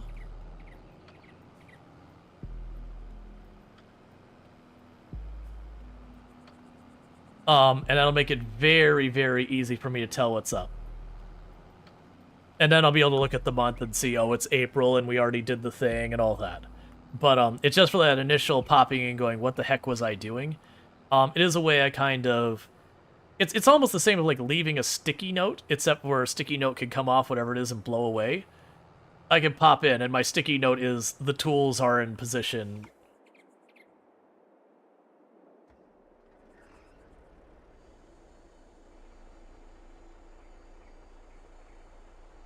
Let's see, I'm getting evaluated next week. I live people tips like that. I live people's tips like that. Sorry, I understand if English isn't your first language, or I think not. Oh, you love tips like that? Yeah. So it is, be careful when you push back of, like, knowing what you do have. Like, if you've got a bunch of things you can kind of help, like, hold over the company kind of thing, and be fair about it. To be entirely clear, be fair about it when you're pursuing stuff. Like, if you're getting paid 30-40% over the market rate, like, you're being very well taken care of, which does happen in some companies, like, don't beat them up for the next, 10 extra percent. Like, by all means, make sure your raises keep up with inflation and yada yada yada yada, because otherwise, if you do not get a raise, congratulations, your pay has been reduced by value. Because your money does less now. But, like, very genuinely go into and be like, hey, I can demonstrate that I made the company an extra $6 million last year. I can demonstrate that I did all these extra things. I am providing you all this value. I'm making this much. The market value is that much. I want to be paid this much more. And sometimes you will have companies like, this is policy, we won't budge. And if you're prepared and willing to take the nuclear option, you can, which is the, well, I will not stay for less. Just know that is the nuclear option. You're not burning the bridge per se, so much as saying, hey, like, this is my value, I know what I'm worth, you will pay me that, or I will find someone who will. Don't go that road unless you are either financially in a position you can afford to take that risk, or you've got the next job already in writing. But it is a thing. But be like I said, be fair, go in there with actual numbers. Don't just say, I demand money. Be like, hey, I demand money because I can show you that I'm worth it. And if you can do that, it can go. They can still fire you for that, by the way. They can still just be like, yeah, we don't want you anymore, get out of here. And that is their choice. And you will sometimes have employers who will do that. It is a risk. You want to burn a bridge, make sure you have a bridge. Oh, make sure you have a barge. Sure, I can agree with that. But yeah, so it is one of those things. I usually take a screenshot after each one of these. Yeah, we can go with this.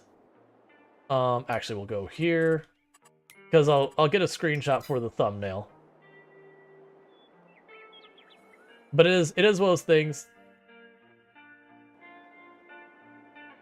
That was weird.